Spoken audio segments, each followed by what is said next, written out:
Okay, the table is loading. Give it a second.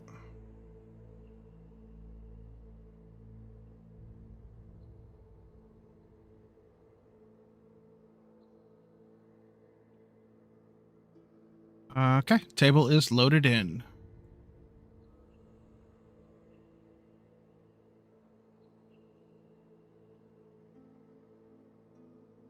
Okay. I had to go ahead and help Dad with something real quick. Sorry about that. No worries. Took longer than I planned.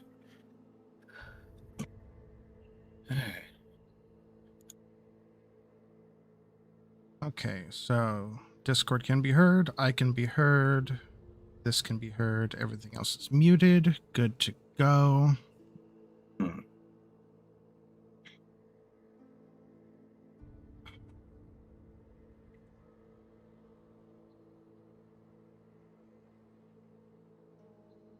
Django, Dusky, and Reen. Mm-hmm.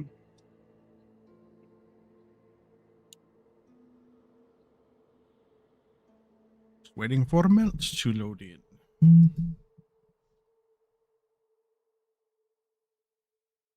What are we waiting on? You.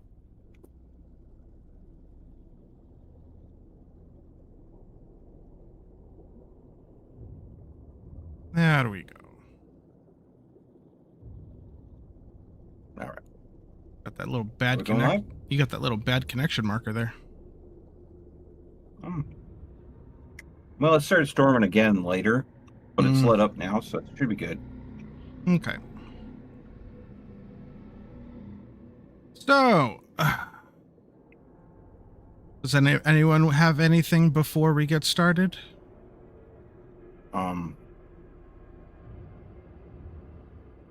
Not that I'm aware of. Random banter, chit chat. How was your week? Is this anything before we go live, or can we go live now? Oh no, we're live. I'm live. Okay.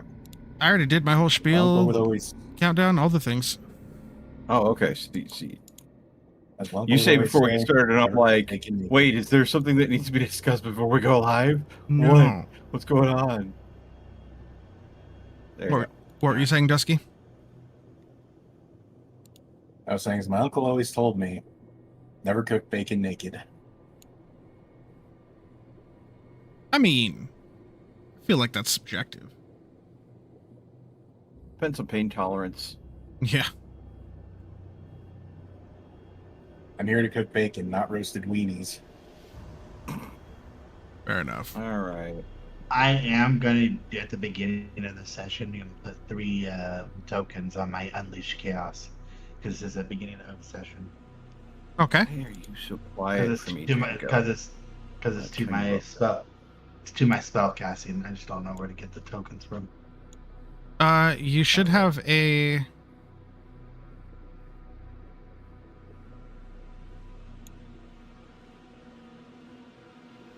I was saying you should have like a bag of tokens to pull from in your sorcerer bag.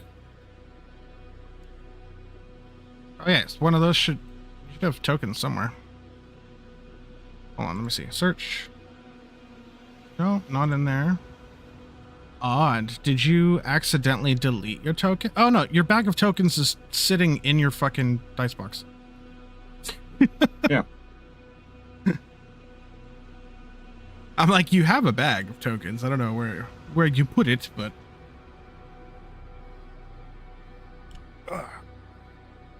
oh, and I gave everyone their own range finder token, so that we don't have to. So now we don't have to fight over them.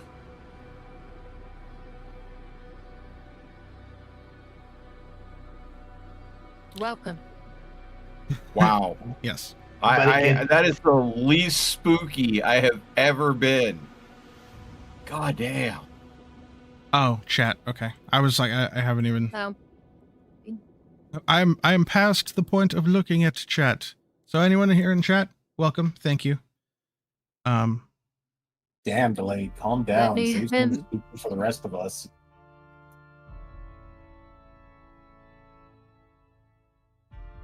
Indeed, cribbed all of his spookiness.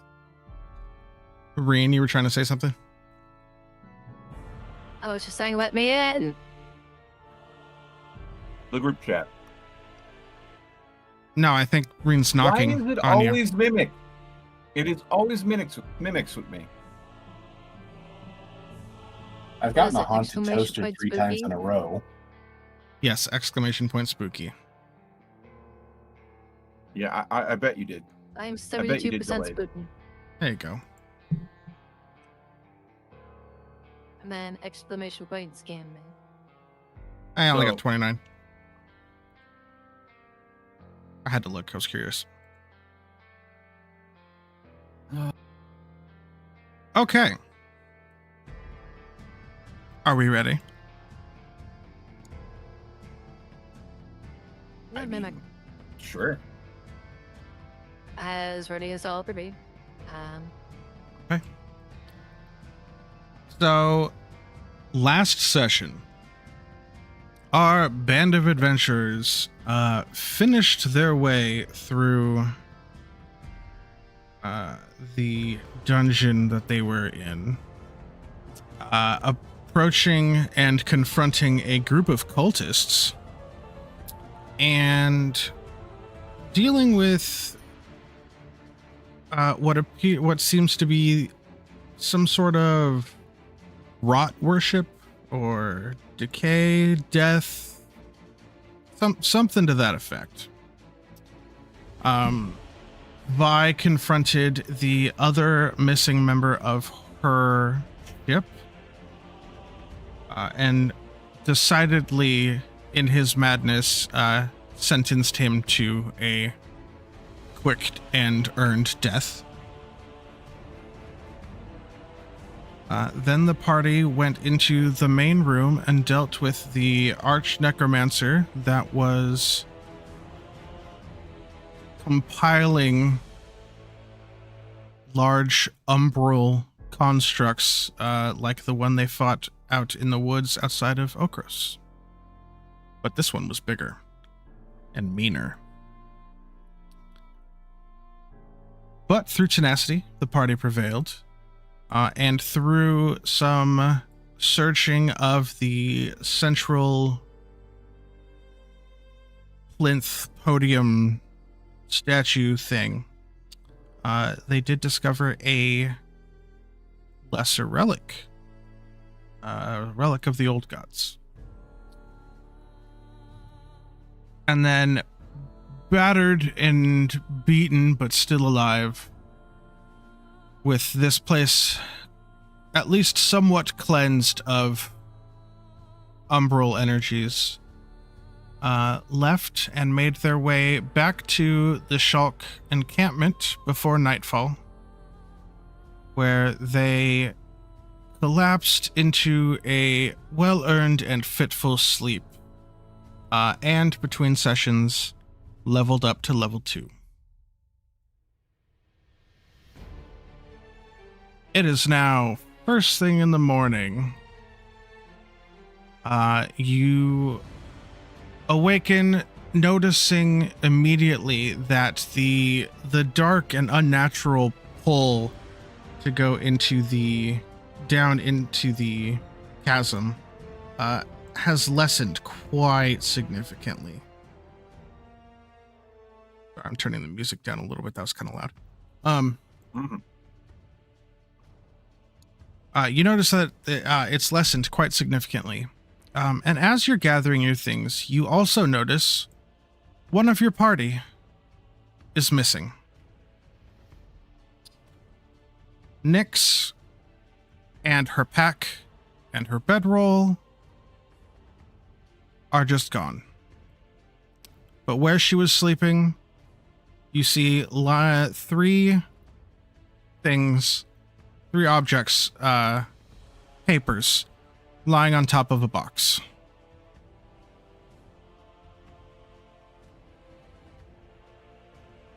What do you do? Okay. I will go over and look at them. Okay, you find a letter addressed to Vi. You find a letter addressed to Seek. And you find the charcoal rubbing of the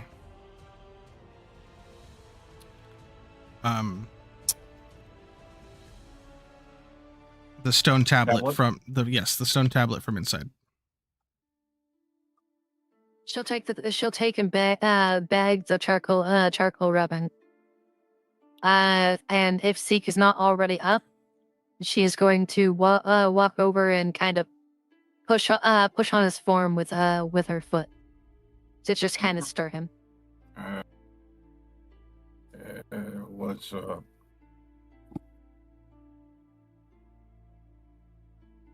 Vix is missing. Left some letters. One's addressed to you. Strange. No, I didn't hear any disturbance. Was she abducted? She wouldn't have left letters. That makes sense. He'll go ahead and take the letter that's addressed to him and take a look at it. Okay. Go ahead. They're sitting in the middle of the table. Thank you very much, Delay, for letting me know that my audio was muted. Ooh. Good catch. Thank you. I clicked the button, but it didn't work. Immediately checking to make sure my Discord audio is muted, working. Oh, great. No. My mic isn't being registered. What the hell, Discord? Okay, there we go. I was gonna say you were coming through on this end. Yeah, OBS just decided, hey, we did an update, so your mic doesn't exist anymore. Oh yeah, I never update immediately before stream. If I see an update, I'll just have it hold off and do it later. But yeah, so the two letters are the objects that were there are laying in the middle of the table. Feel free to grab them. But yeah, I will take the charcoal rubbing. And We did not speak much, but it seems fate will not be changing that. I am making for the Athenium alone, as my duty compels me to. In another time, I might have stolen the relic you found in that vile mess, but given where I must go, there is no guarantee I would keep it any safer than you might, nor that I will come back alive. The magic you wield oft is present in these relics, and were not meant to reside in the hands of mortals. Please do not abuse its power. And you should you find any more, keep them safe. Protect them with your life and the fullest extent of your power. Splendor itself is not inherently evil, but the world doesn't see that. I hope you are able to convince Vi and Nasticus to change their minds. Good luck and farewell.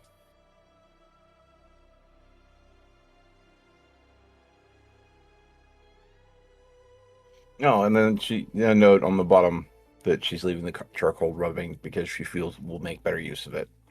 All right. So. bye. Sorry, I have a mouthful of food. One sec. Mm-hmm.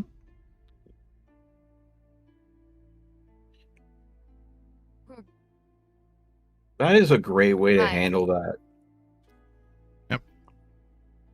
Our adventure into the Shell Chasm has led me to believe that there are yet signs of activity from the organization I belong to. It compels me to investigate. And so here I will head to the Athenium alone. I do not know what awaits me, but it may be a one-way trip. I'd rather not drag you at all into something you don't fully understand. I hope I'm wrong. Please pass this message to Nasty Kiss and Bell. I'm awfully sappy goodbyes. I'm awful at sappy goodbyes. Goodbye, old friend. Thank you for saving my life twice. Next. Note below. The Fungo doesn't understand your hatred for the magic he wields. Splendor is dangerous in the wrong hands, but guided well, I'm sure I'll be a useful ally. She clicks her tongue, but doesn't say much afterwards. Yeah. She is going to pocket the letter, though. Shiny indeed. All right.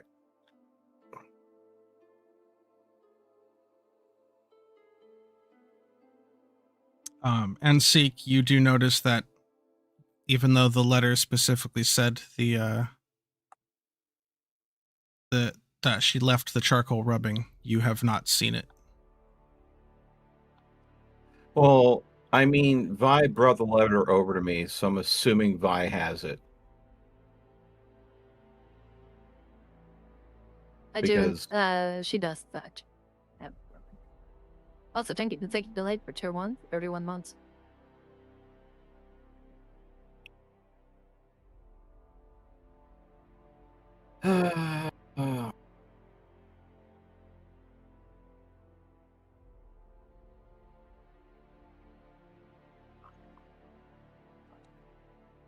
Maybe I'll be able to find a tome somewhere that's going to go ahead and have similar runes on it. Then I can pester Vi for the rubbing to compare. Maybe I can figure out what it says at some point. She'll walk over to Bell and Anasticus and stir them awake if they're not already up. She'll take the note at the bottom. She'll take the sharp end of her halberd and she'll cut the note from the bottom of the letter, but then she'll let the other two read the letter as well. Oh God, what a nightmare. Nobody, I she's think that happened. As I read it, I kind of like look around. I'm just like, I hope she's gonna be okay.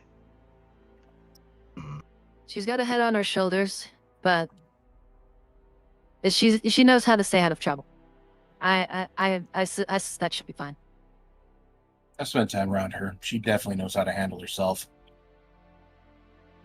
With the brief time that I got to spend around her in combat, I know she can handle herself. So I think we have little to worry about, but I'll keep an ear to the ground if I hear anything about this so-called thingium. Isn't that one of the trade ports that your ship stops by? Yeah, Vi, you would know that the Silesian Athenium is one of the major parts of the Amber Reach city. Yes, I kind of made the deduction that it would be of the same name, but I don't want to put my cards in a basket that I can. I don't want to put my cards in a basket quite yet.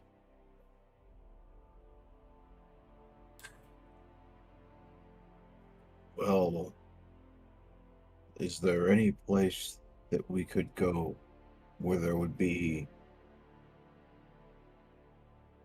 any tomes that would help us translate that charcoal rubbing to better understand the situation?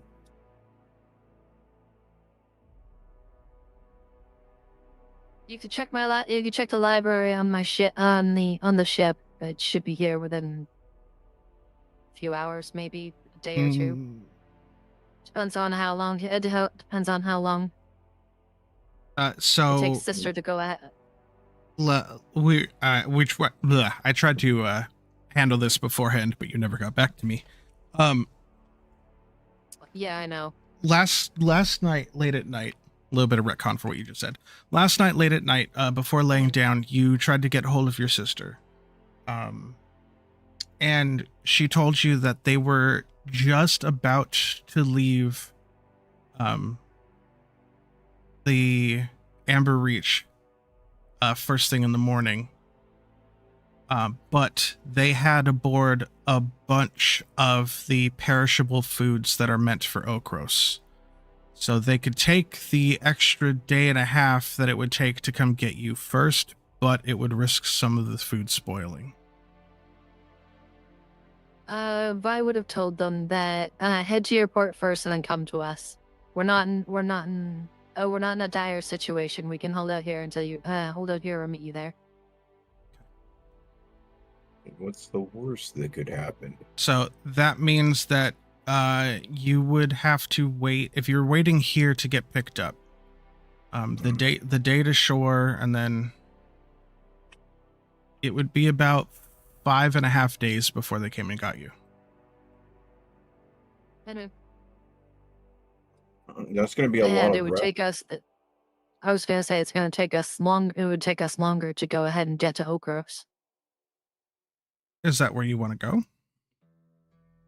Well, if that's I mean, where if the if ship is if going, if that's where the ship is, yeah, if the ship is going to Okros, and we're and like we're gonna be meeting. It's either we're gonna meet up with them, or we're going to stay here. So it's either if we either wait 5 days here, or we travel to Okros, and possibly it takes longer.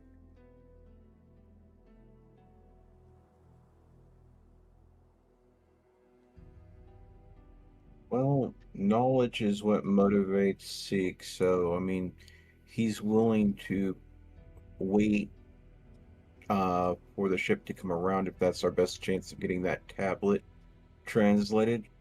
Otherwise, I mean, Go ahead and give me a knowledge roll. a knowledge roll. As you're thinking about the tablet, now that things have calmed down and you're not in immediate danger. Okay. Anasticus, you give me a knowledge roll as well. Would this count towards my new ability, obscure knowledge? Yes. So if you want to spend a hope to use your experience, go ahead. Or would this count towards my lore one? No, that's well written. I don't know if that. Definitely not well known. So that's a 21 with hope. Oh, okay. Anasticus, go ahead and give me that roll too, just so I can.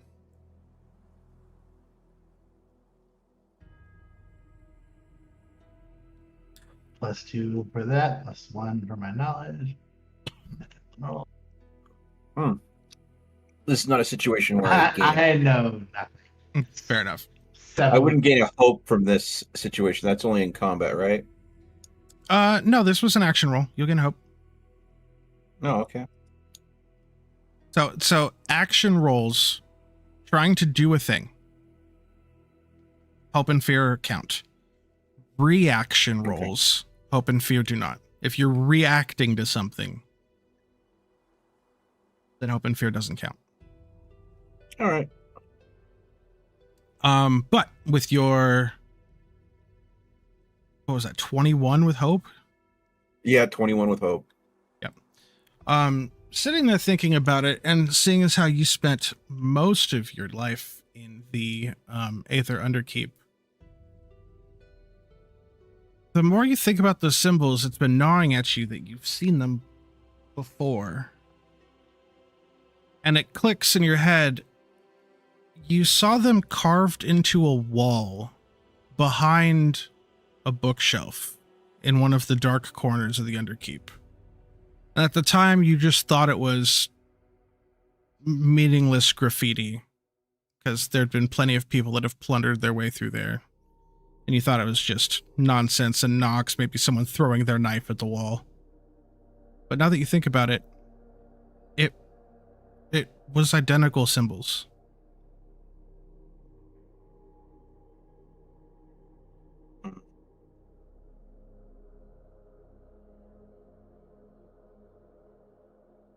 Having two messages written in two different places would help with translating, but I need something as a key. That would be the easiest way. But if it showed up in one place in the Aether Underkeep, maybe there might be something there. Maybe I can find a key. There's clearly not anything that we are going to find in the Shulk, I think. I think that has been Not without Sequel wand traveling over. deep into unknown territory. Yeah. And considering what we found in the one small lost temple, don't know about that yet, Chief. Seek's gonna wander over to the group and say, I have an idea, but I'd like to pose it to the group. What's the idea?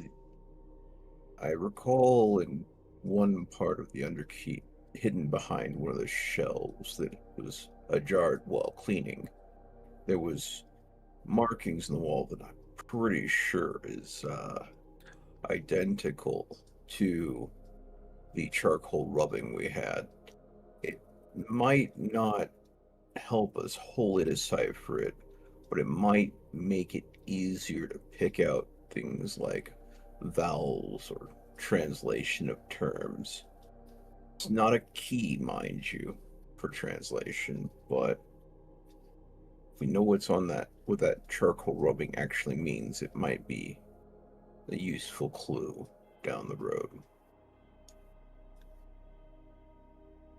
Unless there is somewhere else we should be heading to. I mean, I won't say no to traveling to the Athenium to see if we can follow Nyx's trail as well. But she left without us for a reason, I think. I don't think it would be a good idea to follow right now. So the two paths I have is the Athenium to chase after Nyx, or go to the Aether Underkeep to see if I can find more clues to decipher this charcoal rubbing we have, unless there is something that I'm missing. I agree. I'm going to the Underkeep. It's been a while since I've been there. There might be some clues. I wouldn't mind seeing this Underkeep.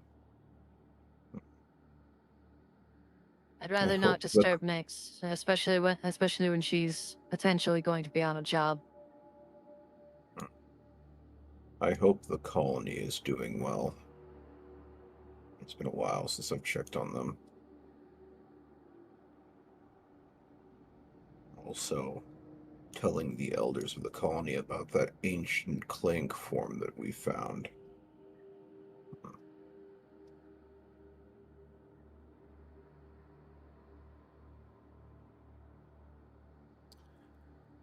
Remind me, Haunted, the ancient clank body, it was long since drained of any potential residual splendor, right?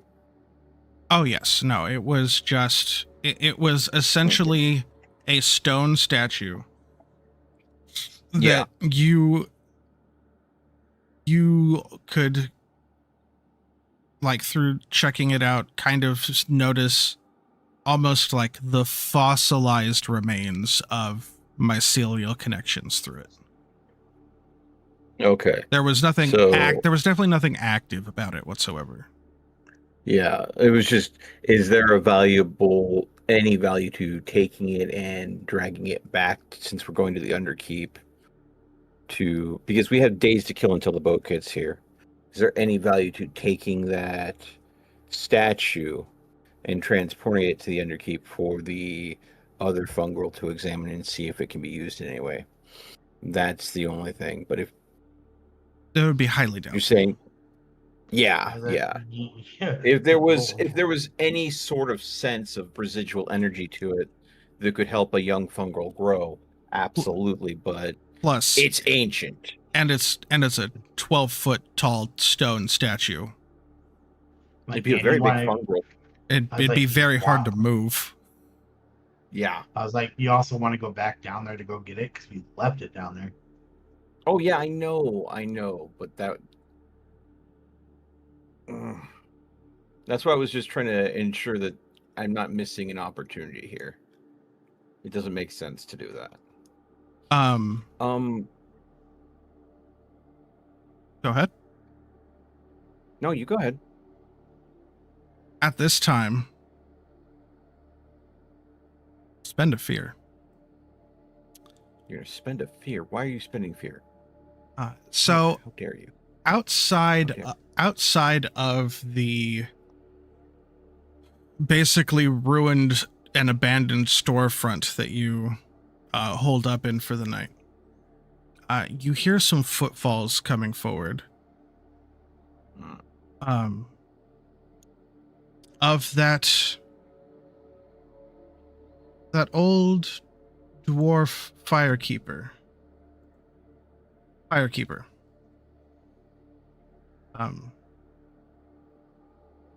And he comes in, kind of knocks on the doorway. Hello? Any of you still there? Anyone still alive? Nobody here but Alive us and well. zombies. Ah, smartasses, got it. Well, look, Said alive and well.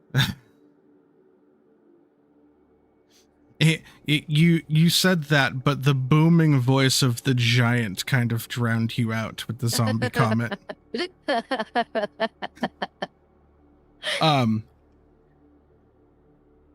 Look, I don't know what y'all did down there, and I want to thank you, cause the strange pull to go down there is just gone.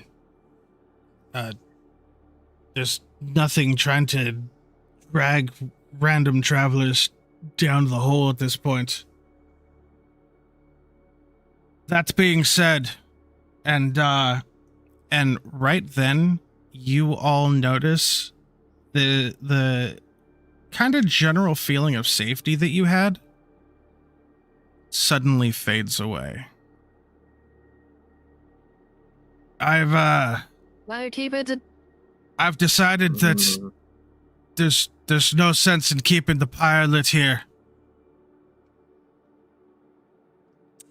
And I need to move on and link back up with the pyre keepers, because trying to keep this up by myself is just not going to happen. So, it's... Understood, Firekeeper. You can. What is your name?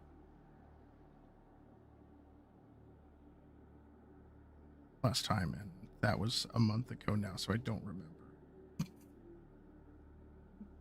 The critical thing that all DMs... I know. Just Firekeeper's good enough. I'm headed back. If I survive the trip, I'm headed back to Amber Reach to see where they'd want me to go. But the If you're pyre... willing to wait 5 days, my ship is on its way. You could stay with us over on the banks. You're going to try to wait here with no pyre for 5 days? In one You're place? Not this close. I said near the banks. I We have a defensive perimeter set up, at least. I think we're getting wink, wink, nudge, nudge by the DM to not stay here. Yeah, staying in one place would be ill-advised for that long, not near a pyre. You can wait if you wish, but I'm headed out. My thank you for whatever you did in the chasm is not just abandoning you in the night and letting you know once you were awake and making noise. So, good luck. Thank you. How do you plan to get to the Amber Reach? He just turns and walks away. You Damn it. you can tell he wants Okay. to get out of here. All right. Well, You remember last Pick up your things. when you ran into him the first time? He was ragged trying to keep this place afloat by himself. Yeah. Hey, remember that kid that was in that one building that was kind of going a little nuts as well? Is he still around? You looked for him last night coming in, but you couldn't. You He didn't was find gone? no Yeah. sight or sign of him. The goblin kid. Yeah. Okay. Okay. No, you get the impression 50%. you get the impression that once the umbral pull was gone from his mind, he ran. All right. So, well, since the firekeeper is leaving, Seek is going to grab his stuff, pack up. Not going to say too much. It seems pretty obvious, but he is going to walk over to where the fire was being kept. Sure. It's Is there? it's the top of a tower. So do you take the time to walk up the spiral stairs to the actual basin?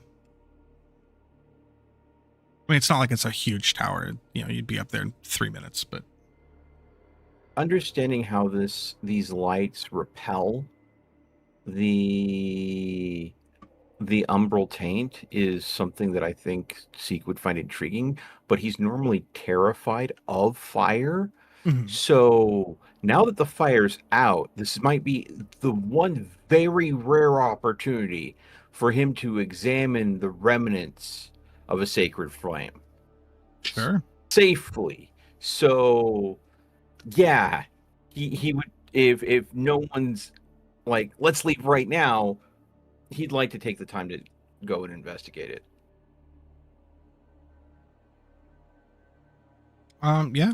I mean, as your party is gathering your things, you go over across the narrow street to the tower and climb up there, and it's charcoal and embers.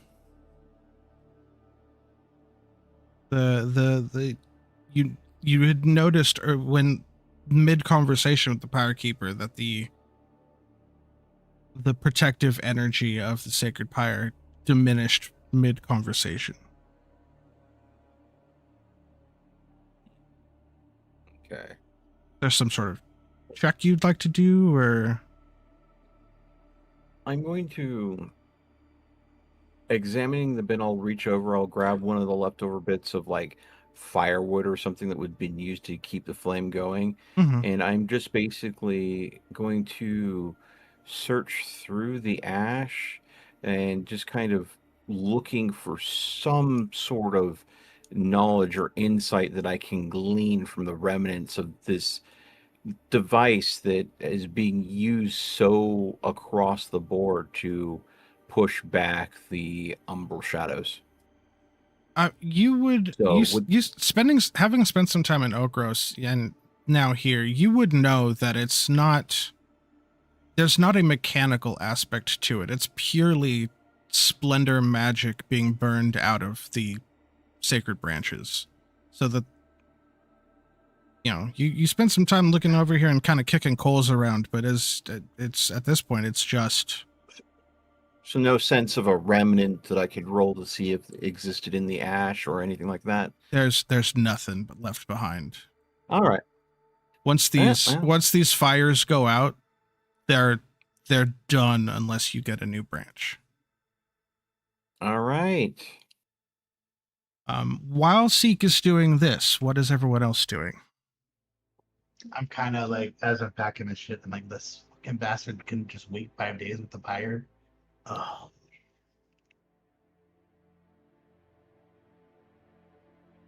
Elle is kind of packing his stuff up in a hurry. He accidentally grabs Ignastus amongst his stuff. Hey. Hey. You go in the bag. You go in the bag. You. Oh. Wonder why that bag is squirming so much.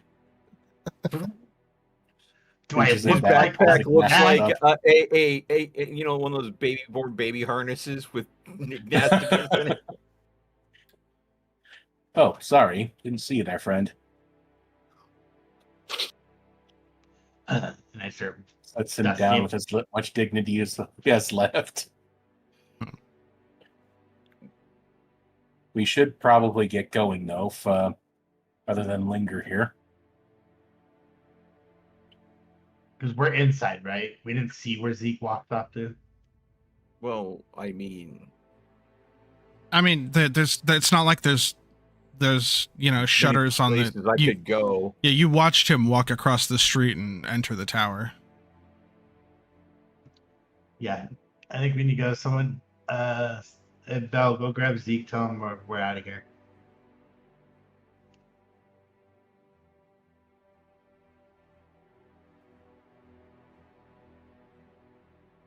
Baker, we're leaving. If you don't get your fun girl ass down here, we're leaving without you. I'm coming. It's like you're a fun girl. You're not a galapa. This is as loud as Seek Kids trying to yell down from the top of the tower as he starts coming down the tower. Jesus. Okay. Now, which direction are you headed? Are you headed back to the coast to try to hole up there for about a week? No, if taking the firekeepers, taking their advice into hand, Mm-hmm. and realizing how hard it would probably be to go ahead and do a holdup, Vi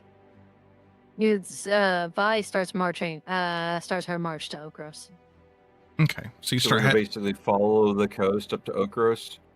you will have two paths. You will have the forest path to the left, or you will have the marshlands path straight through.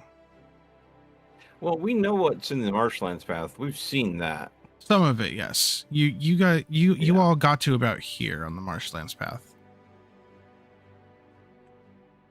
The nastiest thing that we ran into the marshlands path last time we killed, but there was a whole lot more of those little sprig hag things Mm-hmm. too. So But- that's what we'd be risking. It's also about back into. 2 days before you hit the marshland spot, so you have time to decide. Okay, so who's going to head out the first part of this journey northward? Are you asking who gets to roll the I'll take the lead. instinct roll? Yes. Because instinct fuels everything in this game. Pretty much. I'll take the lead. As Okay. per usual, I'll be ready to jump in. Okay. Yeah. So yeah, give me I'll take either. up the rear. Okay. Give me either an instinct or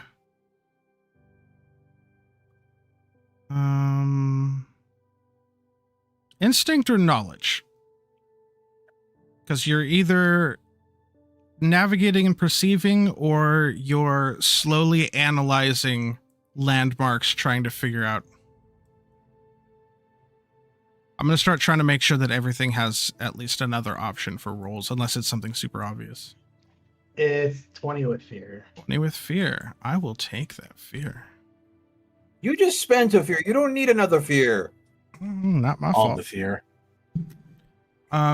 As you're going, you're making your way northward. The barren sides of the chasm are starting to be left behind as you make your ways through a somewhat well-traveled looking I don't know if road is quite the right word for it, but at least a pathway through the trees. Path. You spend about half the day moving northward, and with your 20, at one point, you notice ahead of you, Nesticus, some sort of rustling in a very large bush. I hold the group real quick and I go, I hear something. Hold on.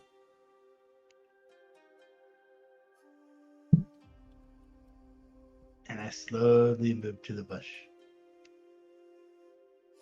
Okay.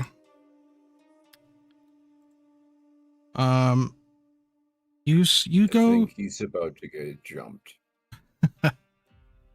You make your way toward, kind of inching your way towards the bush, and you start to realize that is Anastas going by himself to the bush, by the way, or He told us to hold up, No. and then he started approaching the bush on his I- own.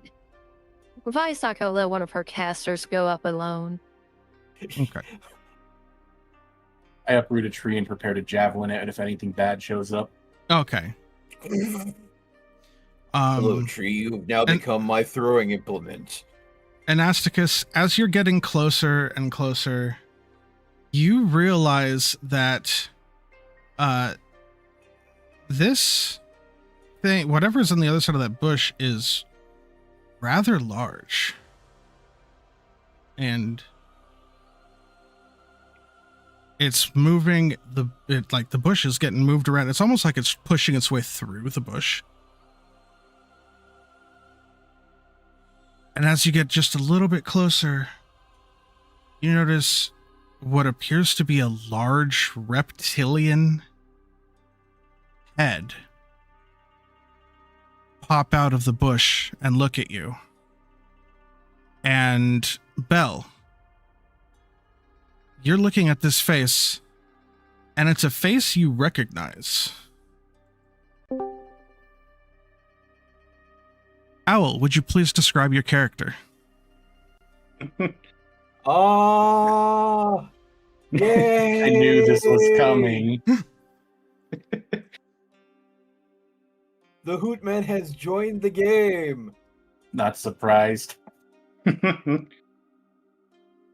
All right, so what you see is a rather large, primarily a deep blue scaled, with some yellow accents on him. He stands somewhat at or with a slouch. His head tilted a bit forward. And I kind of look at you with just a bit of surprise as I'm just like, didn't expect to see many people out traveling here. Bell slowly puts down the tree that he was ready to javelin. All right. I just want to say fucking props. Like, I saw Delayed and Haunted in a chat together, and they were chatting, so I'm like, you know, if they're plotting something, I'm not going to spoil it. But then, you know, I saw that Nyx's space was cleared off because she can't make the games anymore, and there's no other new places. So I thought, okay, they were just hanging out. But now you go ahead and like, oh, guess what? He is actually joining. Well played to both Delayed and Haunted for getting that set up there. Thank you. This I has been like that. That this was has a been nice planned. surprise. This has been planned for a month. Okay, doubly nice that you've kept this from me. I mean, picked that's up the not hard nuances. by all means, but I pick up the nuances when I joined with you two in the chat there.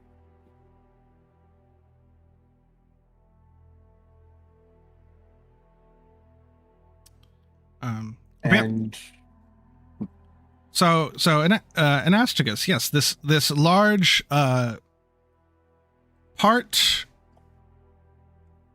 Dracona, part Ribbit kind of stands in front of you, but not threatening.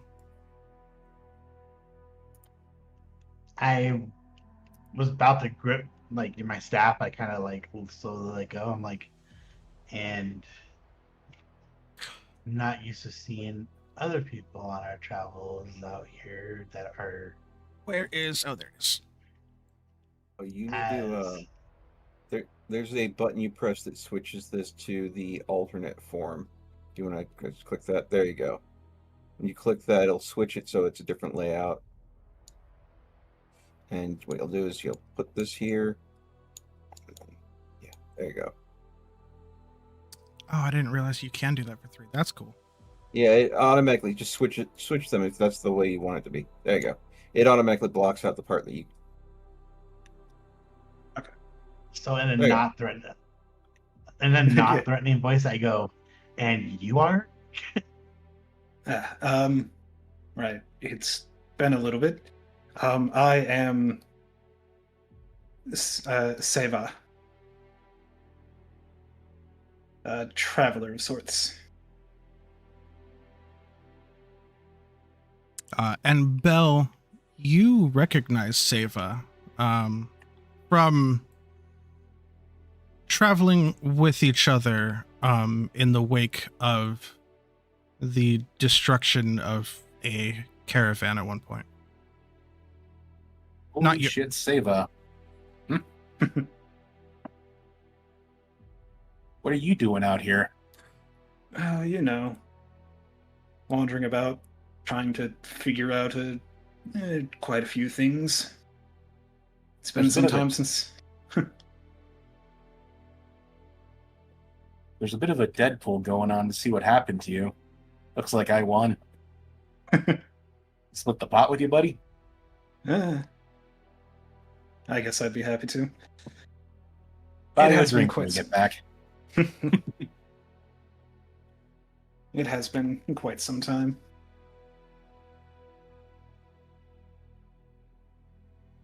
But, yeah, I've been trying to figure out. Things have been on the decline or from my tribe, so I'm trying to figure many things out. But I don't think the middle of the wilderness is exactly the place to talk about this, so. Yeah, all kinds of ears out here. Some of them even attached. I mean, you seem friendly enough. We are on our way to Orkros if you want to join us. Sure. I can provide the support, or what support I can. Damn straight. Just like old times, eh? Just like old times. Table talk, real quick. It's good to have someone that has a high instinct like me. So it's not. Nasty kiss. Okay. Considering That instinct was a- rolls need to happen so often, you don't want to be the instinct monkey at the table. I see. What I see. happens if the instinct monkey gets taken away somewhere from the rest of us? There's another one here. Wait, I need to check something real quick. Just Mhm. as if a frontliner disappears, there's another frontliner. Yeah. Okay. I am confused about your character sheet a little bit. Your base stat section is below your main stat. That's that small 0 is your base before modifiers. So I was like, wait, huh?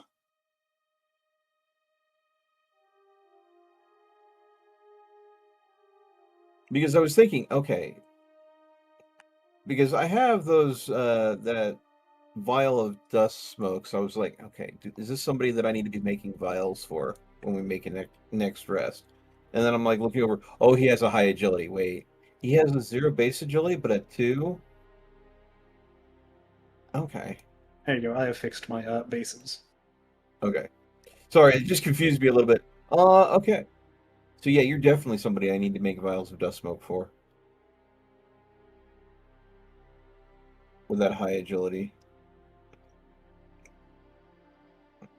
Actually, right now, you're the one person that's going to get the most out of them. Oh, yeah. Yeah, basically what Just they me, do. or am I accruing mages? Okay. I'm a little bit more than a mage, but you shouldn't have to worry about me in that same way.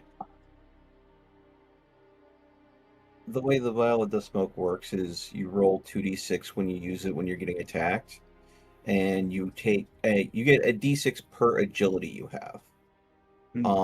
You pick the highest dice, and that gets added to your evasion for that attack. Basically, it's your way to ninja vanish, if someone's attacking you.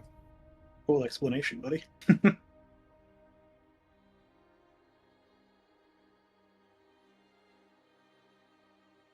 But, yes.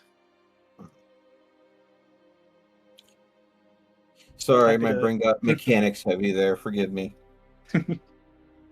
It is the thing you enjoy.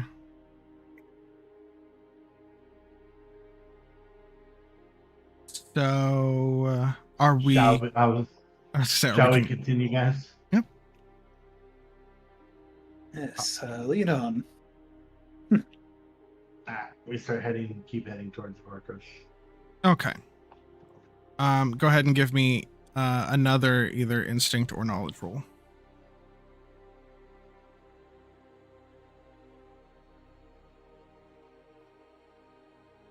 24 24 with with hope. hope. So not just 20. Oh, but not a crit because you. Okay. Almost a crit. Almost a Yeah. crit. Either way, Not go. exact. Yeah. Go ahead and take that hope. And yeah, you managed to lead the party through fairly uneventful terrain.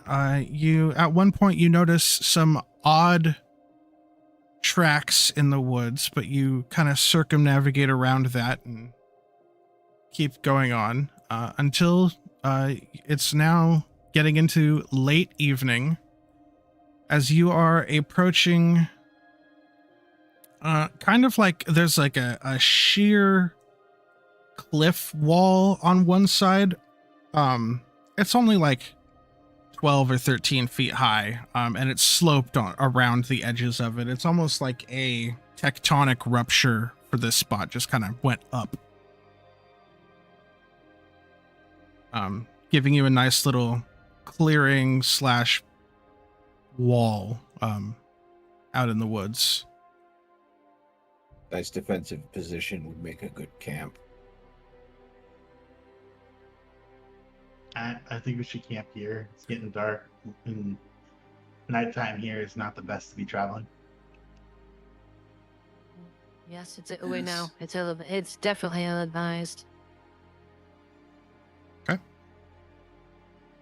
I was gonna. It's not traveling at nighttime in the here in the Idle Hollows is definitely something that is doable if prepared and cautious, but definitely not without its perils. I look to Vi. I'm like, Vi, did you let your sister know that we're walking to Orcros, so that they don't have to drive towards, and let her know that the pyre Oh, don't worry. is out? I was planning on letting her. I was letting her know since I was gonna go ahead and take first. I was gonna take first watch tonight. So you're going to take I'll take first second. watches You and you're going to take second watch? Okay. What about the rest of your downtime activities for your long rest? But we get two Late ones, actions, mostly. right? Yes. So for a long rest, you can swap any domain cards in your loadout for cards in your vault, which now, through the level up process, we went over how that's actually supposed to be working for everyone. So I'm glad that's fixed. Yeah. You can tend to all wounds, clear all stress, repair all armor, prepare, describe how you prepare for the next day's adventure and gain a hope. If you prepare with one or more other members, you each gain 2 hope. Or you can work on a project.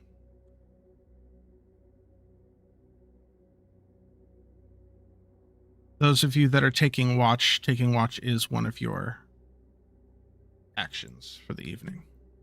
How many watches will we need? Just 2. I can take watch. As an elf.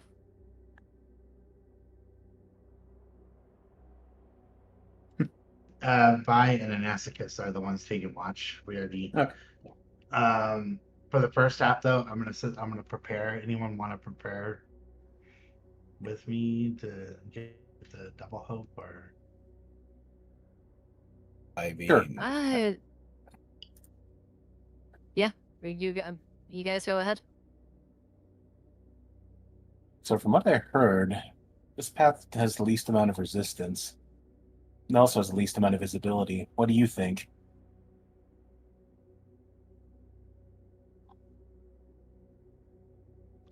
they're basically planning the They- journey ahead of time. I see. Perfect. Least amount of resistance is good. Visibility, I mean, I can see better now. I don't know. I'd rather have less visibility, but less resistance than visibility, in my opinion. But anything, we can hide behind you, big guy. Just kidding. Well, that's what I'm here for. But just wanted your thoughts. Those are the paths ahead there. There's also a more open one with better visibility, but There's some pretty nasty things that are just kind of chilling there. My question is, do we want to go around and go through the forest, keep going through the forest, or do we want to go through the marshlands? We know what's in the marshlands, what it's like, but Bit of a toss-up, isn't it? And as they're deciding which path to go, what is everyone Alright. else doing?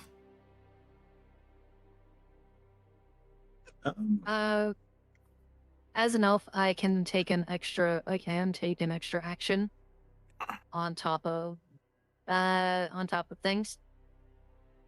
But I mean, I don't think I'll need to, considering we did level up. So Yeah, I was gonna say you're all pretty uh squared away. So it's basically wish- either taking hope or if people want to work on a project. Did we automatically clear stress? Yes, if you still have stress to clear, then you can use one of your things to do that. Okay. Just last time I only did HP and armor. Fair enough. as the evenings slowly turns to night and my watch begins, before Seek heads off to bed, she'll call Vi will call him over. Yes. How Sit. may I assist you? Let's prepare for the mornings ahead. I do not mind. I was thinking about making more vials of dust smokes as well. Since that last encounter, I think everyone used the ones that we made. I did. It came in quite useful. But Although it does put a lot of stress on my body, so I don't think I can do more than one a night. Unless it's a dire need. I would say make it and give it to who you think who will make the most benefit of it. But I would like to say, as much as I trust you, as far as I could throw you,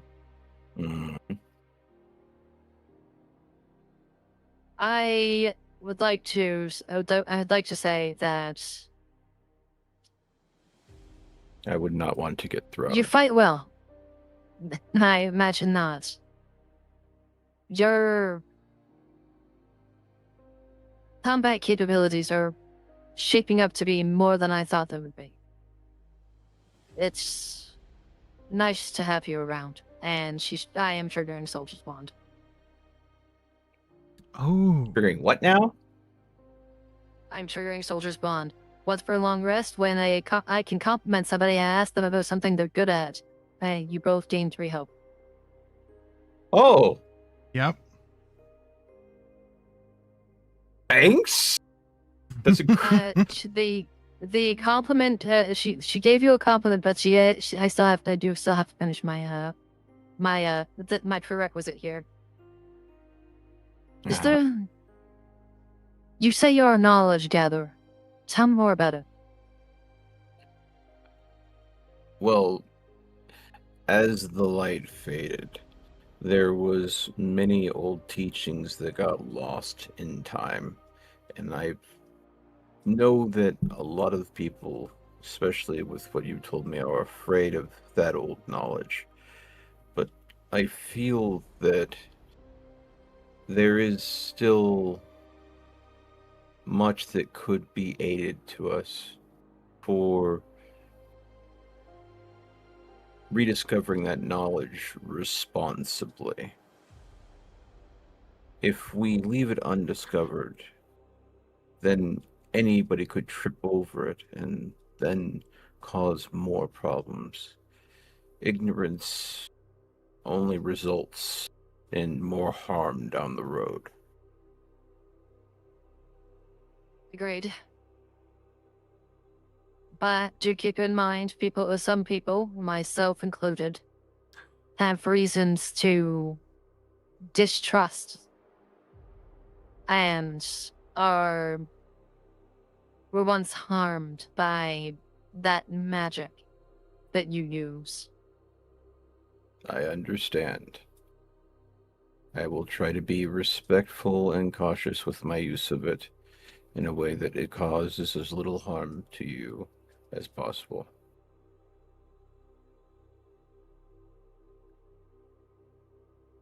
As I said, I trust you about as far as I could throw you. So, Again, please as much don't provoke me. I won't unless you give me a reason. But there's one last thing I'd like to ask before you head off. Mm-hmm.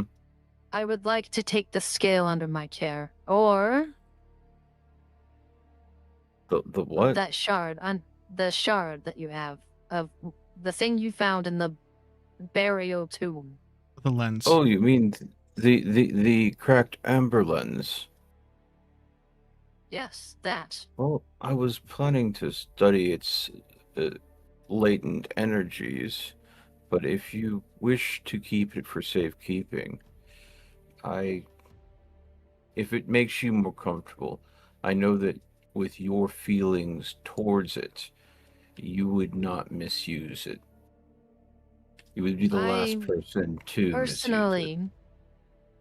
I personally don't want to get anywhere near it, but I would ask that you entrust it to somebody that you know you can trust. Because if you give that to me, I will destroy it. I think that would be unwise. I thought as much, so give it to somebody who you think who you know you can trust. Someone mutual within the party. Don't go handing that out to someone we don't know, obviously, but I will study it carefully first and then pass it on to someone that could make the most use of it in a responsible manner. Does that work for you? That's all I ask. Okay. Just keep it away from me. If she was going to ask for it, he would hand it over to her because he knows her aversion to it enough that he wouldn't misuse it. But she's very much, she doesn't want to even get near the fucking thing. She iterated. She would rather have it destroyed. Yeah. And yeah, he doesn't want to have it destroyed. He wants to at least get to study it first. But yeah, no. So that soldier's bond, is that like being prepared where we both use up one of our downtime actions for that? Nope. No. It's just an ability I get to trigger. It is all right. It is one of the like leadership type abilities of the Guardian class. Specifically of the Blade domain. All right. Well, then for one of my downtime actions, I'm going to mark a stress, and I will basically channel my cilia that I have into the vial of dust smoke recipe. So basically, I'm just making a big squishy mushroom orb that I'm handing off to her that is effectively a vial of dust smoke. Just kind of like a little thank you for trusting me to hold on to it for a little longer. So there you go. I have a vial of dust smoke right here. I already took one. Just as you already have one? Yeah. Oh. No. I have this one as a holdover from the one that you gave me previously, so I'm just gonna put it back up here so I know I can use it. Okay. You still have the thing for it. Well, then I don't need this, so I'll just put this in here for our storyteller to deal with as they deem necessary. I was like, you made it, so. Oh no, she still. Okay, Reen, did you have a vial still, or is that just tablet left over? I do not. I do not have a vial. I used my vial in the dungeon. Now that you're giving me a new one, I'm just reusing the old card that I had. I'm just putting. That's why I was trying to give you the tile back. Now I'm understanding. Okay. Okay. So that leaves me with one more downtime action. So I guess I will use that downtime action for I would say Oh no, yeah, sorry. I don't want to interrupt you. Go ahead. No, go ahead. If you want to say something real quick. No. I'm just gonna let you guys all know. I'm just going downstairs. I'm gonna refill my water. I've already drank Oh, through okay. it. All And, right. I and would Asticus, like- I take it your first watch? I thought she was taking first watch and I was taking second. Oh, okay. I am first watch. Okay. Let me do my thing before I leave. Then. Okay.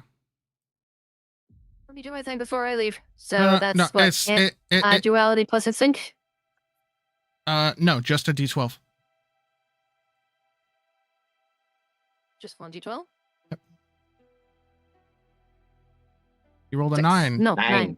Do you want to keep your 9 or take the number I rolled? Well, keep the 9. Why not? Okay. Can you hear while you're going downstairs getting water? I can Okay. still hear you. Wireless headset. Okay, cool. Okay, so, in the late hours of the night, right as you are rousing Anasticus up to take his watch, you're both standing there, and something catches you. You notice a light out of the corner of your eye. But the light doesn't come from the left or the right. It comes from above. And as you're watching and you're looking through the clouds, you see a bright red light kind of lighting up the inside of the clouds as it's going across. And this large fireball bursts from through the clouds and shoots its way across the idle hollows as it impacts along the mountains to the north.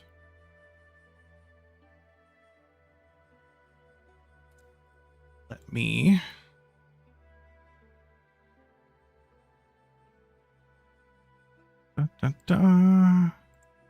Are you Fallout New Vegasing us right now? Are we about to find a downed UFO with a laser gun at it? Fucking Christ. I called dibs. So, I want From- the spacesuit. from the ridge, you see across the water, all the way, miles and miles away, you see Skyfall Impact. Yep. Ooh.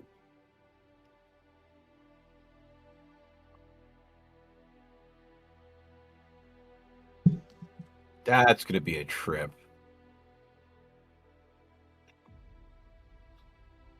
All right.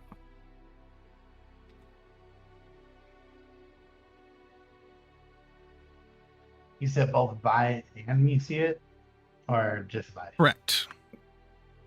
Yeah, was it the change of shifts?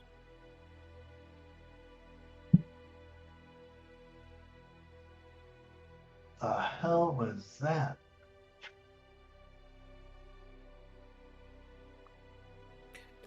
I'm sure that Vi probably has something that she wants to say back to this, but she's not at her computer because she's getting a glass of water right now.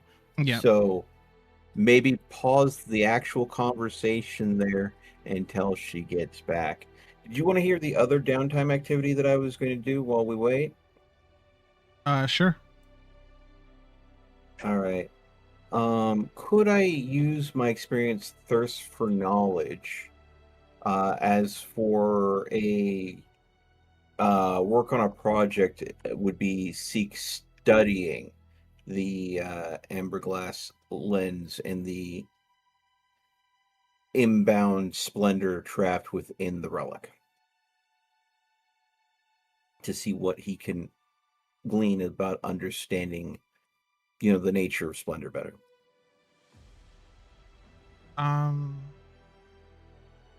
You I am you now won't. Oh, you're back. Before we touch that, Do your thing. No, do your thing first. okay. You don't need to spend the thing. So as far as the work on a project goes for that,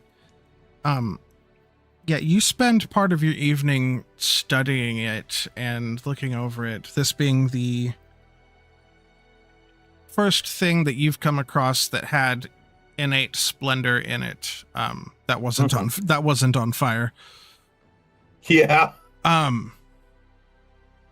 Aside from yourself, and you're through manipulating it, kind of probing it with your magics, you're starting to get the inclination that these objects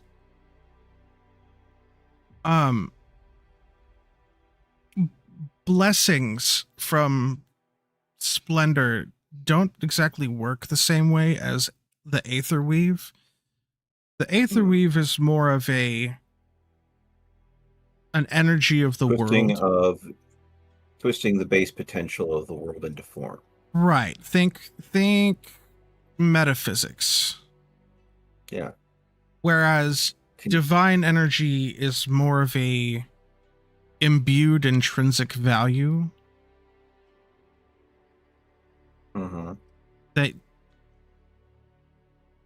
That you can,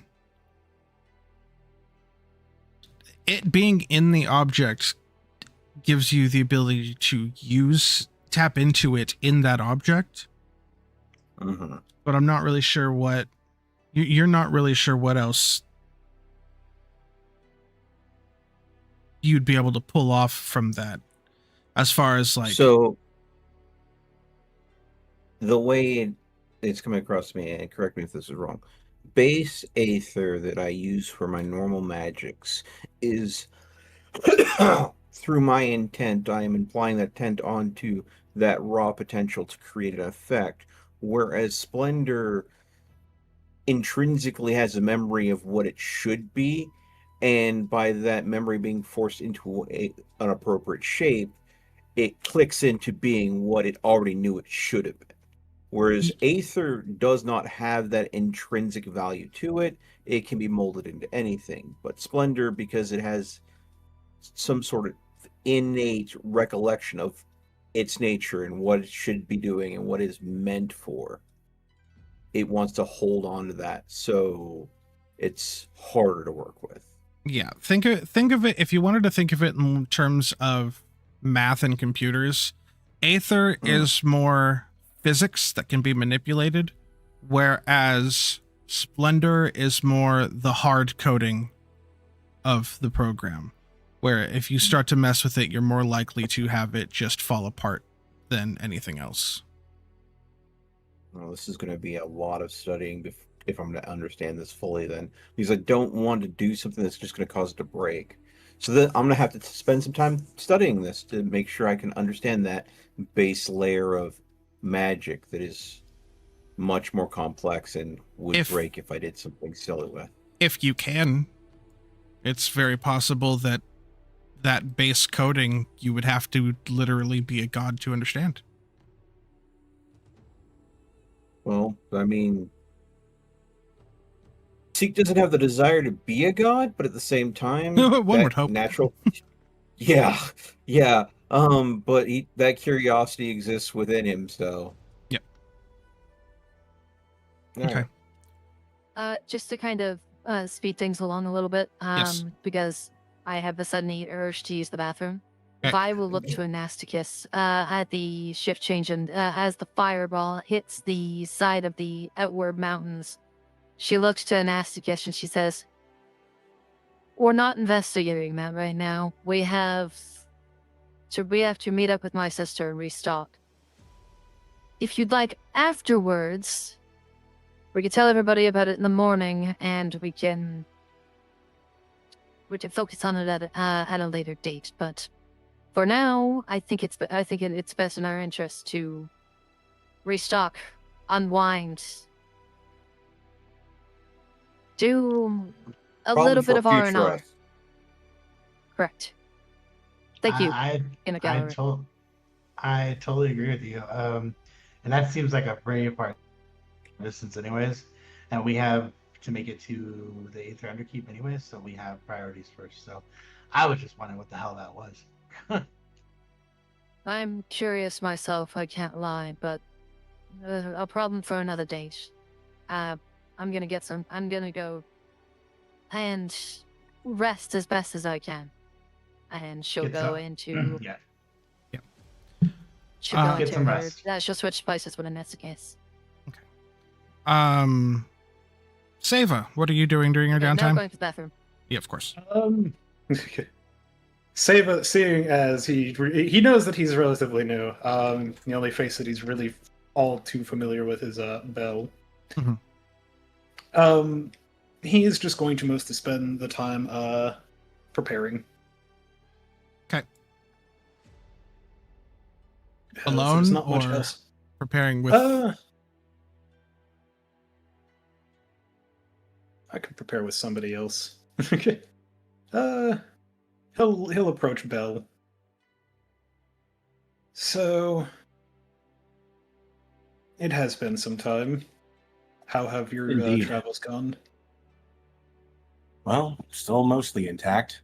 He kind of bends his prosthetic leg at that. Yeah. I imagine that wasn't too fun of an experience for you. I would not wish to repeat it. Yeah.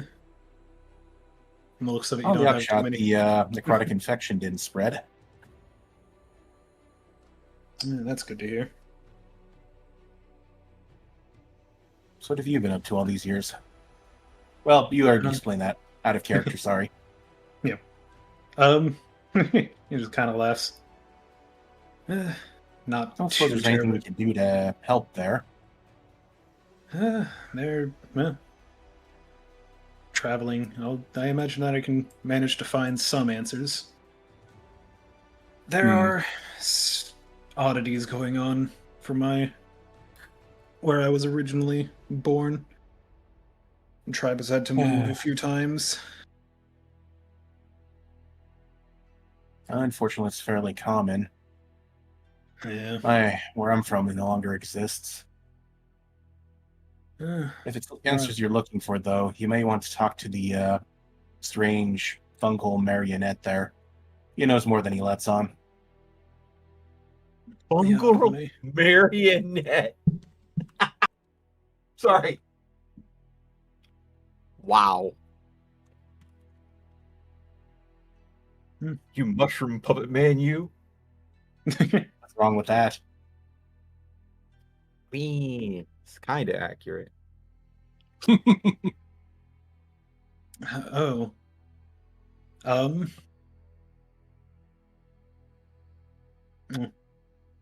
Have you been to Akron recently? It's been what, about a week at this point, or out of character? Clearing up. Okros is the town you guys were in. Okron is the town you're from. Okay. It's been very quite a easy while to get since I've too been to confused. Okron. Yeah, I did, honestly. Don't suppose you've been there recently. I passed through not too long ago. To put it in a way that's both blunt and light, it was decrepit. Something felt off about the entire area, but there wasn't really anything that I could see moving. Bell's gonna blanch at that, and knew it had to happen at some point. Last time I was there, it felt like the whole place was rotting from the inside. Yeah, the nature of the area didn't feel alive either. Everything was stagnant. Don't suppose there was anyone there last time you were there. Nothing that I could see. I didn't stick around long. I just had there was an eerie feeling in the air, and I left before I could really do any sort of poking around what was there. Still, good to get some news, even if it's bad news. But mostly been busy with Okros and keeping things Well, keeping what I can alive there. Perhaps spent a bit too much time here. Haven't been out and about doing the battle wagon thing for a good while. I suppose we can get up to that again. Oh, I definitely wouldn't mind. Not that I don't like Okros, but I could stand with some different air. Gets a little stagnant. That it does, that it does. The sudden memory of the smell of toasted frog legs kind of crosses your nose, Dusky. Bell. He's gonna wrinkle his nose at that. I did not need to think of that. That's right. That was the major food source. It was like frog jerky.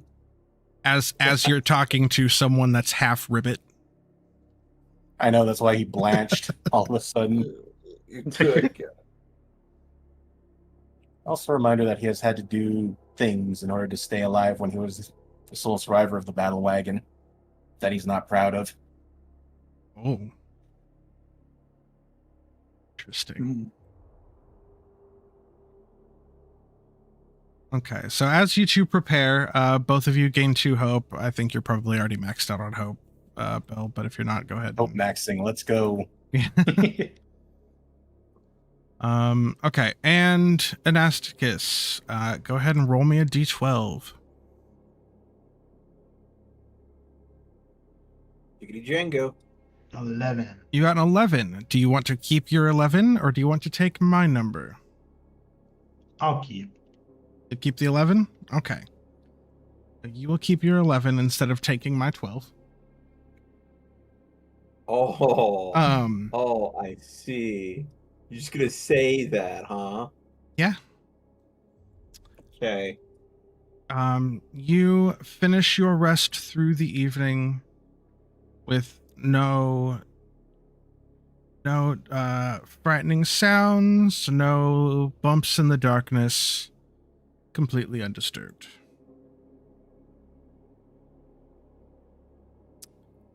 And it is now morning time, and as you gather your things to start heading out on the next part of your journey, I understand that Reen is still AFK for a second.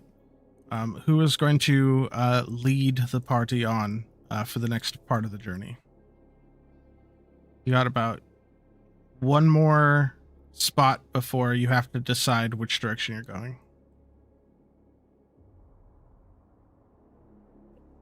I guess I'll continue taking front.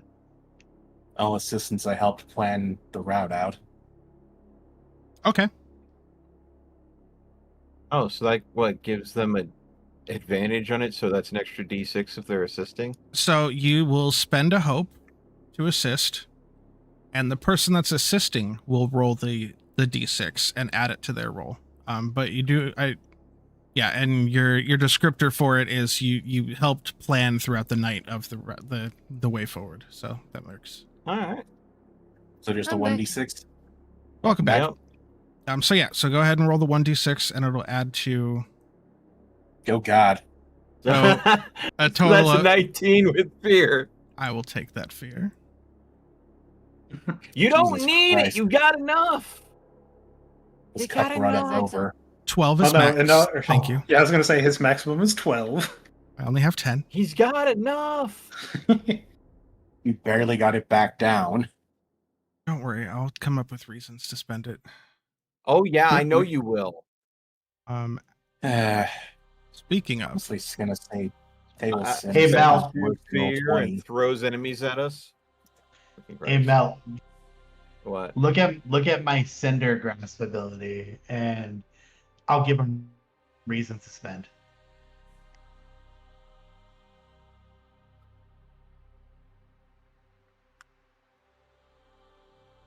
Oh, you have that spell too.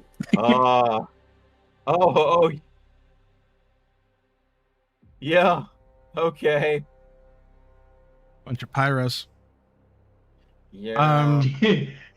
Nah, You do know, a team up ability of both of Yeah, You guys are gonna make Seek so fucking nervous. Parts of his body are made out of very old dry wood. Yeah, just please don't do that around Seek, please. You're gonna make my boy over here nervous. Ghosty.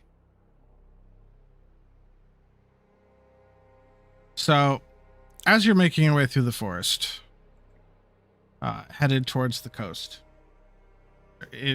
coast-ish, headed down to the breakaway point between continuing in the forest or heading into the marshlands. You hear off in the distance yelling. You hear Oh boy. a male voice and a female voice. Are they yelling like screaming in fear, or does the yelling sound like they're arguing with each other? It sounds like they're calling out to someone. They're making a lot of noise, but you're still a little too far away to tell what it is they're saying. I look at the group and I'm like, we got some yelling going on. Do we want to go towards it? Maybe some people in trouble that we might be able to help.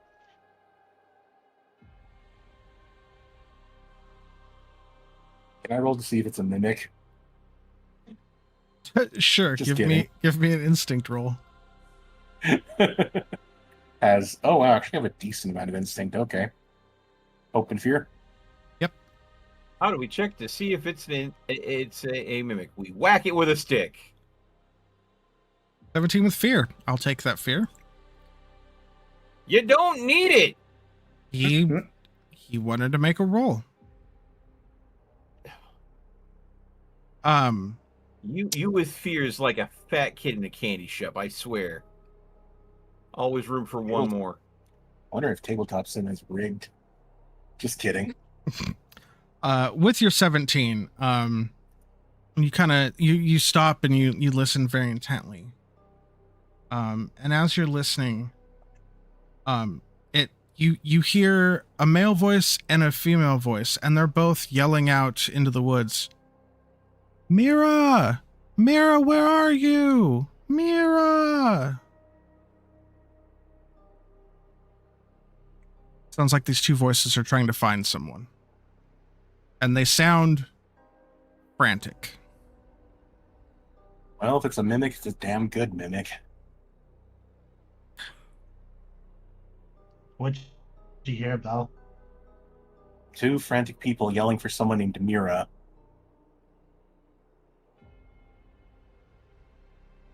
I'm going to be A honest male with voice you, and a I female don't trust voice. it. Neither do I, but we have to investigate. Just stay at the ready. I lead Do the what I party. must. We all. The likelihood of someone being out this far alone, searching for someone that is lost, is very slim. But I understand.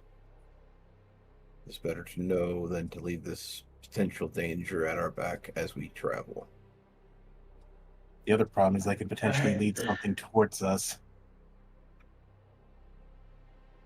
Especially with them yelling. Yeah, they're going to draw something, even if they are, not a problem. Alright, so I lead the group to the people yelling. Okay. If we're all in agreement. Heading in the direction of the noise that doesn't make sense to be out here in the middle of nowhere. This is how you find a knot deer. That's why you're Wendigo? always listening in. So everyone heads off in that direction. I'm following Anasticus. Oh, okay, I see what it is. Okay. Yeah, so you start heading towards that direction, and you see you come across probably like 50 feet ahead of you a crossroads where there is a middle-aged gentleman and a woman if younger than him, only by a couple years. And they are frantically like looking left and right, and they're trying to like look at the ground and see if they see any footprints. They're just yelling, "Mira, please come home. Where are you? Which way did you go?" Hey, Awfully Guys, late guys, to be guys. shouting loudly there, It's, especially in these yelling woods. is not a good option. I mean, it's probably about 11 in the morning. I know. Dell's being, what's the word I'm looking for? Facetious. Okay.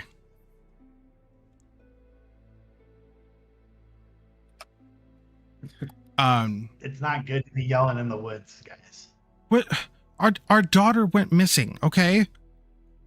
I get it. Which She went out to go try to gather whatever like berries and nuts and whatnot that she could to bring back to our cabin, and we haven't seen her all morning. She's usually gone no more than an hour or two, and it's been 6 hours now.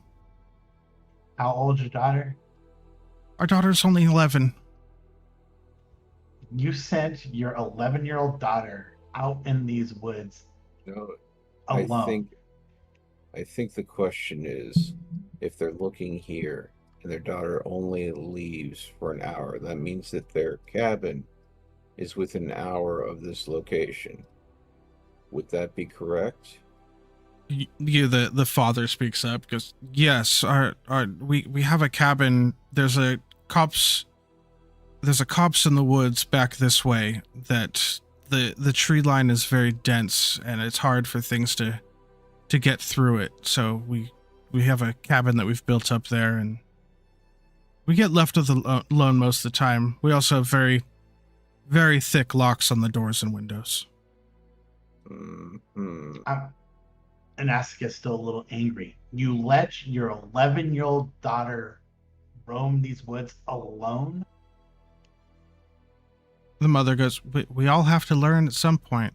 She's been doing it for 3 years already.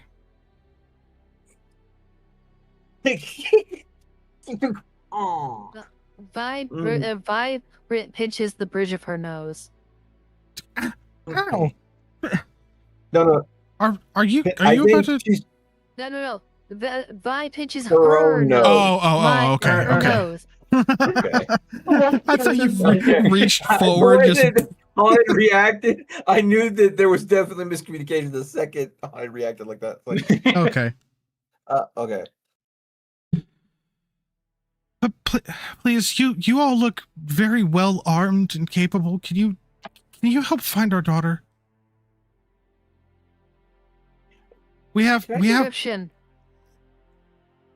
I'm sorry. Can I get a description of these two individuals? I mean, I was asking for your daughter's description. She's Yeah. got short auburn hair. She's wearing, light green dress, tan shoes, little apron. She's got her hair tied up in a bonnet. Her name is Mira. Are these human? Yes, they are human. Sorry, I didn't.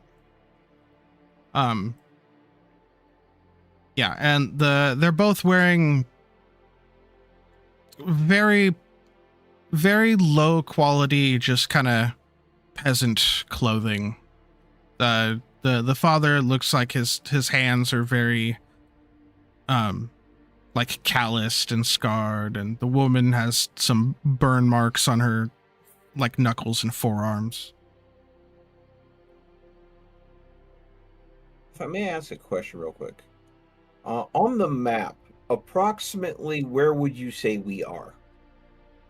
You are currently, lower your hand down. I was gonna say you are currently right here, because you got to here, and then you heard the screaming, and you went off in that direction. Okay. So you are here. So So we're going to the woods. how many days travel is this cabin from any real So big it's city? an hour from there. Okay. Yeah, Mm, this is not a situation where these people are going to last long out here. Three and a half, But 4 days from Okros. 3.5, 4 days from Okros. Do they look like they have any martial capability, any ability to defend themselves at all?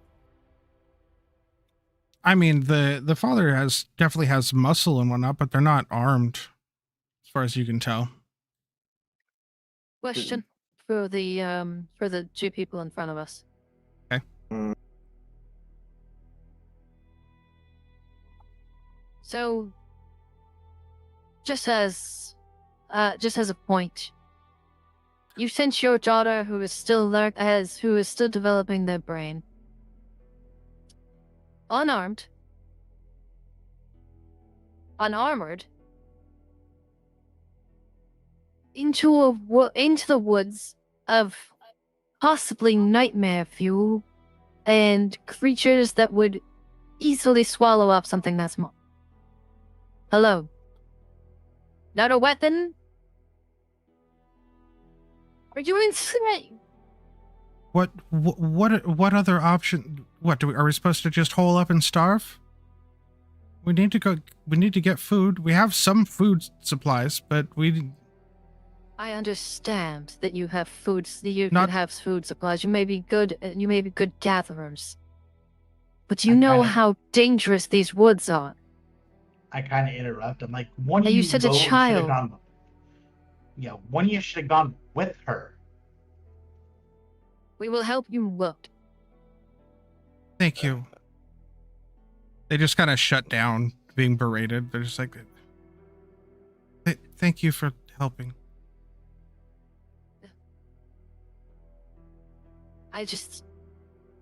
You're welcome to stay for dinner once you bring her back. When's the last time you had hot food? Yeah, that's... don't like this. A while, but we'll think on it once we find your daughter. Yeah, we'll work it out when we find her. Okay.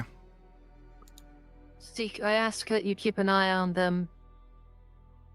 You want me to keep an eye on them? Somebody needs to. I will keep an eye on them. Seek turns his head. It's just mostly just mushroom and very few visible clear eyes, and looks at them. Why did I picture you doing that like 180 degrees? Just turning your head. Yeah, it definitely is going to have a little bit of an unnatural vibe to it. Because I yelled really, really loudly.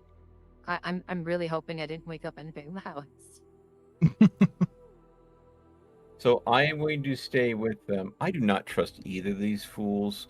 The fact that they're trying to live so far away from an established city, their daughter could be a ploy just to lure stray people in.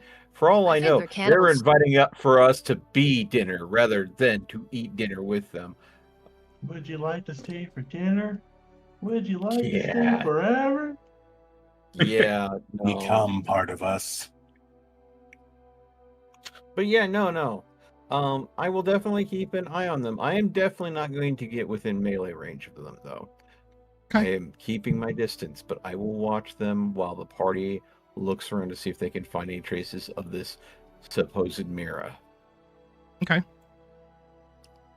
Who wants to give me a instinct or knowledge roll to see if they can find any tracks or? I could do it. Okay. What did you say your name was? I'm sorry, I didn't really catch it last night. She says, looking at our new companion. Django, could you please stop rolling with fear every time you touch the dice? It's not his fault. Why are you yelling at him? You should be yelling at me. I rolled friggin' twice with fear. No. I want you to go ahead and hit enter and look at the text log. Django, fear. Django, fear. Django, hope. Django, fear. Django, fear. I mean, yeah, you rolled once and you got 1 fear, but Django, 4 out of 5 rolls, mate, with fear. Come on. Not like I choose it. I So mean, 16 with fear. you couldn't feed the storyteller any harder. God damn. I would also like to aid in this action. I will spend a hope and use my shield of the people to basically my eagerness to find a lost child and protect them is coming in full force. Sure. So go ahead and roll a d6. 1d6 plus 2, yes? Yeah, and then go ahead and add your 2. 6. So that puts that at a Oh, 22 with fear. 22. Nice. Okay. Yeah, you all have been you've been traipsing through the woods a bit more and more recently, and you notice some little footfalls and some broken twigs leading off the off trail,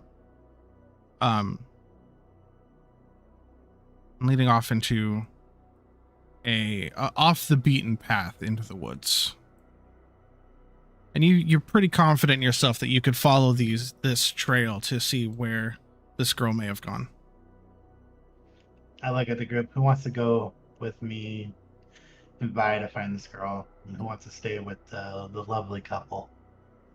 I say that like with a stern, like lovely couple.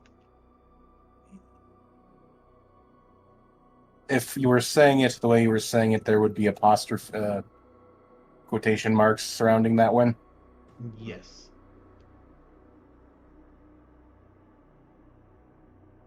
I think we said Seek was going to stay behind to watch him, yeah? That's what Vi said I should do. So Of at course, least he did the Seek- creepy mannequin thing. Okay. So who all is going into the woods? Seva will accompany them into the woods to search. Okay, so I'll Seva, be tagging along. Bell. Is it everyone except for except for no, Seek? Vi will stay with Seek. As much as she wishes to help everybody, she knows that staying in pairs is probably a good thing. She will stick with Seek. I was Okay. gonna laugh because like we're gonna come back and like they're gonna like, hey, we got some mushroom soup. Fucking Christ. Hey, Miss But Mannequin, would you like But some mushroom soup? Fungrels are well aware that it's not cannibalism to eat mushrooms. It'd be cannibalism to eat fungrels. No, but we come back and Zeke's missing and they're cooking his fun mushroom soup. I see what you're getting at. Okay. Mm-hmm.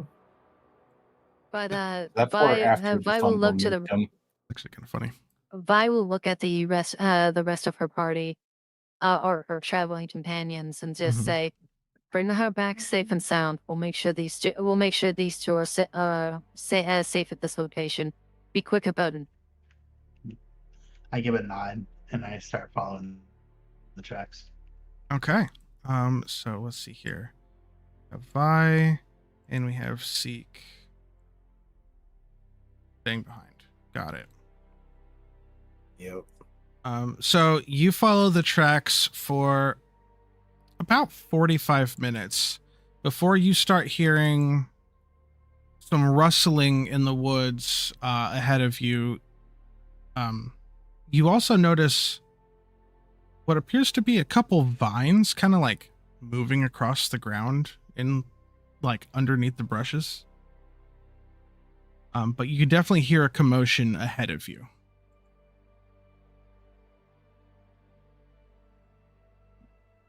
Get ready. We're solving. Ugh.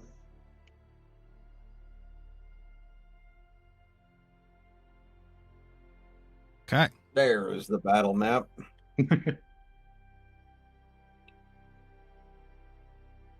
Okay. So you come into... Yeah, sorry, I need to... You come into a clearing that, while full of trees and bushes, there's definitely some scattered rocks around places. But you also notice quite a few vines kind of scattered about, all leading towards this patch of vines and dirt that is actually a blood red color. And jutting out from those vines and everything else, see a large man-eating plant. And grasped up in the wrapped up in vines, unconscious, you see a small girl, Mira, being slowly dragged towards the man-eating Go ahead plant. and get a more peasant girl icon than that. Jesus.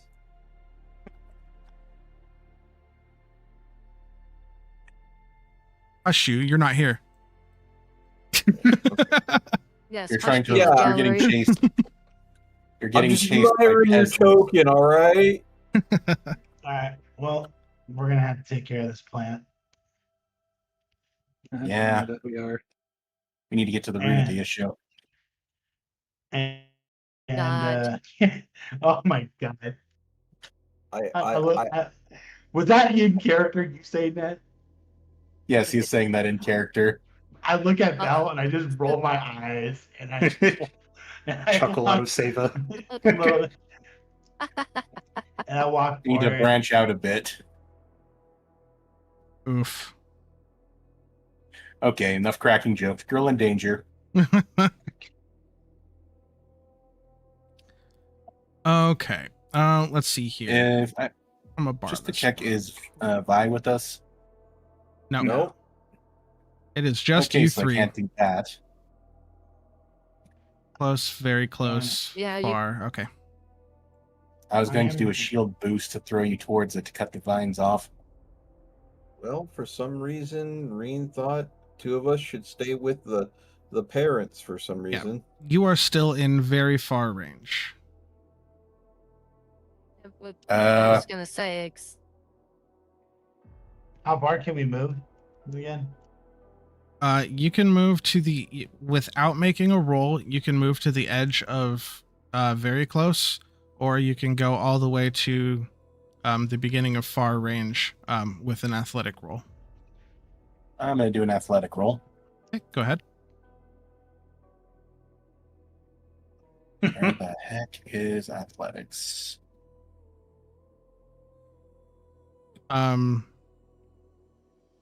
Sorry, agility roll for it to sprint.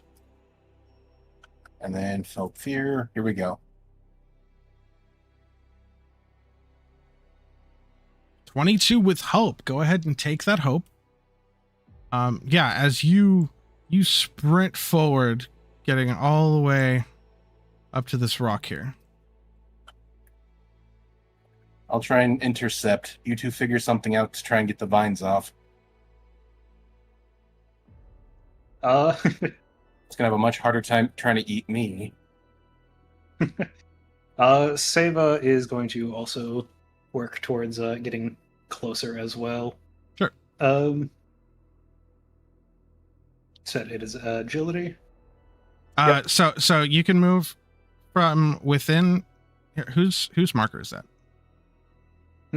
Okay. And give everybody yeah. a marker. So Yep. So the marker's centered on you. You can move within very close range without having to make a roll. That's the blue circle. Or you can get to the end of close, which is the yellow circle. Huh. Why did you make it bigger? Now it's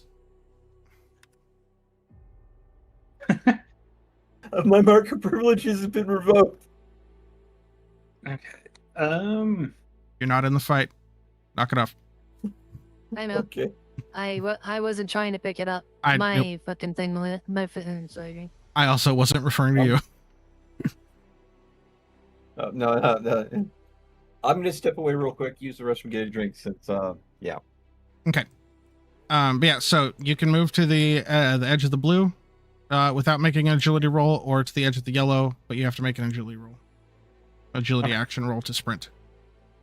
Okie dokie.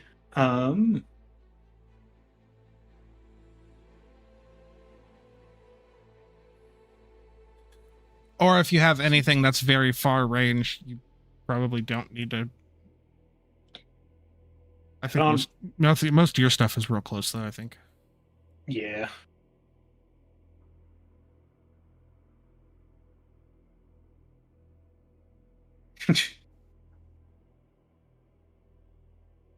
I mean, I could try Vicious Entangle to more or less take control of the vines and turn them against the plant, but I still have to get within far range. Yeah, you would have to sprint first. Yeah.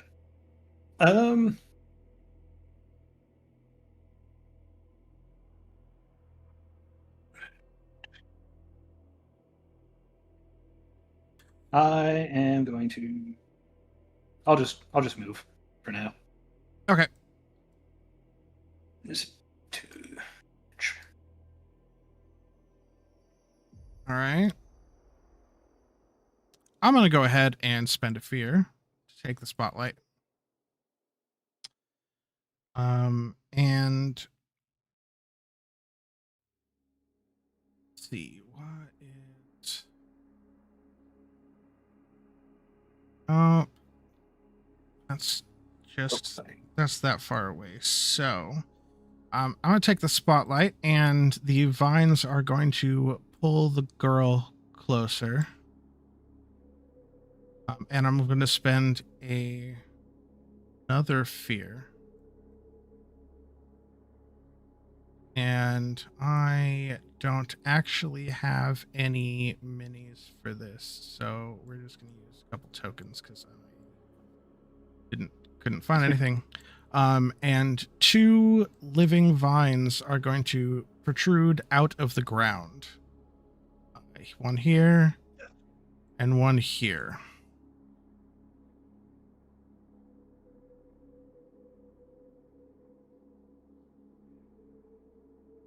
And yep, that's very close range. Cool.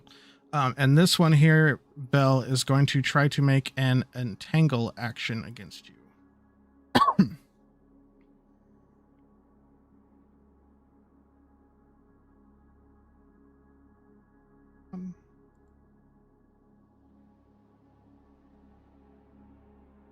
That's gonna be a 5. I take it that doesn't hit. Nope. Okay. All right. That will be the end of my spotlight. What are y'all doing? I'm gonna sprint towards the girl. Okay. At least get kind of like. I got no agility, so I'm just gonna. Right, so, yeah, you get this far first, and then make the agility roll. I mean, I could grab you and toss you further. That's a crit. And you crit. Never toss the elf. So go ahead and take a hope and relieve a stress if you have any. And you make it. I'll say you make it all the way to here, near this bush.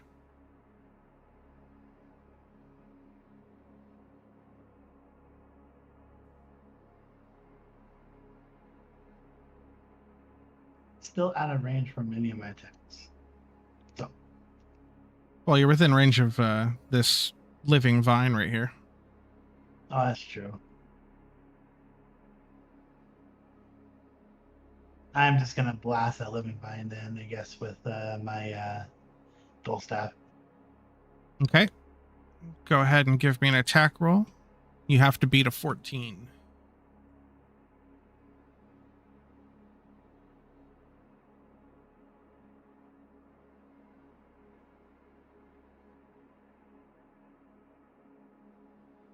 And with fear, I'm gonna go ahead and take that fear. Yeah, that the way this vine is kind of whipping around out of the ground, it kind of inadvertently dodges the blast from your staff. You rolled with fear, so the spotlight's going to come back to me. I'm going to spend a fear and drag this girl a little closer. I'm going to spend 2 more fear.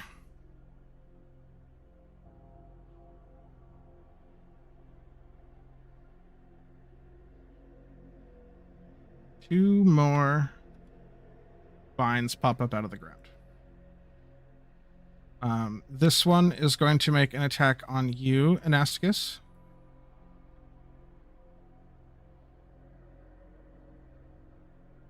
One. Gonna be a 19 to hit.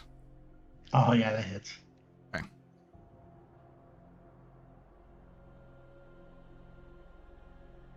And that is 1. Alright, that's going to be 6 points of damage. Yeah, that's gonna be 6 damage. And it's going to. It's on. What'd you say? Oh no, go ahead. 6 points of damage and what? 6 points of damage, and it's going to mark a stress to wrap around your leg and restrain you. You are now restrained. You have to make a finesse or strength roll to break free. Or kill it, obviously.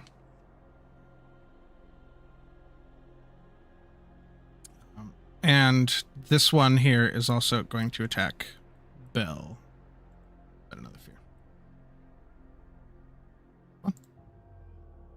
Bell, that is... Jeez, man. 5 to hit. Nope. God damn it. Oh. And that's going to be the end of my spotlight. Go ahead. All right, sorry about that. Mm-hmm. You're good. Can I do a kind of improvised action? Probably. What's up? Bell's going to try and tie a rag and set it on fire around his hammer. Yeah, I'm so glad I didn't stay there for this. Okay. Interesting. I was gonna say, are you happy to? Explain to me. Yeah, I'm happy to be watching the parents. Explain to me how you do this. Like, what rag? How are you lighting it on fire? Bell, being a handy type, always has like a hank on him. Sure. So he's going to wrap it around his hammer, and he always carries a flint and steel on him. So, flick, flick, down to prevention. Okay. Go ahead and give me a... We'll call this a finesse roll for tinkering. Give me a finesse roll, but go ahead and spend the hope to add your outs of prevention. That's +2. Bye, Coco. And How you doing?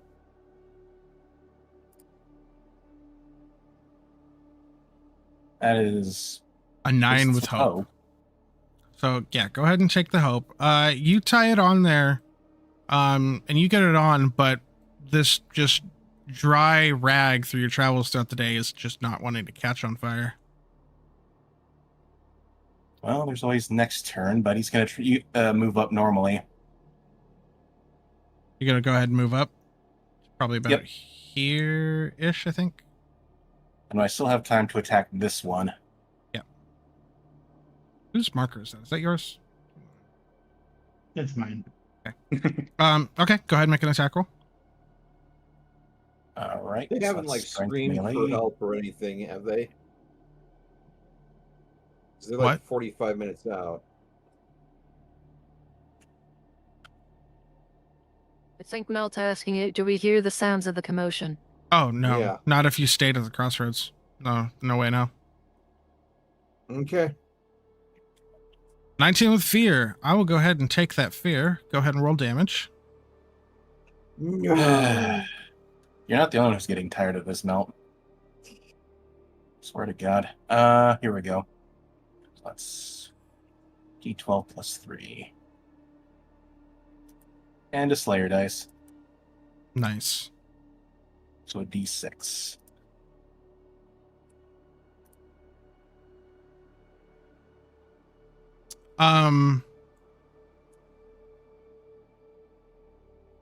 You are level 2 now. With proficiency, that's 2 d12s for your attack. You probably So should have roll done another D12. Yeah, actually, now that I think about it, you missed the attack roll. Yeah, remember damage rolls, if it says with proficiency, it's 2 of the dice now, not just 1. So yeah, add another d12 real Right. quick. So 16 plus 5, so 21. 21 damage. That is definitely severe threshold. I'll Three? move when I use Slayer dice. Yeah, that thing is this one here is battered and weakened. It's still upright, but just barely. Does the bigger plant react when I hit it? Not perceptibly. But I believe that's all I can do for now. Okay, but you did roll with fear. Spotlight will go back to me. And now...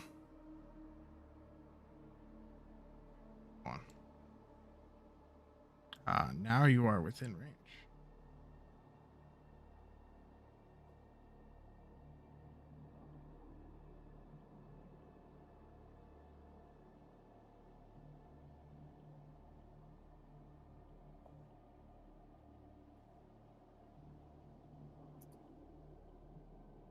No, I can't, because it has to be very close.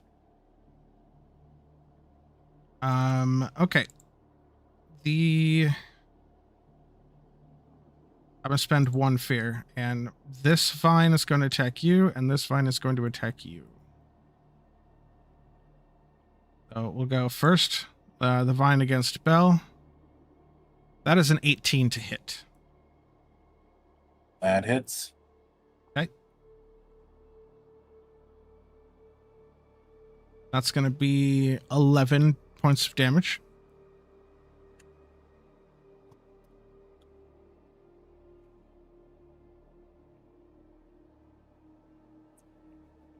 That's the...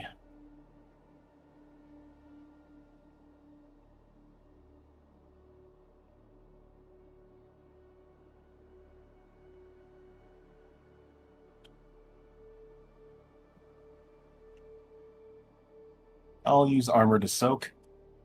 Okay. So you're going to take just 1 HP? Yep. All right. And then actually, Anasticus, this one has already got you wrapped up, so it can't attack you. It's going to spend its attack holding, keeping a hold on you. Get.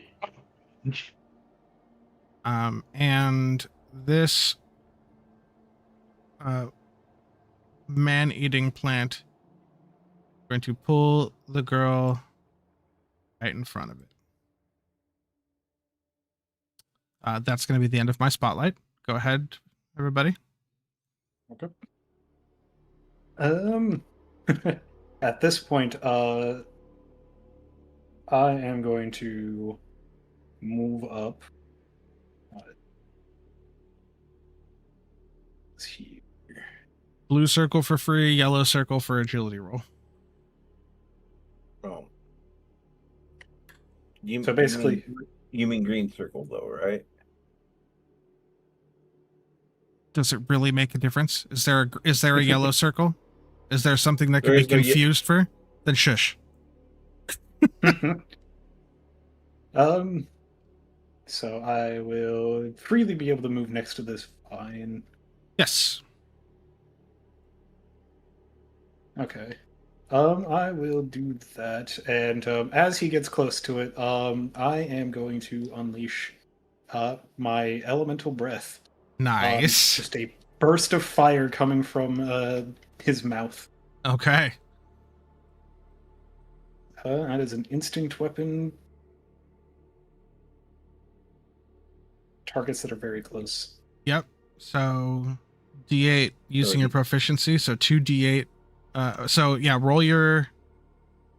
It's going to be instinct. Yeah. Plus Roll your hope fear die. Yep. So, yep. There you go. A 9 with fear. I'll take that My fear. first roll. Yep. Yeah, through its whipping around, your breath, although it is a plant, it is still very supple, and like a freshly rained on log, it is very difficult to catch this thing on fire. Apparently.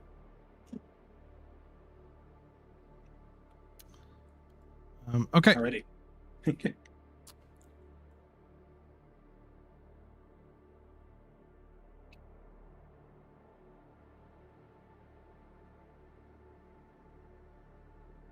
And the man-eating plant is going to make a crushing vine attack against the girl.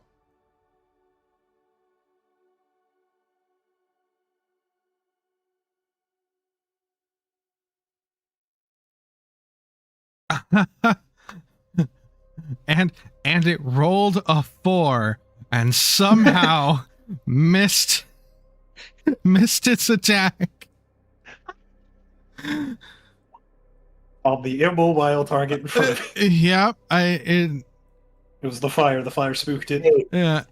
Hey, it doesn't have eyes, all right? This is true. This is true. It's trying its best. That's gonna go ahead and be my spotlight. Go ahead. I am going to.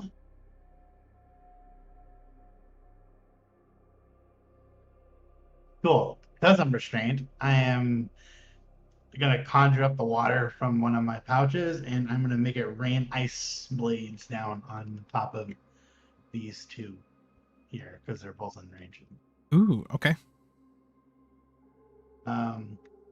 First, do I spend the hope and then, or I roll, see if I hit, then spend the hope? You roll to see if you hit, and then spend the hope, yeah.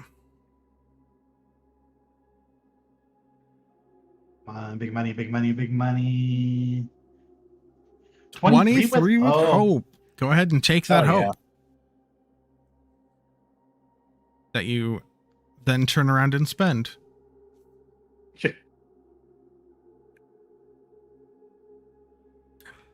Yeah, so I get to roll 2d8s plus 2.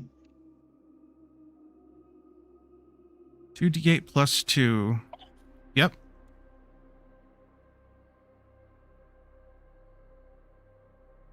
Ten damage. 10.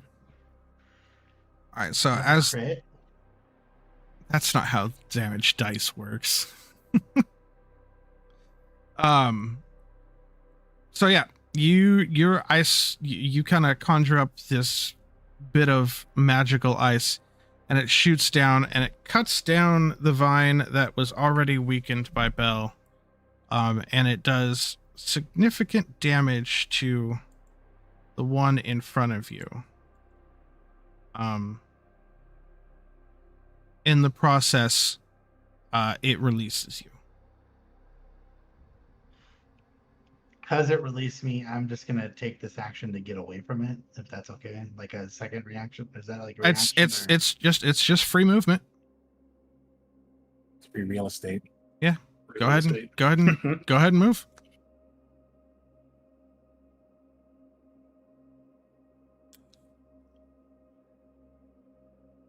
Okay.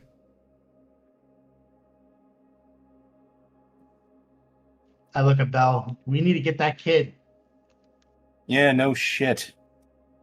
And with that, Belle's going to pop in agility and try and get in between it and the girl in the plant. Try to get between them. Yes. She's kind of like up in the air at this point. Okay, so I'm going to have to play Weed Whacker. Got Yeah, it. but yeah, you can. Run up, jump, and grab her, and see I if don't- you can I rip don't her free think- of the vines. You're a This giant. You don't need agility to get there.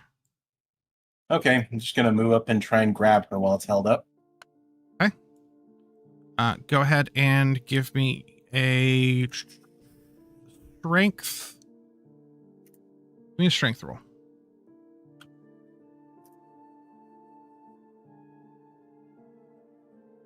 12 with hope. 12 with hope. Okay, so go ahead and take that hope, and yeah, you I'm going hold. to pop another Slayer die back on. Okay. Yeah, you go ahead and grab a hold of her, and you don't quite rip her out of the vines yet, but you've got good purchase on her. So it's you and this thing are kind of contesting each other and at a stalemate. Yeah. And Bell's going to try and get his shield in between its mouth and her. How are you going to do that with both of your hands holding this girl? One of them is holding, well, one of the shield's attached to the forearm. Okay. So you're kind of blocking the girl. Yep. Okay. Yeah. Oh, however, that also means I won't be able to factor that in for defense now. Fair enough. Seva, what are you doing? I am going to. At this point, you all have kind of noticed that the vines popping out of the ground haven't really been able to change location from where they popped up at all. Yeah. They are avoidable threats. They have the rooted passive. Living vines cannot be moved or lifted against their will. They are there. So basically, I could sprint and get. Challenges. I could sprint and get out of this thing's reach as well. Yeah, if you were to sprint, you'd be able to get right up next to. You'd be able to get within very close range. There's Okay. no attacks of opportunity. Yeah. Normally in this game, so you Yeah, can just there- literally walk right past the vine. Yeah, there's not really Yeah, I attack was of gonna say- opportunity unless something has a specific reaction to something like that. So normally, it looks like I'd just be able to get to. I'd still Yeah. be within close range of that one. But you'd sprinting- be close enough to, if you sprinted, you'd get like right behind Bell, and you'd be able to get close enough to that thing if you wanted. I will sprint over. Okay, yeah, halfway of free movement, and then go ahead and agility. Also, I clearly did not snap. Is that what I wanted to remove? Nope, not snap. Crackle, pop. Grid. There we go. I got rid of grid on your token. But yeah, so you got there. Go ahead and make the agility roll. Let's see. That is agility plus the hope and fear.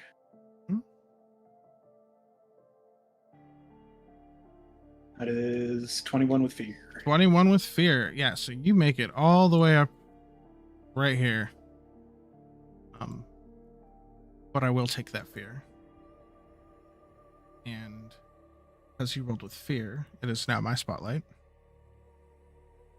As the man-eating plant is going to turn and make a mark a stress and make a vine spear action against Bell, who is now struggling with.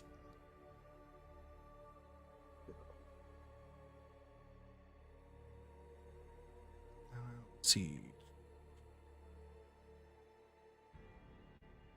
Target attack. Okay, so that's 20 plus 2.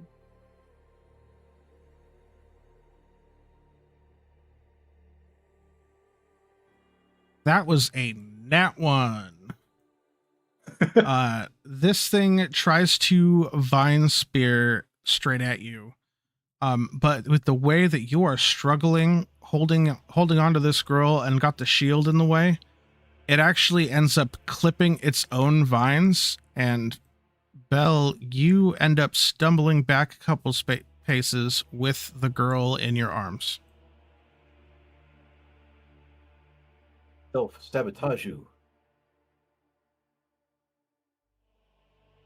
Well, And that'll be its turn. not sure what happened there, but I'm not arguing this.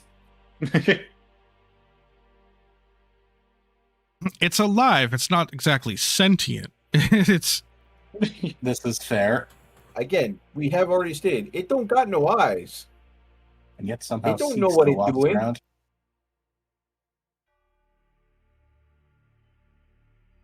Is it one of our turns now? Spot Yeah. change, or you still have it? yeah. I said, like I said, I'm gonna move here, and my eyes start turning like fire red, and I'm going to conjure up fire, and I'm going to, if it hits, I am going to cinder blast this freaking Then- plant. cinder grasp. Yep. Okay. You do have to move with 2 melee range for that. So you have to walk all the way up to him. Okay, just double checking. Giving it a fiery backhand. So you know, as you're walking and you're stepping into through these like red vines and dirt below it, you smell copper. Where normally you smell earth and plant matter, here you smell copper.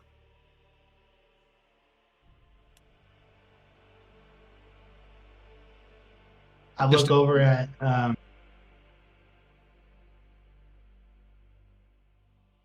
what's your character's name again? Stava. Seva. I kind of like. Do you want to help me on this one? Team up. Yeah, you know what? I shall. Okay. So whoever's initiating the team up, spend 3 hope. I'll initiate it. And flip your team up token over. Okay, not you, And- not you, the person that initiated. Okay. You'll still be able to initiate once per game session. Gotcha. Now both of you make your attack rolls that you want to attack. Dual cinder grasp. Yeah, more or less. Go ahead, make your attack rolls. You got a Let's- 15 with hope. What do you get? It's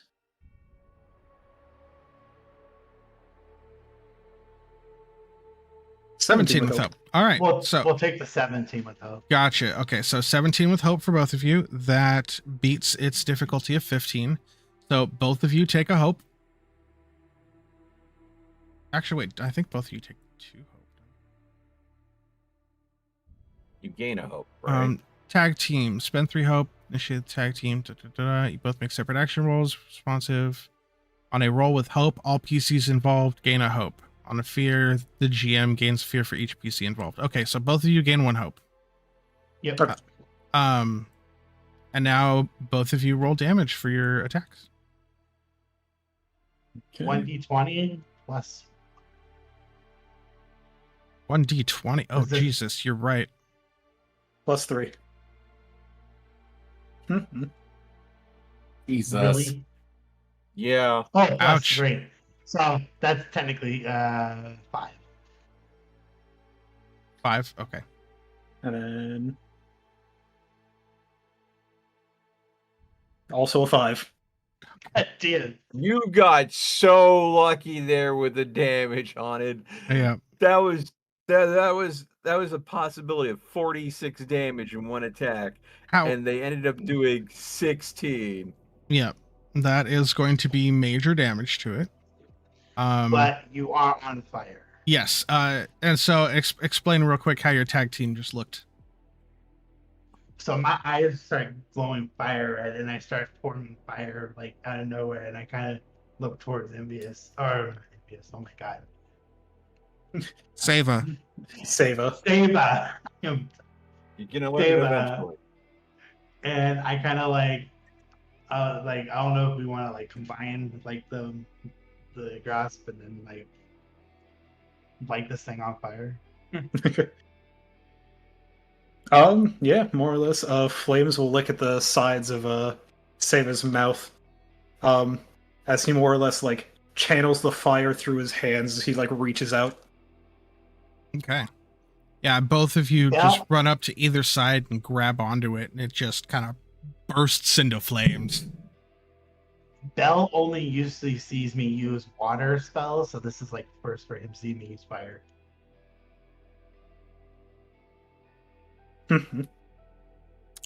Okay. Where? On your action, you would have to roll a 2d6. Is that what it is? Okay, I was trying to find Yeah. So yeah, when a creature acts while on fire, they must take an extra 2d6 magic damage if they are still on fire at the end of their action. Okay. Question: does that stack since there was two different mages that both set it on fire? It is it's the same status effect. Yeah, it's not doubly on fire. Nice try though. I mean, I had to ask. All right. Okay, but you rolled with hope, so the spotlight is still on you guys. Belle, what are you doing now that you have a unconscious girl in your hands? First and foremost, going to move away from the plant with her. Okay. Avoid the vines.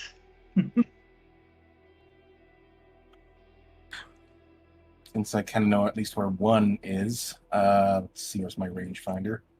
I mean, you can see all three of these here. They're not I'm exactly. gonna grab her and I'm gonna do a sprint action to clear them. Okay.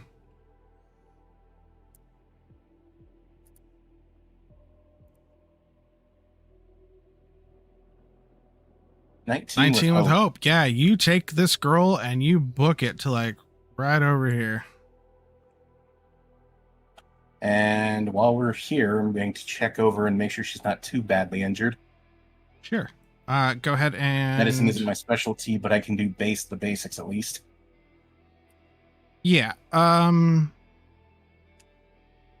would say with your background in kind of like search and rescue already, you definitely know some basic first aid enough to like see how someone's doing. And as you're checking over her and kind of like making sure she's breathing and whatnot, she starts to stir and her eyes are slowly fluttering open. What happened? Where am I? You're in the forest, sweetie. A giant plant tried to eat you, but right now it's currently occupied, and we got you out. Occupied, pillar of smoke billowing up from it. That's precisely what I was going for. Okay. Over Belle's shoulders, a pillar of smoke. Yeah, and as you're looking, Does that look like a signal fire in a distance? Yeah, I was gonna ask. Do we see the pillar of smoke in the distance? it's been all of 20 seconds, so not yet. It hasn't gone high enough yet. No. Cool. Remember, they Let walked us like know what it does. yeah. I mean, remember they walked like 45 minutes away from you, so it's It'll take a bit to get to within viewing range. yeah. It's not like you guys are just right here off the map. You guys are you separated. we know. Okay. Belle, while you're looking over her, you do notice that her lips and her gums are very pale. She's also got a kind of a slight tremor.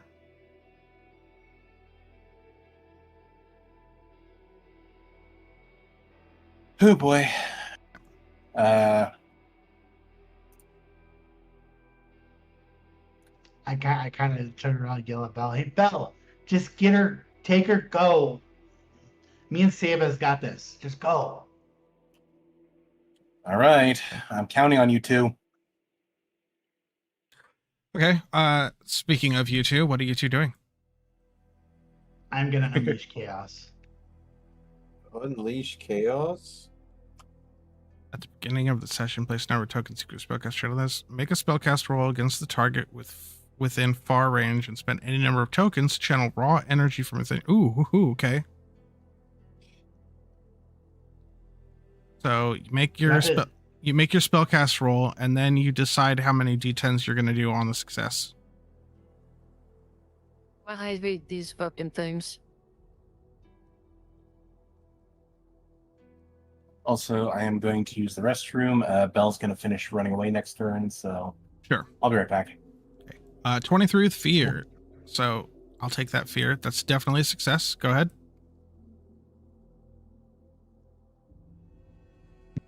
Use 2 of them. Okay. So does that mean, is that 2 d10s? Roll a number of d10s equal to Yeah. the tokens you spent. Yep. Okay, so 2 d10s.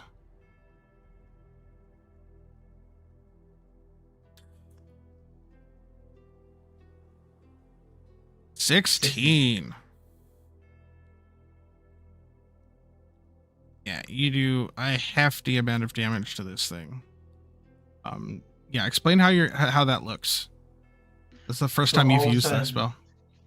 Yeah, so all of a sudden, just like my mind, I just like I yell out a scream, and I just start sending like the mixture of like I don't know, just like I guess elements at it, just like because it's chaos, so it's like all this chaos crap, like rocks, like from the earth, the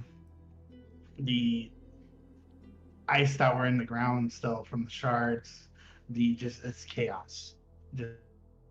Just all manner of rocks and twigs and water Yeah. and everything nearby, almost like a very small rowdy tornado just kind of spirals up and starts shredding through this thing's leaves and whatnot. And it is not doing well. It is, however, its turn now, though it is on fire. So You guys spend a fear to get off fire. now I'm gonna roll 2d6. 9. Is Yeah. that the end? At the end of your action. Is that the end Or of is it? that end of my action? At the end of their action. Of your action. So you do your action first, and then at the end of your action, you roll the 2d6. Oh, okay. Well, in that case, it's first going to... Uh-oh. Oh. What do we mean I'm disconnected? Interesting. By the way, Haunted. Hmm? If you could say if the current instance of this table has a different instance of the table, my notes got deleted again. Oh, okay. It's. I'm gonna be. I'm making a new notepad right now to go ahead and make sure that I never lose them again. Yeah, the notepads, the scripting for the notepads in the game tend to. Yeah. Waiting for Owl to load back in. They're very dumb.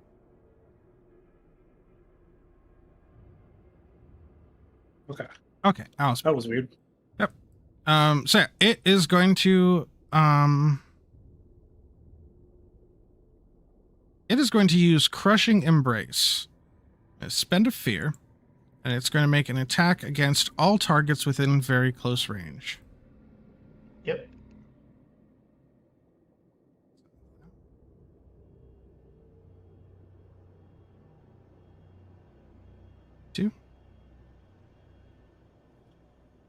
That's going to be a 10 to hit. That is a miss. Okay, yeah, and it's like crazy on fire, weakened state. It's Yeah. lashing out, but it's just not finding purchase. I was going to say, that is going to hit me, because that meets my evasion. Oh, does it? Ooh, okay, never mind then. So it misses you, but it hits Seva. I will just take the one. So that is minor damage. Oh no, it hasn't rolled damage yet. Oh, That was okay. that was to hit you. Oh, that was just it. Okay. I'm Yeah, back. Welcome And back. and you become restrained and vulnerable as you are starting to become crushed by the vines. Ouch. But then the fire causes it to take 11 damage, and it releases you as it withers and falls into a burning heap on the ground. Brilliant. Did I take any damage from that, or was that just for the... You did not. It just... If it wasn't on fire, you would have I started... got you all! Yep. I see. Okay. And as it dies, all of these living vines just instantly wither away. All right. That was As a great it fight is- I didn't participate in. Ugh. Yeah, I didn't split the party. Run that by me again there, big dog. That's actually the greatest fight I never participated in. I didn't split the party. Nope. Right. All right. Okay. So I Sava assume... isn't going to waste any time. He's going to run back to catch up with Bell. Okay. At And this point, Bell's kind of hauling ass because of the girls shaking and all that. So might take you a bit to catch up. and Asticus, are you Before I following? leave- Before I leave, I want to Uh-huh. investigate this ground. I was smelling the copper. Sure. Go ahead and give me an instinct check. Instinct or knowledge?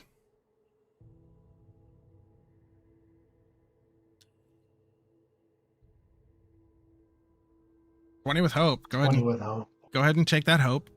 Yeah, so you know this.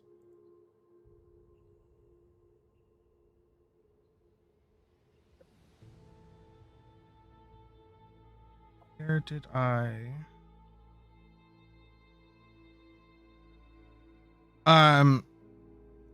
You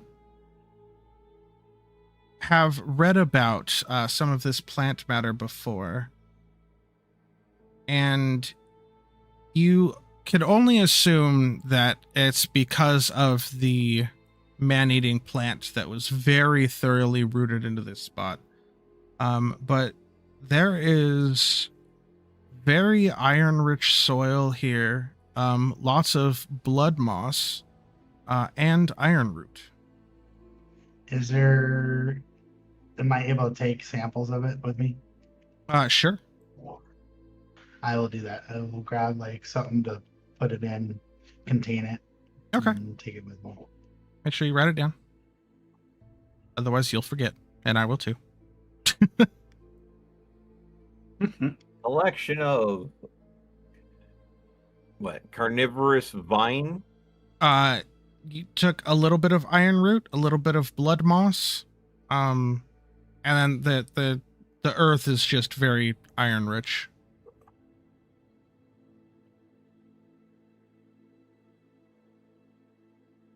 And you get a little iron root, and it hooks up with a little blood moss. You go ahead and get carnivorous plants. Okay. Who would have guessed? Blood moss, iron root, and what else? You just unless you're taking a soil sample, it was just very iron rich soil. Iron infused dirt. Got it. Yeah, you get the impression that this thing's been eating lots of living things for quite a while. Yeah. I start heading back towards the crossroads. Okay. So yeah, you head back towards the crossroads and you meet back up with at a much quicker pace, because now you are running and know where you're going, and you're not trying to navigate, a small girl's footsteps. You get back in about 20 minutes. Maybe 20, 30. And you get back to the crossroads where these two parents are pacing back and forth, very, very worried. Uh-oh. Hello? And Delayed has disconnected again. So did Reen. Apparently. Delayed and Reen disconnected. Well, Yeah, I mean, I can still hear everybody. Okay. I'm guessing yeah, it was I in can still tabletop. hear people, but my It seems my tabletop is... It's not crashing, but... Keeps It's disconnecting. not kicked me out. cooperating. No, did the it's... same. No, my tabletop crashed. Okay. Mine did not crash, but it just booted me again. What's hilarious is I can still see everything you're doing up until the game is like, yes, you've been disconnected. Oh. Because like I'll see the message in chat pop up that I've been disconnected, and I'm like, wait, hold on a second. No, I haven't. What do you mean? Okay. Well, I saved the board real quick just in case it's one of those like weird rolling crash things. Yeah.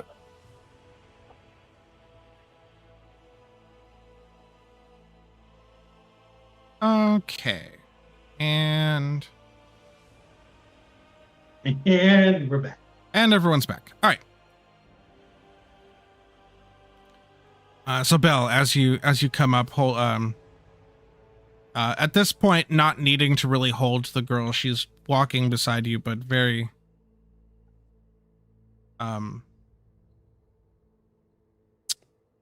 very shakily.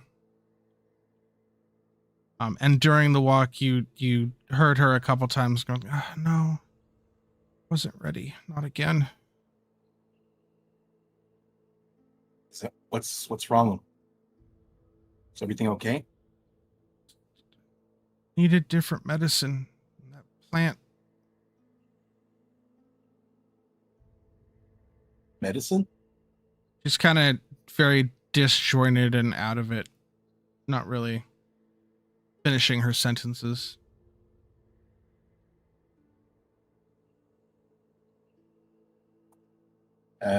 Guys, she's mentioning something about medicine. We should probably get her back ASAP and find out if we need to do something. Well, I'm pretty sure we need to do something about that, but what we need to do. I would be inclined to agree. Since we're in a place that it's a little bit safer to take a look at her, I'll look her over, see what I can figure out. Sure. Go ahead and give me a either instinct or knowledge roll, but for you with advantage. And if you want to, this would be a good point if you wanted to spend a hope and use your medic. Oh, not that one. There we go. Yep. Okay. So let's see. Insight. Instinct, hope, and fear. And proficiency. No. +2 for your medic. Okay. There you go. Oh, and you said this. and I said with advantage, so add a d6. Okay. That is a 26 with hope. There you go. I had a feeling. I had a feeling. Yeah, almost like you're built around this kind of thing. Almost, huh?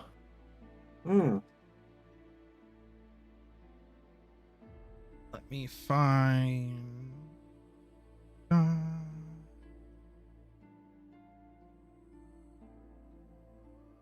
Have a thing for this. So looking over the girl, with your vast knowledge of medicine and natural healing, you realize through the conditions that she's not conditions, the symptoms that she's exhibiting, and the little bits that she's been saying, you believe her to have what is known as hollow blood. It is a rare blood wasting condition that causes the body to fail at holding iron without regular intake of like red meat, liver, certain mineral heavy plants. You know, those afflicted can suffer from tremors, weakness, confusion, and if they go more than a couple days without a decent source of iron, seizures. Gotcha. So what's the situation, Saba? I don't see this too terribly often, but she's got hollow blood. Given that she's showing symptoms right now, she's going to need some source of iron to tide her over. So really- not only did her parents send out their 11-year-old kid unattended, but they sent her in this condition. Odds are they might not have sent her. She might have been, with her muttering, she might have been going on her own. They said they sent her on her own. They said they sent her out. Like, she does that. Right. Remind me to go smacking some heads together when we get back. Oh, I'm gonna have some words. Also, I kind of like removed what I I have grabbed. more than words I here. I have some iron-rich soil. Are you good at making medication, Seven? I don't know you personally. This soil is rich of iron that I grabbed from where the plant was at. Did you grab anything else from there? Some moss blood. Or blood moss. I could probably make something with that. Wouldn't be very good. Just be more or less giving her effectively pure moss and iron. And I got iron root. I mean, as long as the moss is edible, it might get her through this. Might take some heating up, but Yeah, Seva, you think that if you could sit down with your tools and take maybe an hour, you can probably come up with something that would be a very temporary medicine out of these resources. With her condition, will she make it back to the house? she can make it back. It's not at this point lethal. It needs to be treated quickly, or else it could become lethal. I'll need an hour to make something, so we should get her and ourselves somewhere safe. Let's get her back, and then we'll go from there. Think we can make a tincture with that moss? It'll be something, all right. It won't be pleasant for her, but it'll tide her over until hopefully her parents can see some form of reason. That's all we can hope for. Do we see them now over the edge, like where we're walking? Yes. Also, with that high of a roll, it also makes sense in your mind that she probably wandered towards that plant on purpose, trying to gather things to help herself. She might have. I love that her parents just sent her out to gather berries. Didn't include the fact that she's got a medical condition and that she's out actively trying to collect medicinal herbs to help her medical condition. Yeah, definitely Parents of the Year award going on here. So, do we arrive back? Yeah. Yes. Before the parents could say anything, and I started saying, "Give me one reason why we shouldn't strip this kid from you right now, and just give me one reason, and why I shouldn't strike you two down right now." We didn't send her off like running miles away into the woods. We told she normally only goes maybe like 200-300 feet, just like barely into the woods. And we turned around and she was gone. She shouldn't even be that far out with the condition that she's in. Condition? Hollow blood. What condition? Hollow blood. Are we familiar with what that condition is off the top of our head? You've heard of it, but most people that have it, as long as they're around a pretty solid source of meat in their diet, they kind of self-medicate.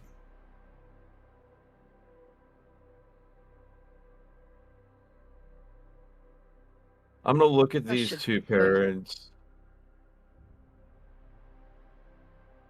You first, see. Go ahead. No, go ahead. Question for either of you. Do you happen to hunt? Yes. The father looks at you, of course. We have stores of meat specifically for her. We sent- Saber's gonna kind of interject, and he's like, let's not take it out on them. The girl was out searching on her own. She wanted to try and find some way to help herself. She knew what she had. Given what we found where she was, that plant may have just been a unfortunate encounter for her. What plant? Big You know, old de-seeding plant. yeah. But when she was looking, or where we found her, there was. He kind of turns to Anasticus and is like, "You said it was blood moss and iron root." Blood moss, iron root, and rich iron soil. It was a very iron-rich area. She went out looking for iron root? I told you not to give her... The wife looks at the husband. She's like, I told you not to let her read that book. You knew she'd go off trying to find other things. Fighting here will only draw monsters to us. We can Yes. deal with this when we get to your cabin. Yes, of course. Yes, Plus, let's go ahead. we need to get her to eat something, so otherwise she might have a fit. Let's get back. I can make something out of what Anasticus here has collected for her. A supplement of sorts, something to prevent any major effects for the time being. Most you all get something ready for her. Okay. I look at Zeke. I'm like, Zeke, you're trying to say something?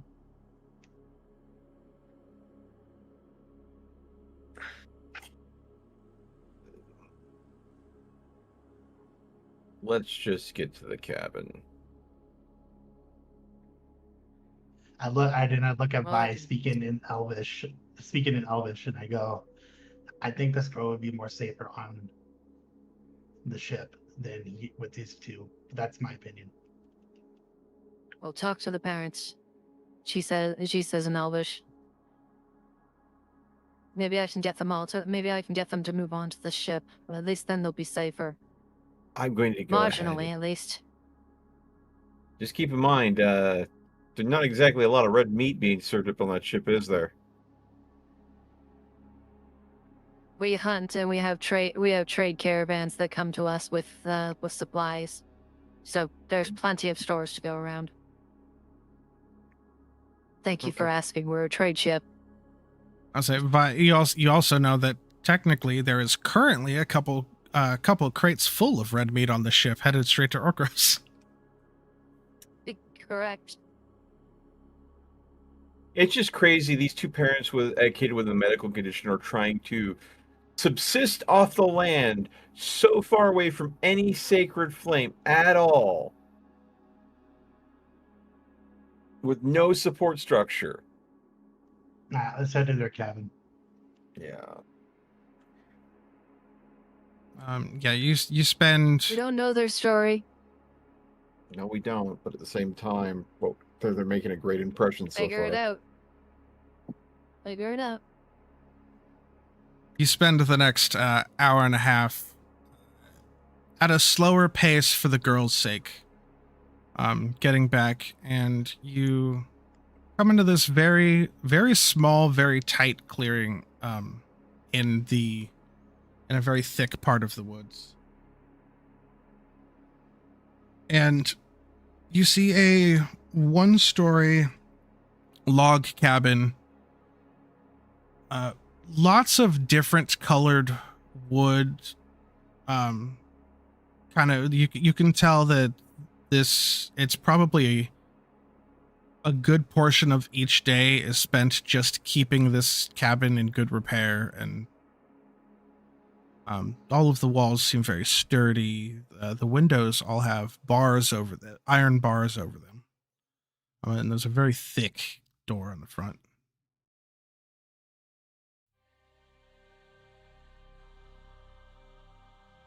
You all head inside? Yep. Yeah. They get inside, they take the girl, and inside is a mostly one large room. You see a kitchen set up around a very, very large table. There's a fireplace with a comfortable chair next to it where they sit they sit the girl down in. As the mother rushes over to the kitchen area and immediately takes this, like a steak and kind of throws it on the stove to start cooking it up for her real quick. On the right side, there is a partitioned section that when you look in, you can kind of see a small bed with a couple toys. And then there's against a interior wall, there's an open door, and inside you can see another bed with more adult, like a wardrobe and whatnot in there. And then towards the back in the corner, you see a stairwell going down to what looks like some sort of root cellar. I give some of the blood moss in the iron root to Seva. He will go ahead and he'll sort through his stuff. He'll more or less pull out a mortar and pestle and just kind of begin grinding up the root as he makes or as he works to make this little supplement. Little tincture of some sort. Yeah. Yeah. You start doing that. The mom looks over and sees what you're doing, and comes over and it's like, but would this help? And she's got a bottle of some just kind of like very, very basic alcohol that you were very familiar with being mixed into a lot of medicinal things to help bring out certain properties and whatnot. Aye, that it would. Everyone, if you didn't have this, I'd just be using boiled water, which wouldn't be as effective. So while they're doing that, I look at the fathers and I go, so why are you guys out here in the woods? Like, just not too far, there's a place where there's a safety pyre. The flame. But you live out here. We are aware that Okros is nearby, but my family's lived in this cabin since before the apostasy. I get it. And the trek to get her there, I mean, it seemed safer just to keep her here and keep her condition under control than to risk running out of food on the road on the way.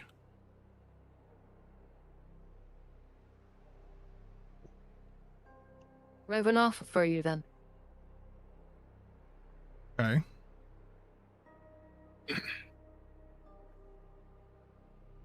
If you were to join my ship, I along with my crew, as she says, the Yellow Jacket could keep you safe, at least. And not only that, since we're a trade ship, we would have a steady source of iron as well as meats and other goods that we could a lot to keeping the girl's condition under control. Plus, there's the only thing. Not only that, but she would also be able to interact with children of her age or older. And mind you, it's everybody there does their share in order to keep their home, but we don't go ahead and we don't work anybody like a dog. You're allowed to take as much rest as needed to keep you in fit and fighting shape, which is asked that you do your part. If these conditions are to your necessity, I would ask that you come along with us and we take you to Okros and you can come with us. You can stay on the Yellow Jacket for the foreseeable future. We can get you set up with a home. I mean, go ahead and roll a Presence? Yes, a presence roll. Bell cracks do his you want me to knuckles in add the it? background. Just Can I kidding. use Shield of the People? As this is coming from a place of wanting to protect not only the child, but even if they are incompetent, the parents as well. They tried their best, Reed. God. Sure. Can I assist Thank you very also much. using my experience? Let's talk. How are you taking part in this conversation? Just trying to explain like the benefits and like how, kind of explain how me being on the Yellow Jacket is like helped me in my time Mm-hmm. being on there, where I came from and what my life was like. How I know he said this has been in his family, this home, right? It's been in his family for a while. How it took me a while to leave where my home was, but Sure. didn't have the safety of it, I'll let you do. I'll let you spend the hope to help, but the experience would be for your own roll. So, but you can Just you a can roll the D6 d6 and add it to the. All right. Okay, so I'm rolling. Am I rolling hope and fear plus presence, and then Presence. plus the +2? Yes. As long as you spend the hope for the +2, yeah. The two for to use shielding the people. Yeah. My experience. Okay. Yep. Yeah, I'm just making sure.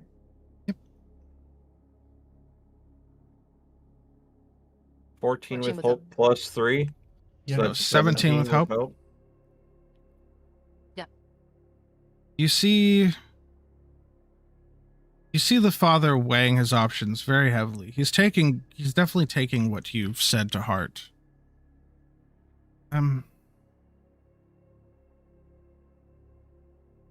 Let me sleep on your offer. You understand how serious it is for us to try to uproot our way of life here. Be a very drastic change. long as you weigh them against give up the family home. As long as you weigh them against the safety. Sorry. God. Belle's gonna pipe up and say, "Trust me when I say, I know what it's like to uproot a way of life. The difference with me and you, though, is I didn't have a choice." There. As long as you weigh your options, heavily, because the world is not as kind as it used to be, especially before not as like it used to be before the apostasy. And I would hate to see a mother and father lose a child over when it could have easily been prevented. They said they'd like to sleep on it. Let's let them do that. I'm aware, Seek. Before that, though, please, we have lots of food stores. Let's all have some dinner. My wife is a mushroom wonderful soup. cook. Mhm. As you, No offense, Seek. Seva, you go ahead and give the tincture to Mira. Yes. Yep. And just like as I'm giving it to her, I'll just be like, it's gonna be tough. It's bitter as anything else you pull from the roots of nature are, but it should help. She kind of nods and drinks it down and kind of winces at the taste, but you do notice very quickly a little bit of color kind of come back to her cheeks. And it's relatively light, so she should still be able to eat a meal. Okay. So, the father's kind of like paying attention to his daughter. The mother's cooking up a storm. And about an hour and a half goes by. And you all sit down to dinner. And there's a lot of scavenged vegetables, a lot of kind of nuts, some berries, not much in the way of fruits and berries, but some. And quite a lot of different like steak and salted meats and jerkies and whatnot. You can tell that they definitely make sure she gets enough iron in her diet when staying home.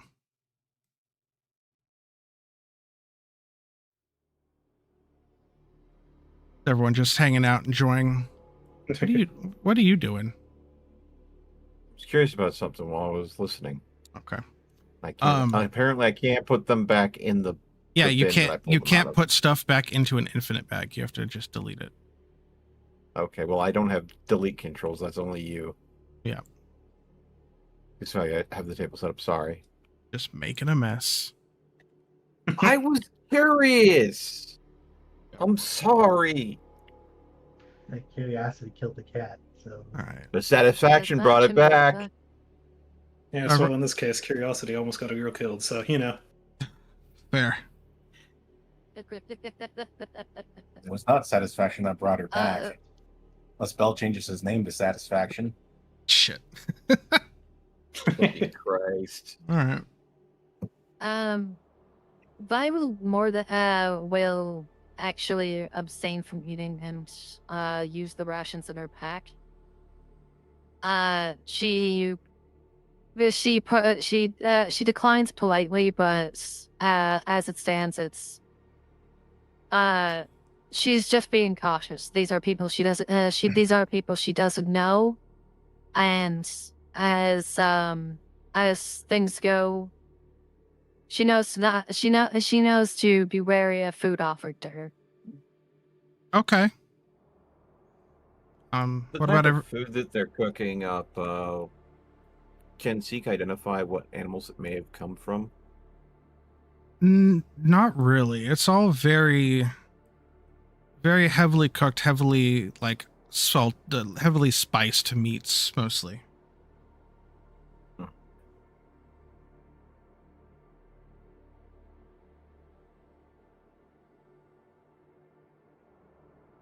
Are you trying to like inspect the food or something?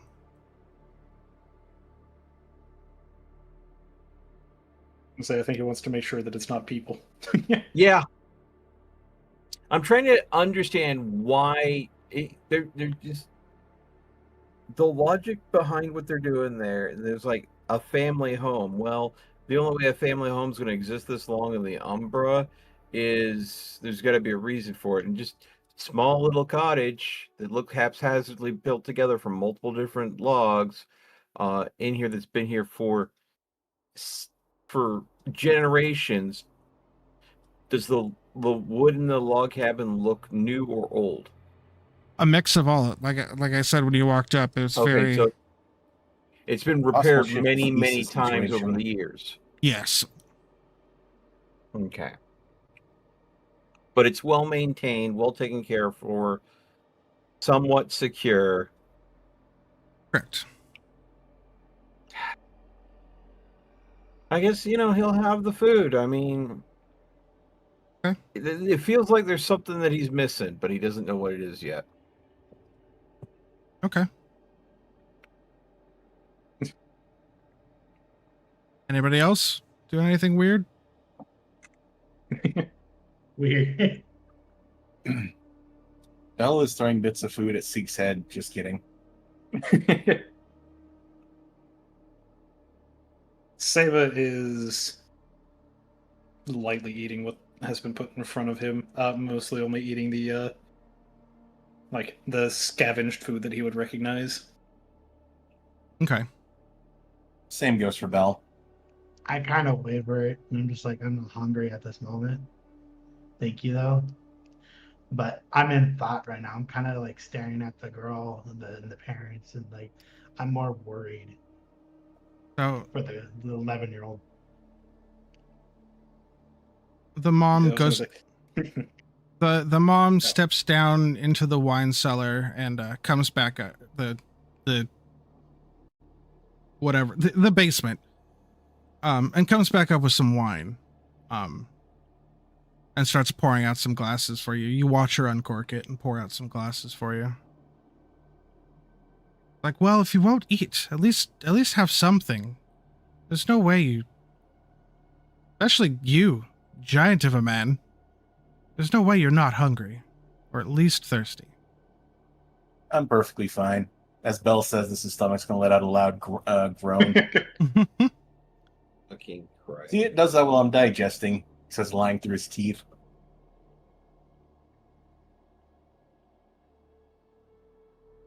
She looks slightly more anxious, and it's just like, really though, you all should eat. I mean, if our daughters showed anything, it's that not eating can be very, very bad for you.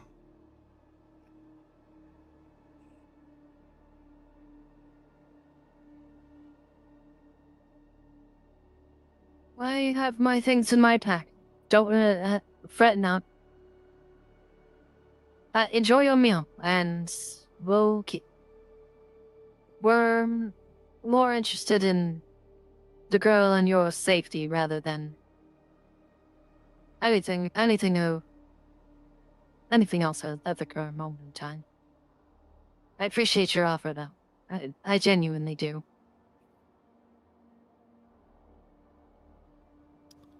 At this point, Seek, go ahead and give me a strength reaction roll. Yeah.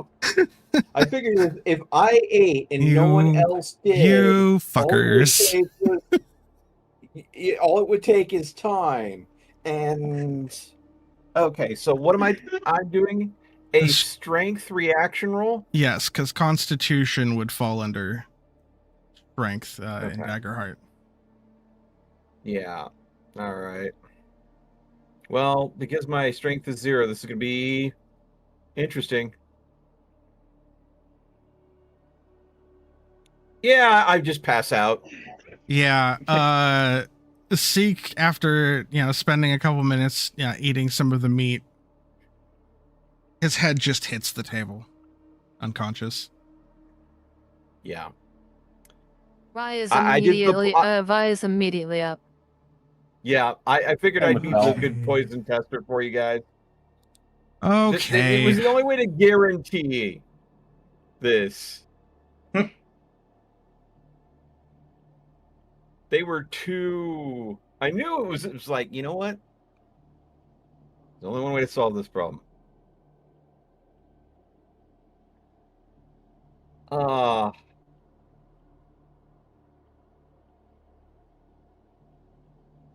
Okay. God damn it. Fucking shady people being fucking shady. Seek is passed out in this shit. Okay. Hey, what better way for it to be very clear that he's passed out right now? Head desk. Do you mind if I move Vi to where she would be? That's fine. Stationed? Yes. Vi would have been standing from where they came in. She wouldn't have even moved towards the table. She's staying near an exit. Oh, isn't this like the front door right here? Yes. Yeah, Vi, you're near a window in the back. Yeah, this is the door here. See the little dotted outline? I did not see the dotted outline. Yeah.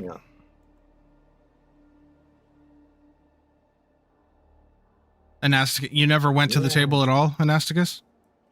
No. Oh. Yeah, eat. Yeah, fucking poison ass motherfucking. Okay. So yeah, Seek's head hits the table. Bell is going to check on him, though he does not necessarily know how to check for a pulse on a fungal. I was gonna say, Seva would look over, kind of just lightly get up from the table and walk over towards Seek and just kind of look him over. And as he's doing this, he's gonna mutter, sedatives or As you're doing that, the father and the mother both get up and start walking over this direction. No. Yeah, Vi yeah. starts moving towards them, and intercepts. She already has her pole arm at the ready. Basically, not only guarding Seek, Mm-hmm. but keeping them at about the length of a pole arm varies between people, but I'm a taller race, so I'm assuming I would keeping them at least at 10 feet range. And Okay. Bell is going to stand up to full height and just stand right behind them with his warhammer and shield at the ready. Okay. And Mira dives under the table. Yeah. Yeah, cannibal cookout. The father pulls out a cleaver and says, "You don't Yeah, understand. We have to feed our daughter." There's different ways. Oh my god, they literally. Okay. Does your daughter even know what you feed her? The mother, of course she knows. How do you think we get people here?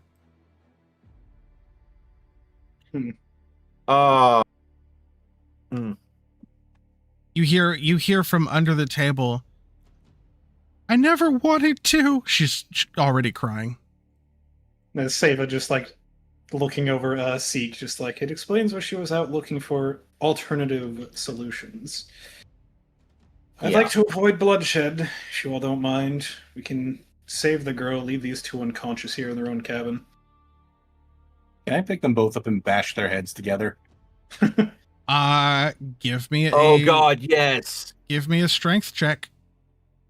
Just donk donk. Two giant bombs reaching cover your face. I'm going to spend a stress to make this a Andre reckless the one. Giant style. You're gonna spend a stress to do what now? Make this with roll with advantage. Reckless. Oh, yeah, go for it. And where is the advantage button? It's a It's just a D6. D6. It's a D6.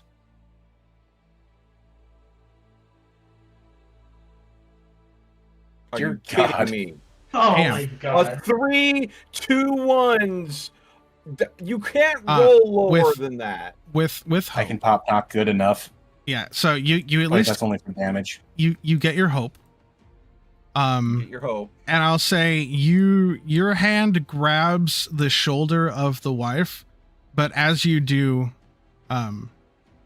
the husband takes a step back and turns and like raises his cleaver towards you.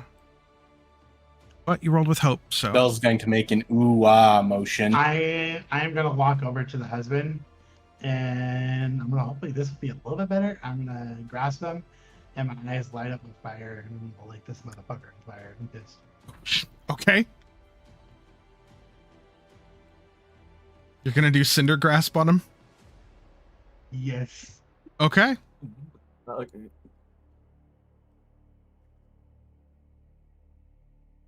Make your attack roll. spellcast roll first. Yeah, these guys were 23 with 20. him. Yeah, Fucking that- Christ. that hits. Roll With your hope. D20 Go ahead. plus what? 3? Go ahead and take your hope.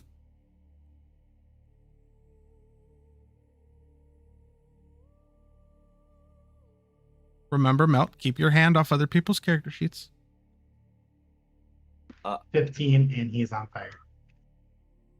15. That is double his severe threshold. He not only Incinerate a man. you walked up to this man, grabbed him by the wrist, and just turned him to ash in front of his wife and daughter. You know you the damage hear that spell does. you hear from under the table this little girl just scream, "Daddy, no!" Yeah, as this guy dies, Sava just completely locks up. You had so many spells you could have used. Why did you use the nuke? Yeah, Sava, go ahead and take a stress watching this man just get incinerated before he's Vi will walk up to the mother and after just witnessing her husband get turned to ash, she's going to take the blunted side, like the side of her blade, and just crash it against the not crash it, but she's going to basically with just enough force to go ahead and render her unconscious. Unconscious. So I'm gonna go ahead and specify right now so that everyone knows. In Daggerheart, losing all of the HP, kind of like how you guys make death moves, losing all of your HP does not necessarily mean death, it just means defeat. You will decide how that looks. The Cinder Grasp situation is he lost all his HP and caught on fire. In a very drastically high damage move. So if I ever say, how do you want to do this to something, you can choose to knock it unconscious or tie it up or, not kill it. That is an option most times. This was just so drastically overkill. They're just peasants. Cannibal peasants, but peasants. Oh, well. Yeah.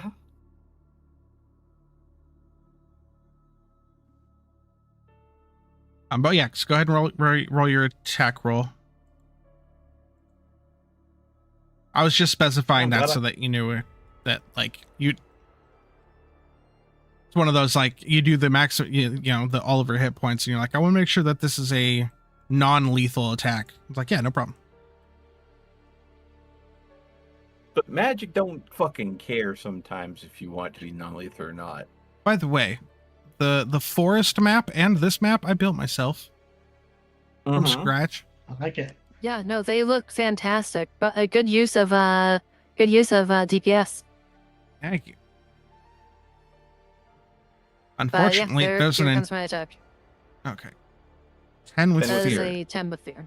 And this is just me broadsiding her. Surprisingly, in her hystericalness of watching her husband die and her flailing around, she actually somehow dodges under it. She has a difficulty of 12. Yeah. Difficulty of 12. Good job. Since I'm grappling her, can I just club her on the side of the head with my hand? No, you know what? You're right. She is grappled at the moment. Add a d6 to your 10. Oh, sure. Oh yeah, that would be an advantage, wouldn't it? 13. That's okay. 13. Okay, go ahead and roll damage. Yeah, it hit. 13 with fear. Still. Yeah, 13 with fear. But this is me rendering her unconscious. And actually, instead of you, I'm still gonna use. I am still gonna use my halberd, to do this. So this is 2d10. 2d10. 2d10 plus 2. Yep. Why am I glad I reminded everyone of that?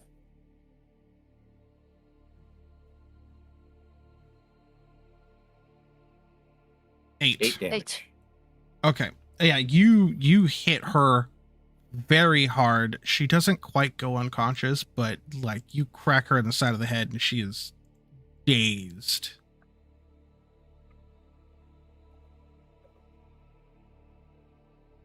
You hear from under the table, please don't kill my mommy. All right. Do not aim to kill her, child. Do not worry. Well, that was with fear, so that would be their spotlight now, I think. Yep. That was just me confirming the child. That's all.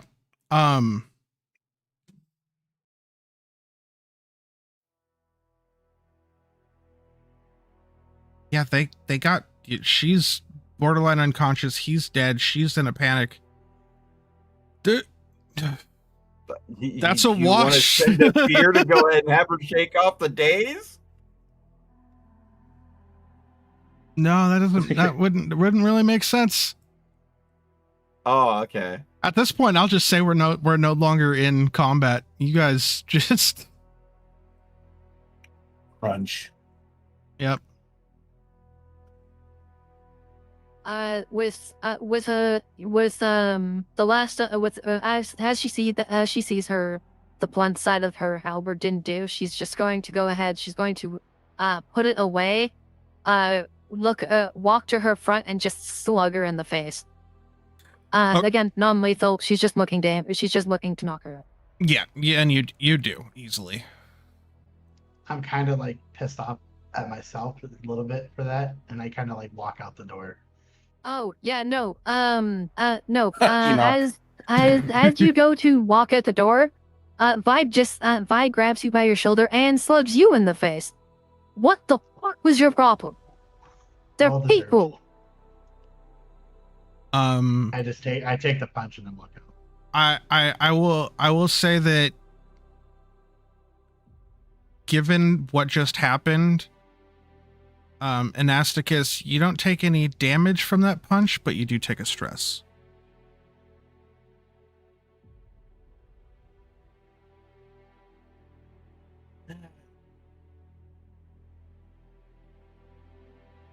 Well, I'm kind of glad that I slept through all this. You're gonna wake up just like, what tend happened? to the mother. Bell, please tend to the mother. Or who? Saya, Bell. Saya, are you still with us? He's gonna go and lightly smack Save on the face, just enough to rouse him. Seva's just like a 1,000-yard stare at the Save trial. if you want Sorry, man. if you want to spend a hope to get yourself out of your daze now that we're out of combat. Yeah. Okay. Yeah, you go ahead and manage to shake him out. He's like, Table talk. I'm workshopping how to manipulate the fears a little better. The phobias. Appreciate you. The phobias. Yep. All right. Anyway. Seva just kind of, after being shaken out of it, he's like, oh, sorry. Yeah, I don't mean to. I want to do the same thing too, honestly. But we do need to make sure the mother's okay. I'm going to tend to the daughter. By the gods. Can somebody wait? Anasticus, if you can hear me out there, come back in here and see if you can rouse Zeke.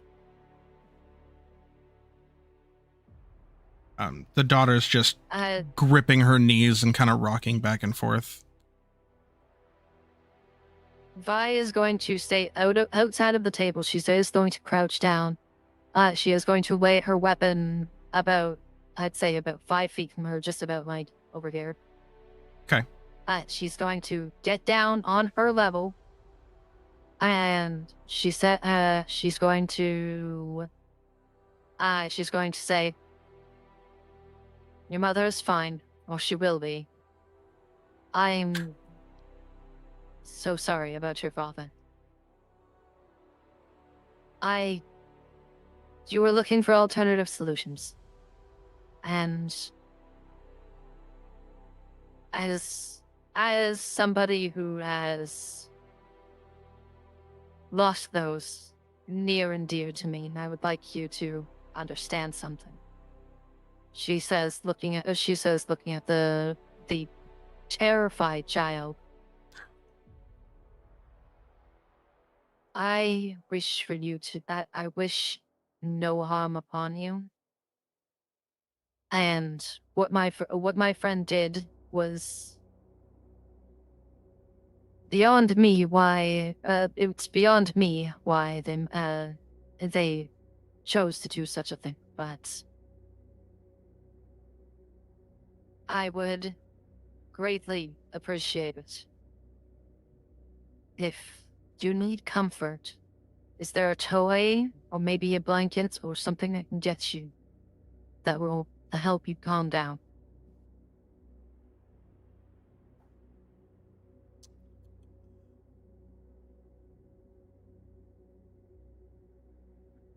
She is going to express this with as much sympathy as she possibly can.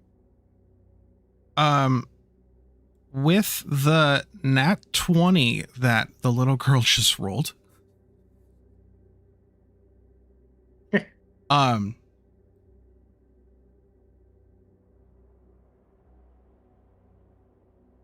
horrifying life events are unfortunately nothing new for this girl. She's definitely not unfazed by any means, but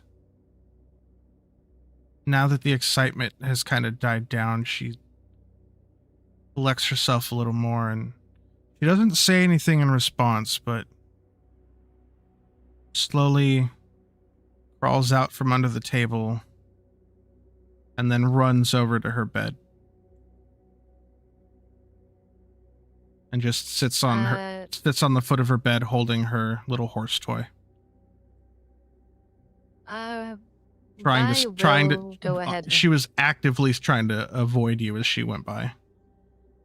This girl does not trust any of you at this point. She is going to wait outside. And she's going to go inside her room and just. Okay. Yeah, you notice these aren't necessarily walls. They're more just kind of like standing partitions. They're partitions. Yeah. Yeah. She knows that she wants privacy. So, she goes ahead and she's just going to wait for. She's going to wait for her. Okay.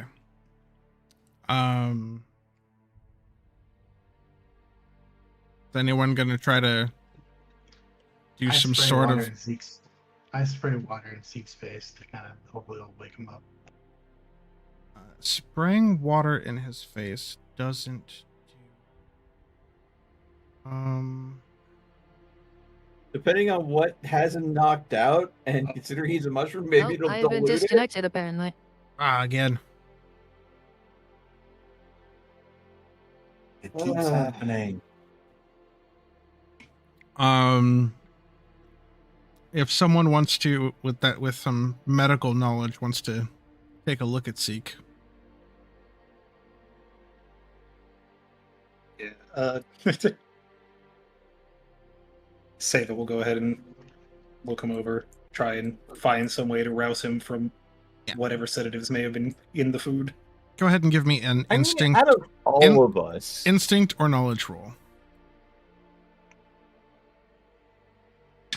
You think I'd be the most, poison resistant,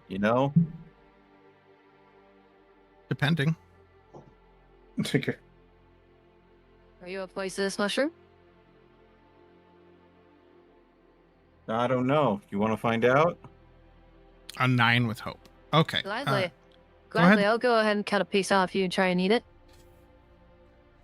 Fucking Christ. Go ahead and take that hope, Seva.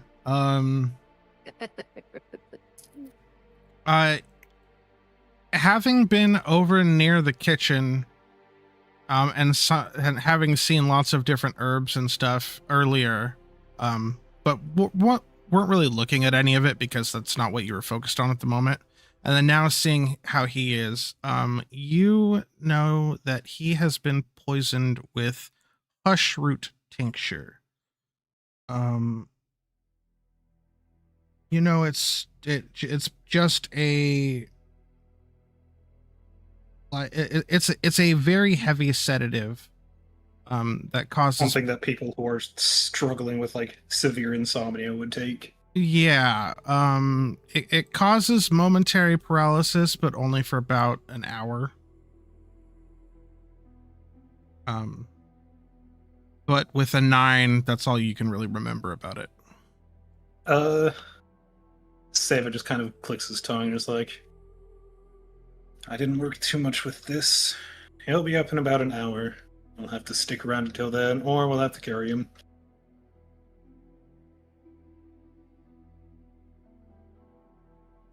I guess in the meantime, I'll tend to girl's mother's injuries. Yeah. She's got a beat up face and is unconscious, but she's stable. You might need to fix that nose a little bit. Yeah. Oh, I aimed for both cheeks. I would have knocked out teeth. I wouldn't have broken her nose.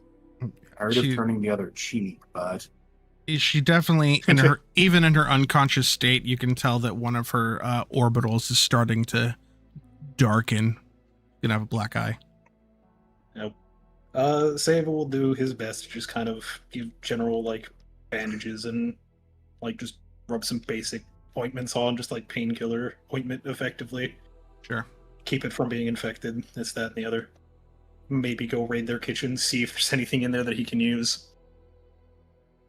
You look through the kitchen, and you find some very basic and general herbs and spices, then some potatoes, and just a lot of meat. A lot of meat. Yeah, I noticed no one has gone down in the basement yet. Yeah, Vi is not willing to go ahead and put herself through that. She knows what's probably down there.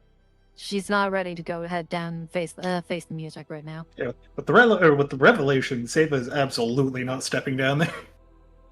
Bell will pluck up his courage and take a look. You just kind of go down the stairs a little bit and look. Yeah, he's just gonna.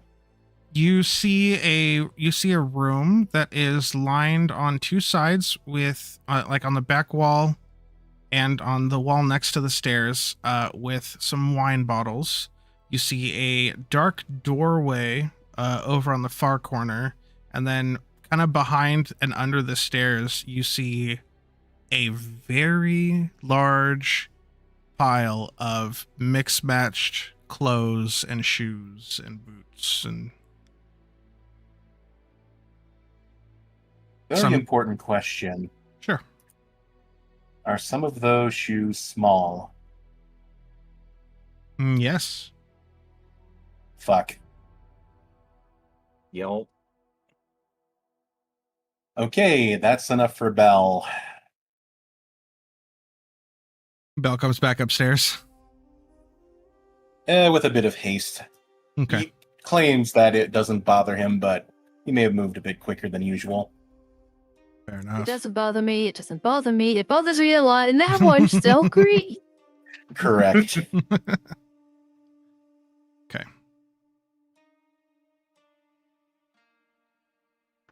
Outside, I'm like looking at my hands. I'm like, you're a fucking idiot. Like, why'd you, just like, I'm cursing myself. I'm just like, A very good question. What the hell was that? I've enjoyed this campaign so much. I have missed every combat situation. In this session? Yeah, you did.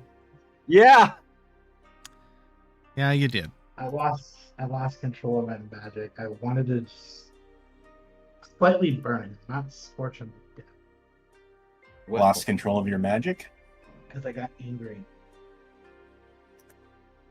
Enlighten me. I'm not as familiar with magical theory. When one loses his mind in anger, like he lost focus, and when you need to have focus really to cast magic spells. Good focus. And like magic can also imprint on what you're focusing on. So it imprinted on my focus of my anger I had towards this guy, and it decided to show it.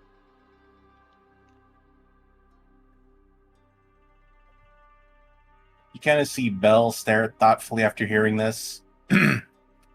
Kind of tilts his head side to side for a sec. As much as I want to say something, I think it would be pointless to.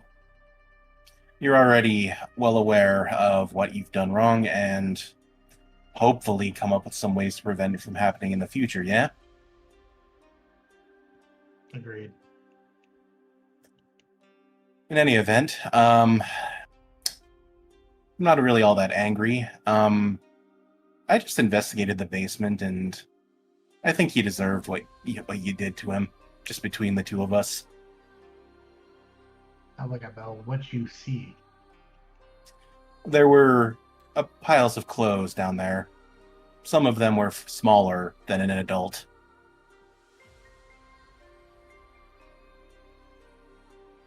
He just lets that hang.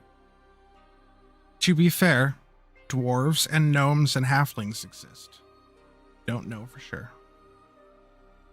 That's still enough alone, just the implications. Yep. Even with that in mind. For Bell.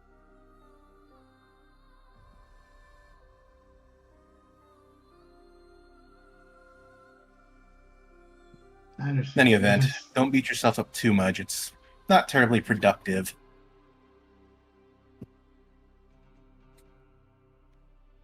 I kind of give a nod and I just start pacing again, just because he's.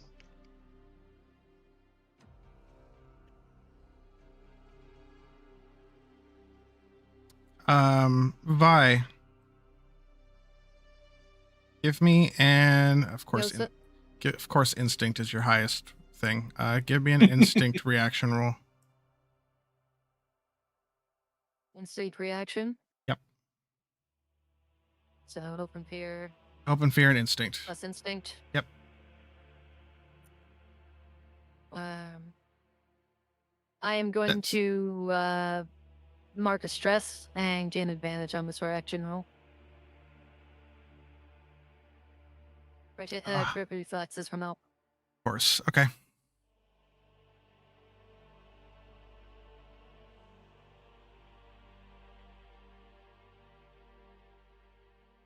$18 18 plus the 18 with fear. Well, it's a reaction, so hope and fear don't matter. Yeah. You hear shuffling around back here, and you take a peek, and you see Mira clutching her teddy bear, trying to climb out the window.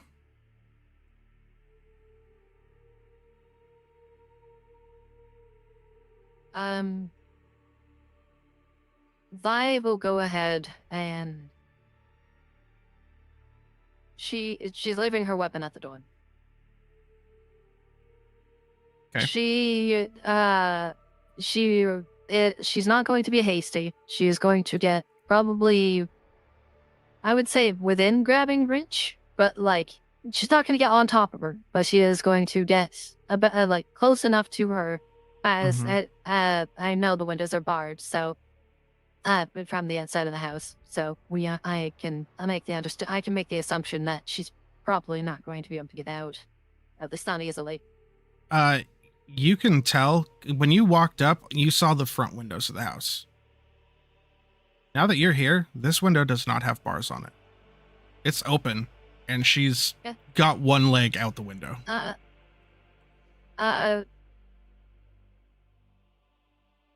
With her reflexes, as she moves in, so recall what I just said, she's going to come in, grab her by the collar, and lightly pull her back in. As I know that I am quite strong. So I'm doing my damnedest not to hurt her. Okay, give me a strength roll. And I'll do it against. She's small, so a d20 minus 2. So hope and fear plus strength. Yeah. Hope and fear plus strength. You have to beat a 4.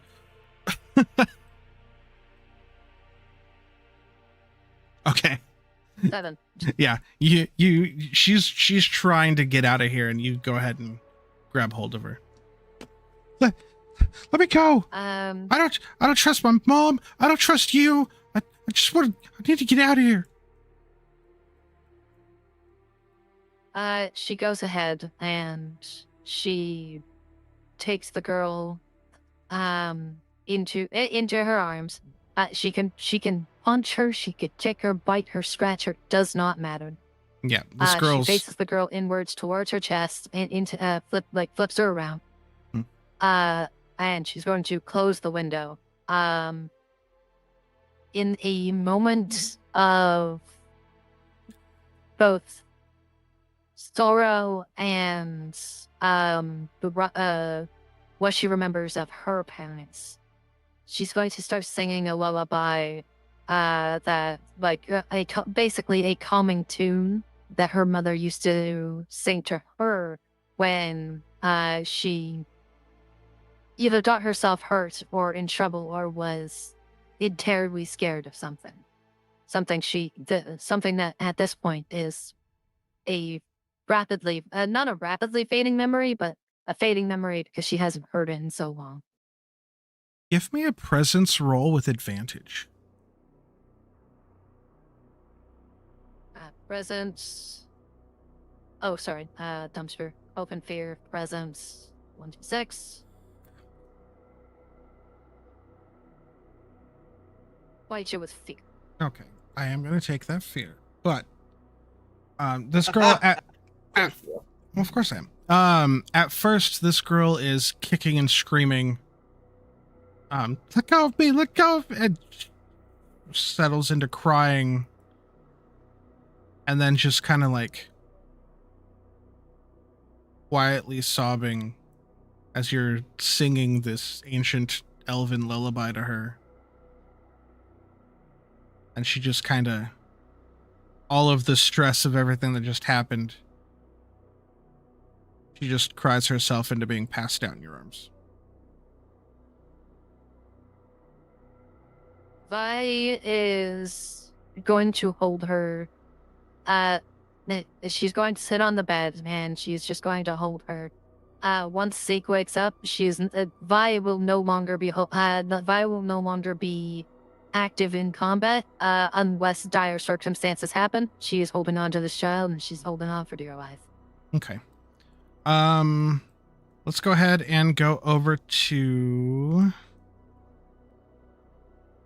You guys had the conversation outside. You dealt with that. I believe Seek is still in. Yeah, Seek, potential give me a outskirts. Seek, give me a strength roll. Okay, so a nothing burger. All right, got it. Tasty. This is a great nap. I love this nap. No, 10 It's was a good. beautiful one. 10 was good enough. Seek, you come too.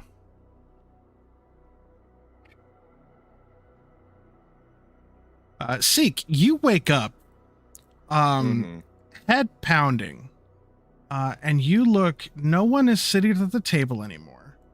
Some of the chairs are kind of pushed out of the way and knocked over. There is a pile of cinder next to you, with a cleaver kind of half buried in it. Seva is tending to a beat up, unconscious mom. And you don't see anyone else. And you have a splitting headache. You can. I was gonna say he could probably hear me singing this too. I'm not stopping. True, Like, and you can hear Vi singing in Elvish, from across the house that you can't see her. Can you? No, you wouldn't be able to see her from there. I'm gonna go ahead. I'm gonna look at like the half-eaten bite of food that's probably still stuck on a fork. I'm like, yep, I called it. Then pull out my water skin and drink some water. And first thing I'm going to do is I'm going to kind of swish the water in my mouth around a little bit. Then I'm going to take one of the cups and spit into it. Any flavor, anything that was still in my mouth, getting rid of it. Sure. Then I'll start drinking the rest of the water from my water skin. Okay. You do that. And just sit there and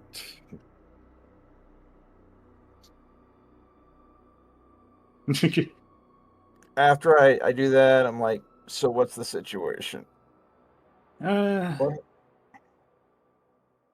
Hush root tonic in the food. That's what you said it was, right? Yes, hush root. Something. It's hush root, yeah. Hush root poisoning. Good for the people, isn't it? Yeah. More or less. Well, I figured if no one was going to eat it, the only way we'd be sure is if someone did. Fortunately, it's just a sedative. You're going to be very tired for a while longer. I'm impressed you managed to wake up through it. No, granted, you probably didn't have a full dosage worth. No, I only took a small bite because I wanted to go ahead and test it.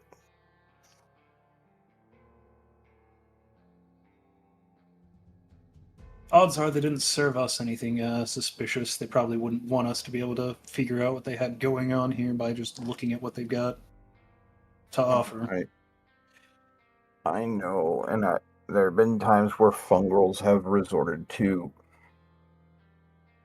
things in the past in desperation, so I'll be fine. I'm going to assume because Vi is off singing, she's trying to calm the child, right? It would be my guess. Alright. I've more or less bandaged up the woman here. And the reason why there's a pile of ash with a cleaver in it?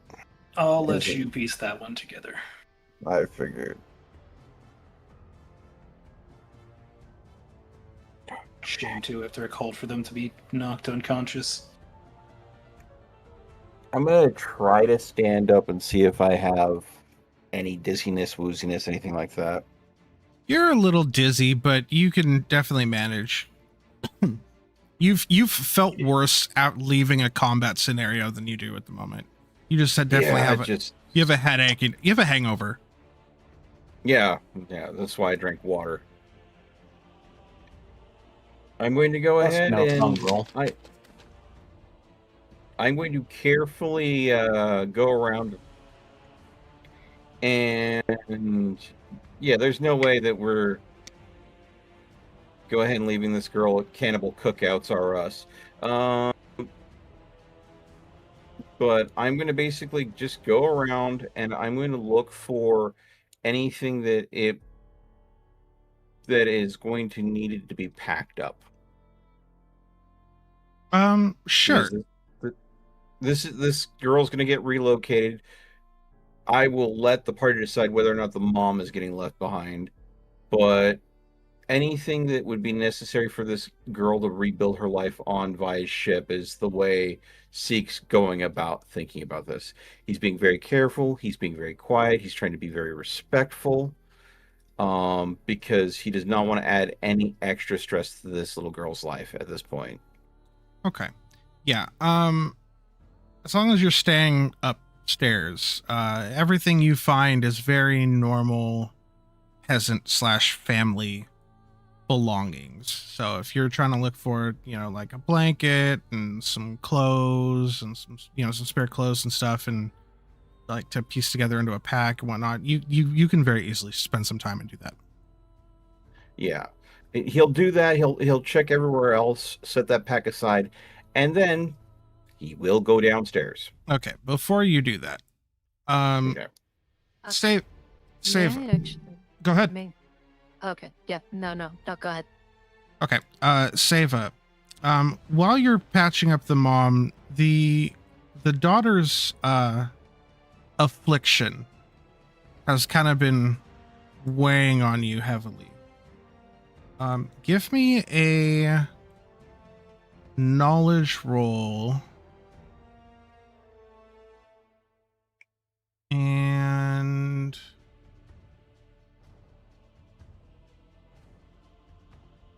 I'll say with the combination of your medic and green thumb experiences, go ahead and give yourself advantage on it. So that's just an extra d6 to the die. Yeah. Delayed, you are muted if you are talking. Oh, whoops. I was messing with Bag. I am going to go ahead and spend a hope to also add my experience. Okay. The medic, we'll just say medic experience.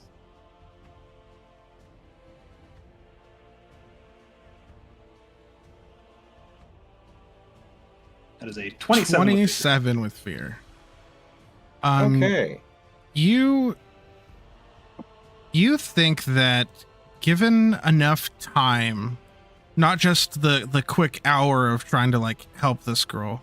You think given enough time and the resources that Anasticus had acquired from the plant, it might take a day or two, a couple days of hint working on a project during downtime.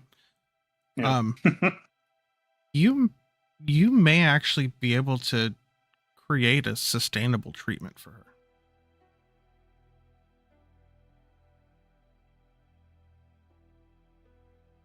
I'll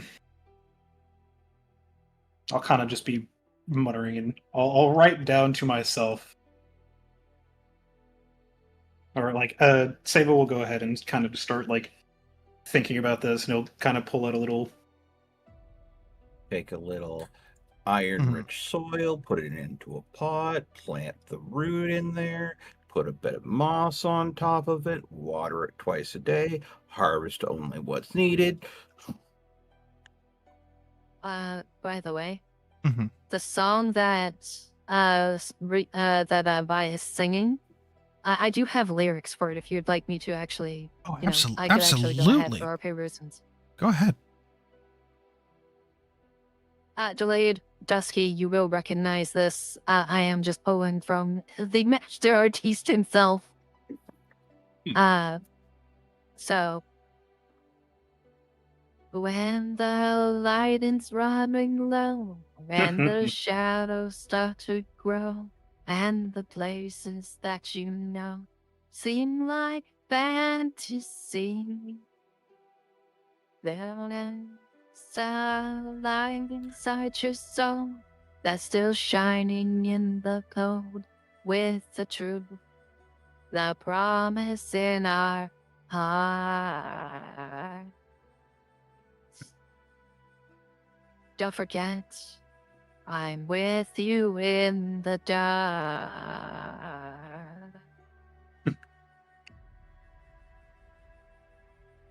Very nice.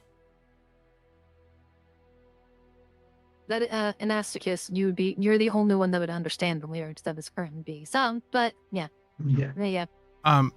But in a quiet moment while everyone's kind of just figuring out what just happened, everyone here can hear Vi singing this song in Elven.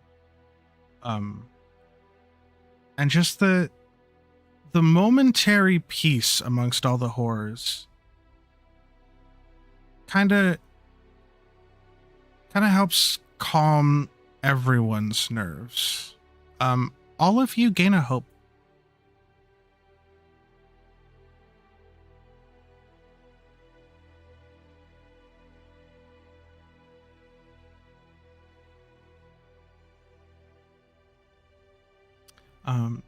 Going to say by this point, Bell's coming back inside. Sure. First thing he's going to see is he's going to catch Seek there. As you're coming inside, you're seeing Seek head downstairs. Yo, Seek, wait. Yes. I'm going to be straight up with you here. You might not like what you see down there. I sure didn't.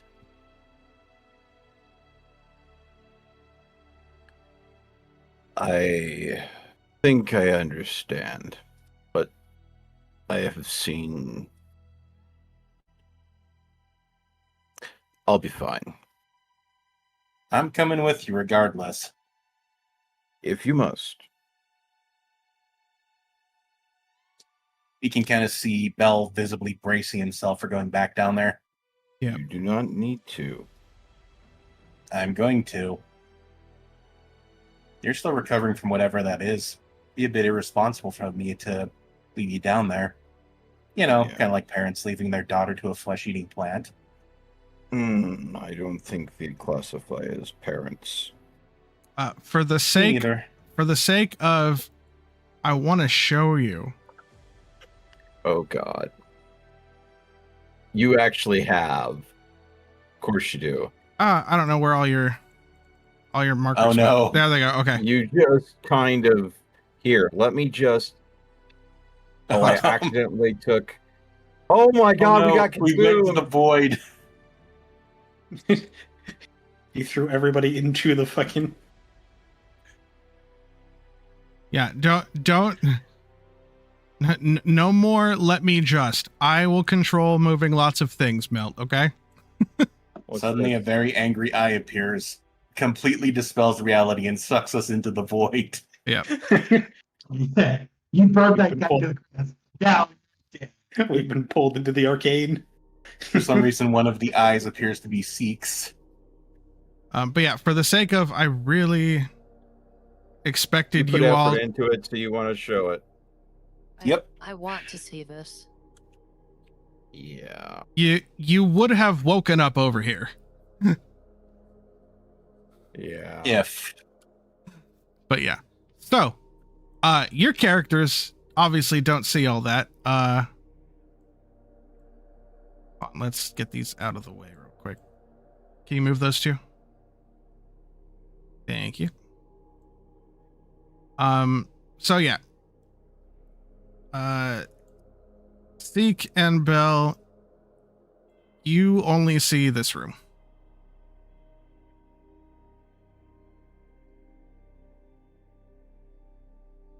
Oh, and Ascus is following? Django, if you're saying anything, you're muted. Yes, I'm following. Okay. Sorry, gonna push the button. So the three Also, of you, Bell is going to take a closer look at the clothing while It's he's ju- here. it's just a lot of different mismatched, different sized clothing, some with some blood stains on it. A lot of dirt stains, a lot of road wear. Bit I more think he's concerned trying with to smaller clothing. Yeah, I think he's trying to decipher the smaller clothing tidbits. There are some articles of clothing that would definitely fit either a gnome or a child. Well, that's kind of what Bell's investigating. He would at least know the wild wear pattern of a gnome versus a child, given that part of his job is repairing things isn't- on the road. Seek isn't going to touch anything. He's just slowly going to walk through. Oh no, Bell is look- not touching this with his hands. He's using a stick. He's gonna walk through. Bell, give me a knowledge roll. Oops, Oh, sorry. What the? I forgot to lock the Okay. thing. All right. Okay. Move the mat real quick, so I can get all the characters out. All right. Put it down and then lock it into place. Yes, Melt, I'm aware. God. Just for that, I'm just gonna be like, just for that, I gained 3 fear. Okay, what No, roll you again? lose Sorry. 5 hope. Knowledge roll. Yes. 20 with hope. I wasn't asking you. You're not the one looking through the clothes. Can I spend a hope to use my ability ounce of prevention? Since I'm studying the wear patterns, and that is something he would be familiar with. Sure. So I will spend the hope and add the +2.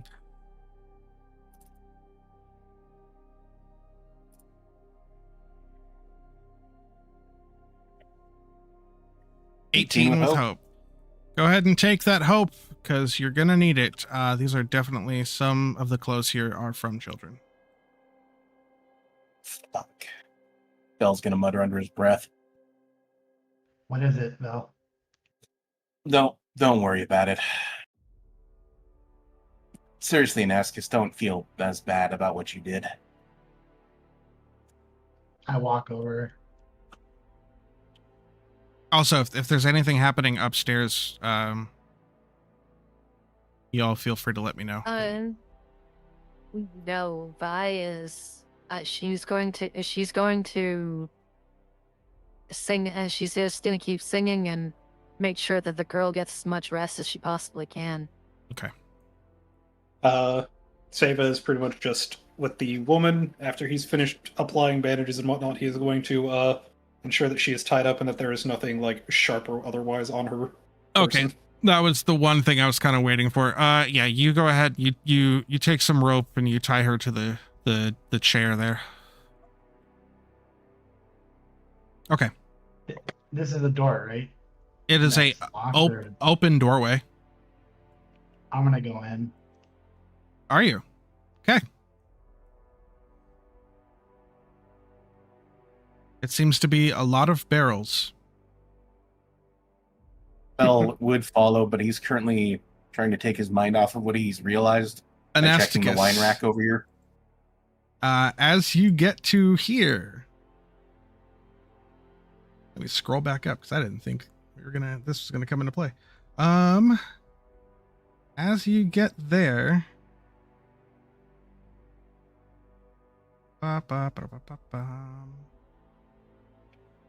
real quick, what is Seek doing this while he's heading there? Well, I did say I was going to walk over that doorway a while ago, but then we had the map problem, and then I was told to do a knowledge check, and then once we fixed the map, someone else was told to do a knowledge check, so I rolled the 20. I never told you to do a knowledge check. I told him to do one because he was studying the clothes. Okay. So, I just decided to wait. Okay. So I mean, you can follow Anasticus in there if you want. Sorry, just wanted to clarify before you got too far ahead. No, it's fine. I was just, as I said earlier, Seek's not going to touch anything. He's just slowly going to walk through the entire basement to be absolutely sure before he does anything. Okay, where did you get to before you stopped? I wouldn't have stopped. Okay, so you would be up here next to Anasticus then. Yes. Okay, perfect. Keeping my eyes open and just making sure that I understand what this place is without a shadow of a doubt. Sure. Roll me a d12. Both of us or just him? Just him. An 11.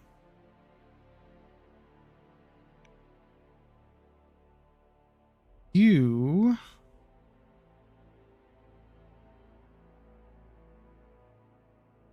there it is. Okay. Give me a agility reaction. Okay.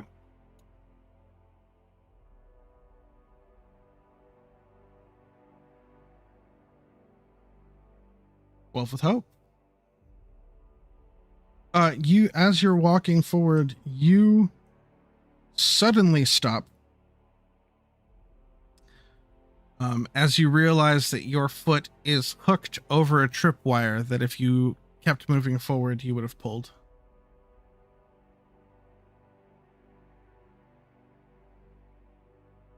I will go ahead. You freeze in place. Yeah, I'm gonna go ahead and gesture to Agnosticus, not moving at all, because I don't know if I relieve the tension or if I go ahead and break the tripwire, if it'll trigger. That way, Agnosticus can examine the situation and to see how best to handle this. Basically, I'm not going to jump off the landmine right away. I'm going to let the other person in the room. Let the other person in the room examine it first. How tall is the basement, like walls? About 8 feet. And how the barrels are these barrels? Floor to ceiling. Cool. I'm still gonna cast walk on myself. And I'm gonna walk along the barrels, like the top parts of the barrels, like sideways. Okay. He cut out so much I didn't understand what he's doing. He's using wall walk. Yeah, he's using wall walk and basically just going around you. He is no longer walking on the floor. He is walking on the wall. Okay. I'm going to stay off the floor and just kind of walk along the barrels. Sure, keep going. Seek, what are you doing since the person that you wanted to look at your thing ignored you completely and kept going? Sorry. So, Seek, what are you doing? That's sorry. I am staying right here on top of the landmine until someone comes and sees me, because the person as my longest time friend decided to just fuck off. Okay. Anasticus. Just keep going until I tell you not to. I'm gonna kind of like hop across. Cool. Make an agility roll. with disadvantage because you're doing it sideways across a wall. You can stick to the wall, but jumping sideways from wall to wall is definitely not exactly your forte. Gravity's still a thing.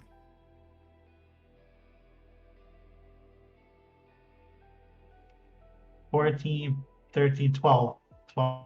12 with fear? That's -2. Yeah. You jump across, but you slide down and hit the ground.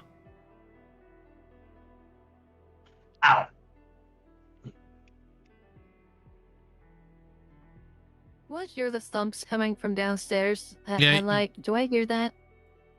You actually, here's a good question.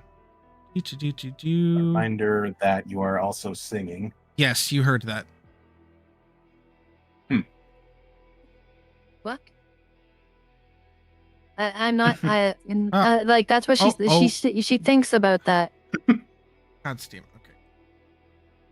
What the shit she is goes happening ahead with this and- map? Go over here on the side table, damn it. Okay. We'll get back to that. She thinks to herself, "What the fuck is going on down there?" She's gonna keep humming the tune. Okay. She's going to walk out upstairs. She's going to look to Saya.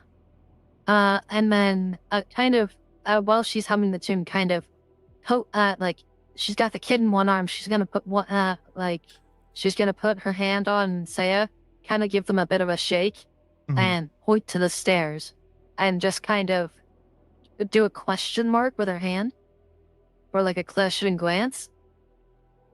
He's just gonna say, Seek, Bell, and Anasticus went down there. I have been holding back from going down there, but from the sounds of it, things might not be too... No, I don't know. Something might be going on. I can keep watch on these two if you want to. Same as just like, don't want to, but probably better this way. In case something's going on. All right. Yeah.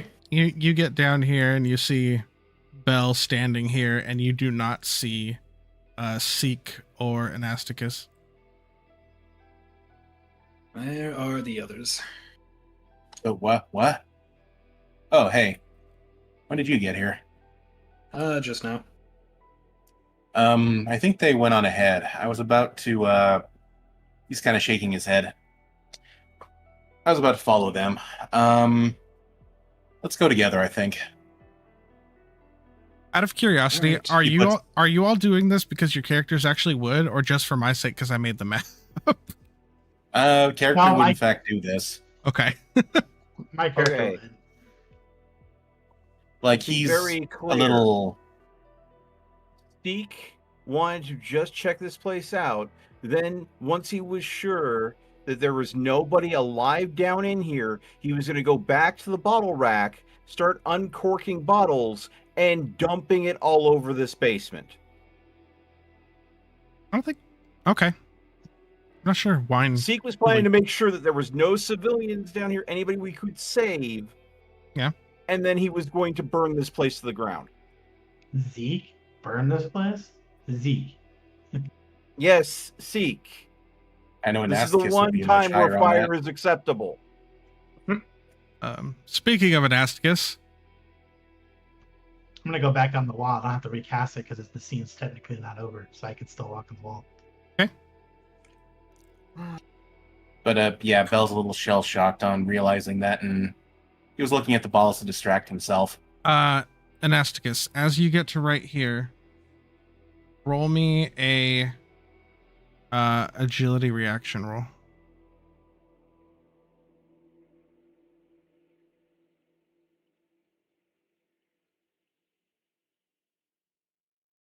I got nothing to add to it, so 13 with fear. This whole, as soon as you step over to these parts of the barrels, this whole wall falls down with you with it into a giant pile of just shredded wood, making a lot of noise, which everyone hears. You just hear, son of a bitch. Yeah, with that, Bell's gonna grab Sava and we're gonna charge in there. Okay. Immediately, We get to about here. Seek Yep. is holding up his hands, and he's pointing to the tripwire that he's currently caught on. Oh, shit. How long you been like that?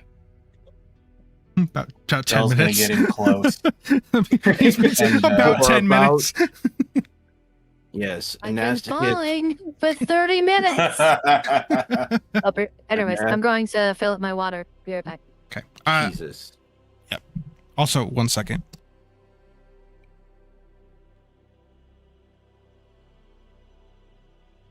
Oh, shit.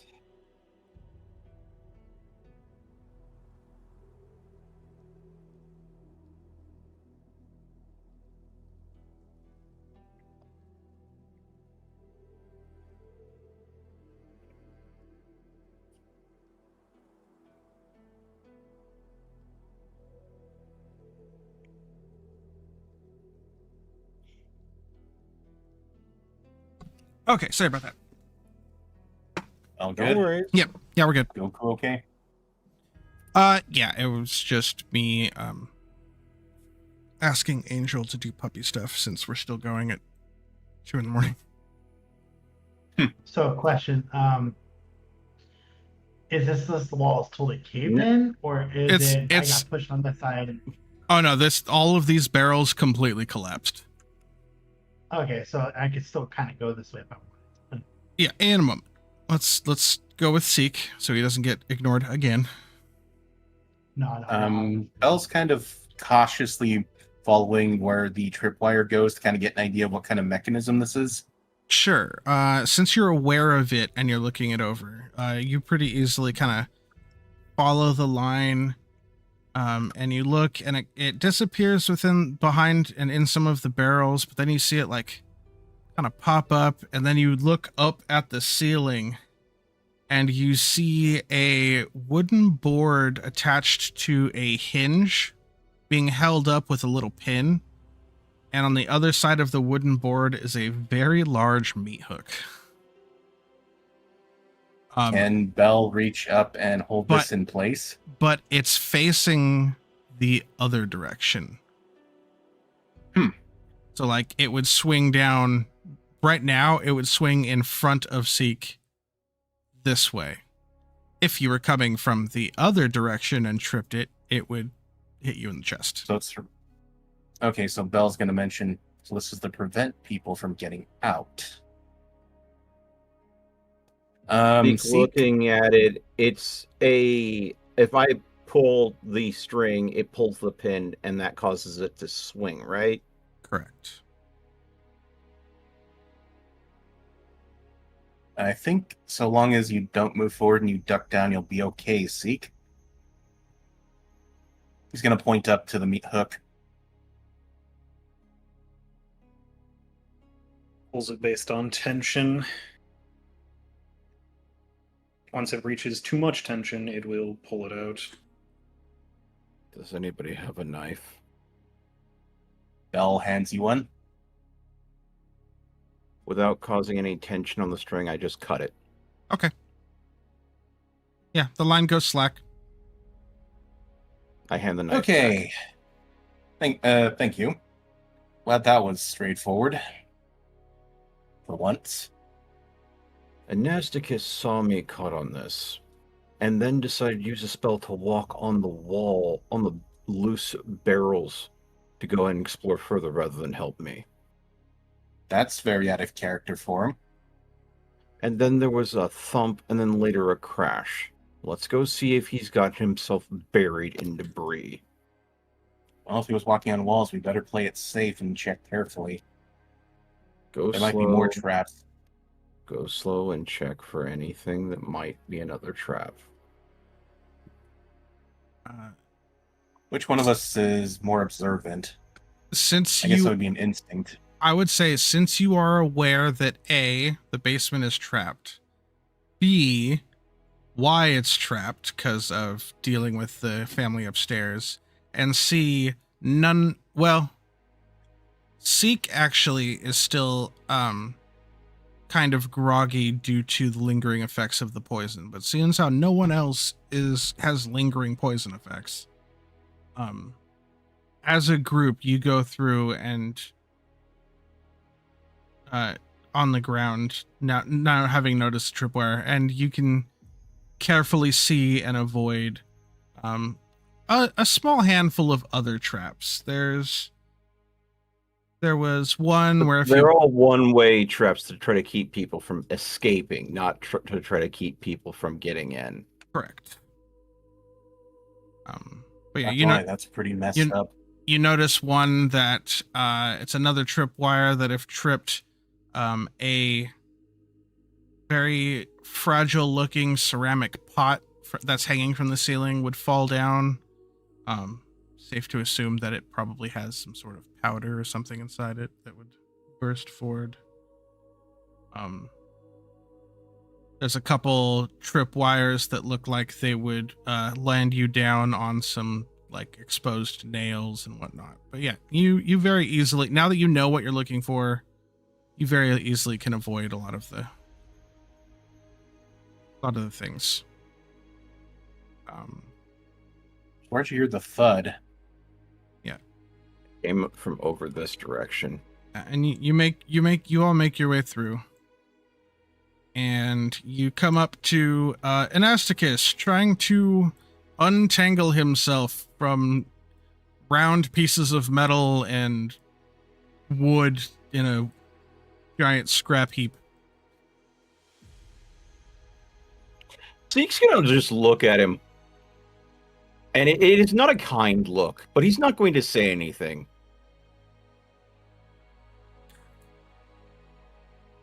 Remember, you have push to talk on. I know. Okay. No, I'm trying to think. I'm thinking. Okay. I kind of like stand up. Do I have to untangle myself out of this? Or No, you're fine. I clear it off me and I dust it off. I'm like, God damn. I look over at Zeke. Hey, I'm sorry. I didn't hear you when you saw me. I was too focused on what was going on in here. My bad. I looked in your eyes and pointed at a tripwire, and you decided to go for a merry jaunt. I'm sorry. My mind is not all here right now. I kind of did something that I regret a little bit. And maybe you should go back upstairs and sit down and think for a bit. I'm already too deep in this. I'm going to... You just said you're not all here. I ignore him now and I walk into the room. Bell, keep an eye on the moron. Please. While this is happening, Vi, upstairs, you notice the mother's starting to stir a little.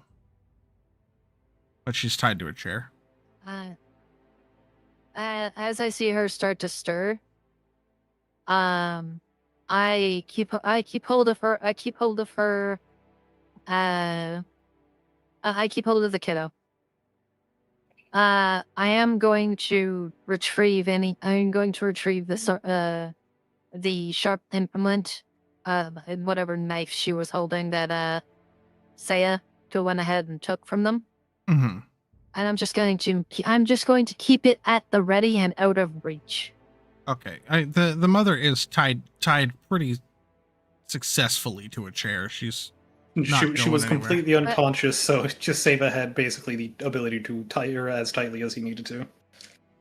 I'm just going to say, people are crafty. If there's enough tension in the ropes, if she falls backwards hard enough, she could snap the ropes. If you have ties as tight as yours. Hold on, Haunted. Don't move me forward anymore. Okay. Finish what you're saying, Rain, and then I would like the floor for a moment.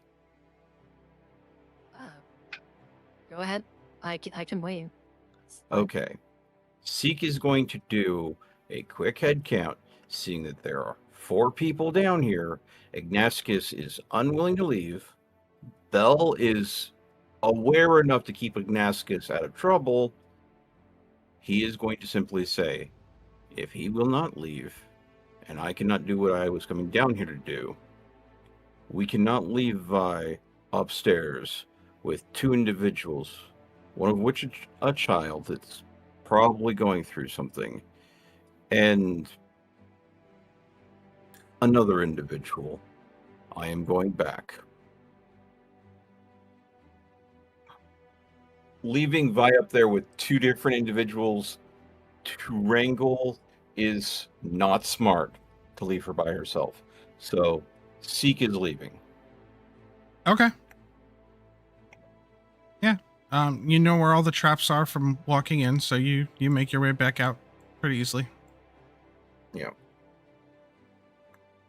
Okay. Don't leave a party member by themselves. All right. Granted, this has been pretty organic so far. Damascus. You We'll walk into the room. you enter a room that smells and looks like any sort of like normal cattle butchery, except for none of the equipment is designed for cattle. It is a whole row of tables that are human-esque shaped. There is a bell as you walk in. Oh, Reen disconnected again. Yeah, I saw it. Okay. As you walk in, the doorway you walked in is flanked on one side by a crate full of bones. On the other side, there is a knocked over bucket of entrails. There's another crate of entrails near a center table.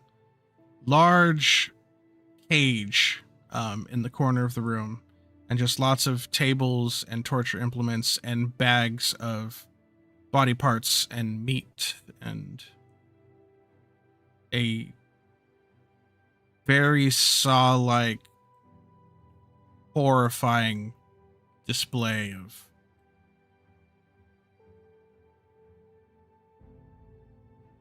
I kind of like start to clench my fist and I'm like, we gotta get out of here. This place Bell needs a burn. does not say anything, but you notice that the skin went from a nice olive color to completely pale, and it kind of looks like if he were to open his mouth, he would throw up, but he is nodding furiously in agreement. Sava, who has not entered this room, standing back, probably just able to smell. Yes, Seva, you smelled death halfway through this basement. He says, I can imagine what it's like in there. Bell, Granted, yet I again, can- not daring to open his mouth, just has a grim expression on his face. I can probably stomach the sight, but the smells are, not my Okay. favorite. Through gritted I hate teeth. to, I hate Please to stop say it. Is there describing the any, smell. is there any relics that were left that are over here? No, you reach out with the aether, and Or I sense any magic? you don't sense any magic. You don't sense any umbra. You just sense desperation and horror.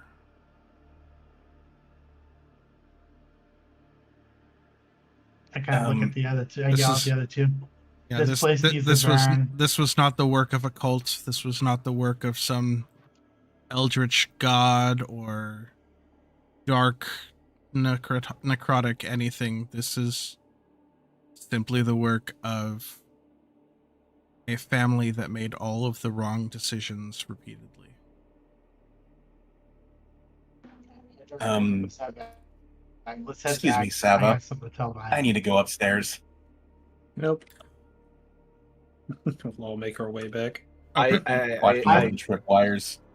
I follow them because they know where all the traps are. So Seek. Ignasticus. Once we get everyone out of here, burn this fucking place. are there any survivors? No. No. Don't worry about potion. Don't that's worry about alcohol. it. Just go up there. I'm gonna tell. I make my way We're getting upstairs. clear of this place and then burn this. Just go. Okay. Seek will stay down here. Vi, okay. Vi, Okay. as soon as Vi hears them coming up the stairs Mhm. and they're talking in stern, loud voices, they immediately they hear almost a hiss as she shushes as she's shushing them. Belle is going to ignore Vi and just grab the mother and very shakily say, "We're getting out of here.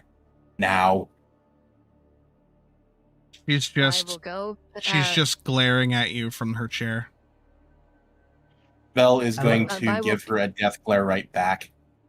I looked at Vi real quick and I said, Vi, in Elvish, I'm like, I know what I did, overstepped it, but now I know I made the right decision. These people are evil. That this mother, I'll say she needs to be on trial. But death is where she should be after what we saw down there. This little girl does not deserve these two. Vi will look at them. Will look at Anastarchus, and she will simply nod, go and grab her weapon, pocketing the knife. By the way, she will throw it into the bag of stone, and she will simply walk out. She'll walk out with the child in her arms. She is also going to put clothes, toys, and what she can find in the child's room. Yeah, you Into the bag as well. okay. Yeah, you saw the bag that Seek had prepared with lots of clothes and stuff, and you just shove her teddy bear and a couple extra child-sized things into the bag. Seek. They're all Blankets, upstairs. pillows as well. Once the girl is outside, Belle is going to grab the mother by the chair Mhm. and state, "I should crush your head." Sava from the side, just like, I would prefer you not.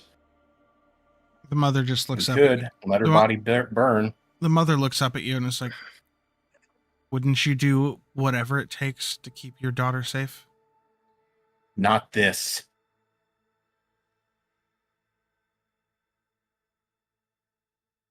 And Sava's just like, from what it sounds like, your daughter didn't approve of this either. She tried to go out into the woods to. She tried to Wrong go off into choice the was woods. made repeatedly. She tried to go off into the woods to find a way to solve the problem without what you guys were doing.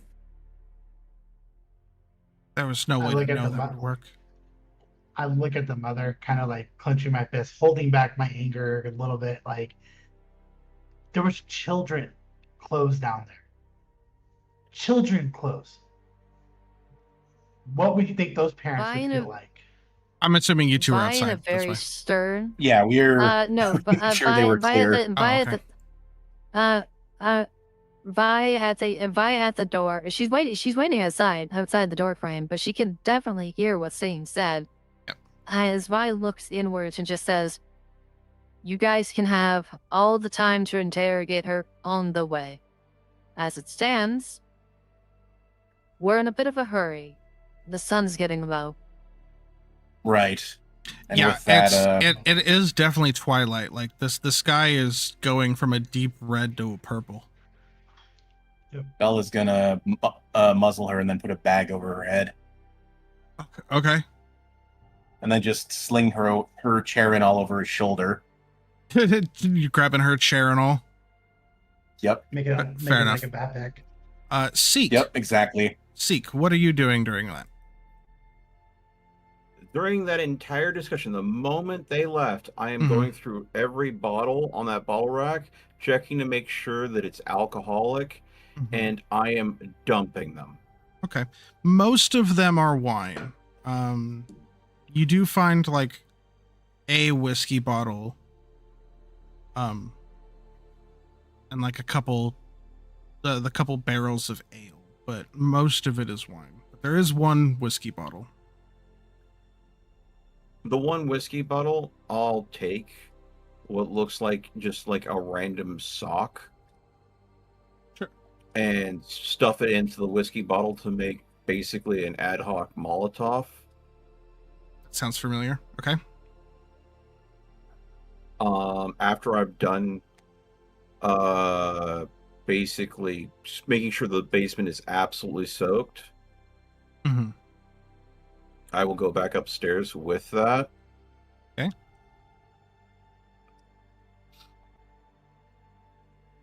I'm gonna look, make sure that they're all out of the building, check for all of them, make sure everybody has gotten out. Yeah. Then I will walk out with As you get to the top of the stairs, you see the last person being Bell, basically dragging this chair outside so that he has more room to finagle how he's going to carry her out the front door. He's going to go ahead and call for a volunteer.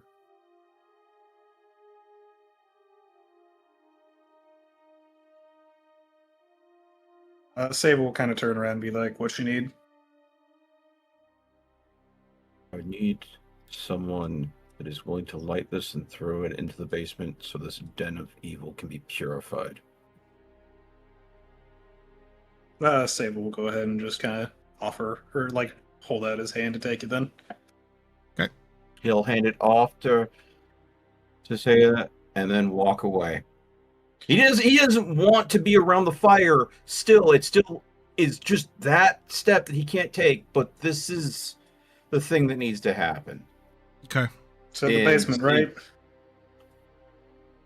Yeah, once you're back to the top of the stairs, you smell a very strong alcohol smell coming up from downstairs.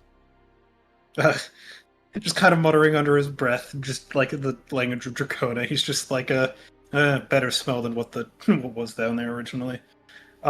He goes ahead and he bites into the rag, igniting it with his breath before tossing it down. Okay. Yeah, you toss the Molotov down there, and it crashes against the wooden wall and floorboards, and immediately starts lighting up a pile of like burlap sacks, and you can tell this fire is going to spread. And is there a fireplace on this floor that he can see? Yes, there anything in it. There is indeed a fireplace against the other wall. All right. Yeah. Come over here and I was gonna say, using Wild Touch, he's basically just gonna use Wild Touch and kind of with what's there in the fireplace, just kind of ignite the fire. Okay, yeah. Yeah, you just light up this roaring fire in the fireplace. I imagine probably just removing the protective grate off the front. Correct. Yep. Okay. Yeah, there's now a fire downstairs and a fire up here. And he's going to go ahead and leave with that. Okay. And as soon as you walk out, I'm going to spend a hope, and I'm going to just use my elemental origin, and I'm going to just control the fire to make it grow. Like, I'm just going to manipulate the fire to grow large and just, like, consume this house. Okay.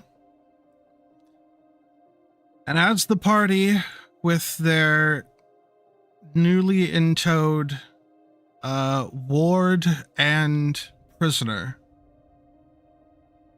watches the fire spread and start engulfing what was the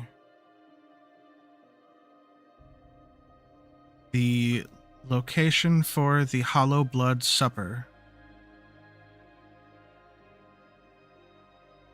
The evening will take hold, and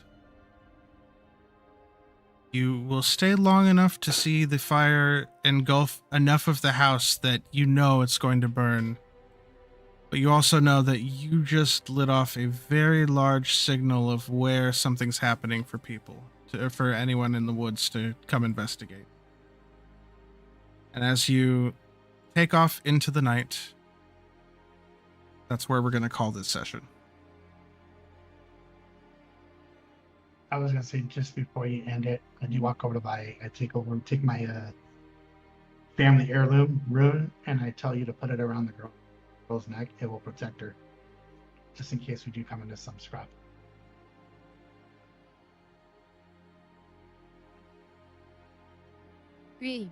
She's very, very hesitant to put it around her, put the rune around the girl's neck, but she does so with tentative care. All right. Fuck. Me. Oh boy. Well, to everyone still watching on Twitch and YouTube, thank you for stopping by and hanging out with us tonight. I do appreciate, and hope I appreciate the support and hope you were entertained by the horrifying tales we have to tell here at Shadow Gods. Quick thing, tomorrow and Saturday will be more Resident Evil Village. If you like to see me squirm and try to escape a giant mutant fetus, watch me play Resident Evil tomorrow. Other than that, thank you all for coming out tonight. And thank you all for playing with me tonight. Thanks for running. Yeah. Always happy to. Yeah. Hell yeah. That all being said, I am haunted. You're all heathens.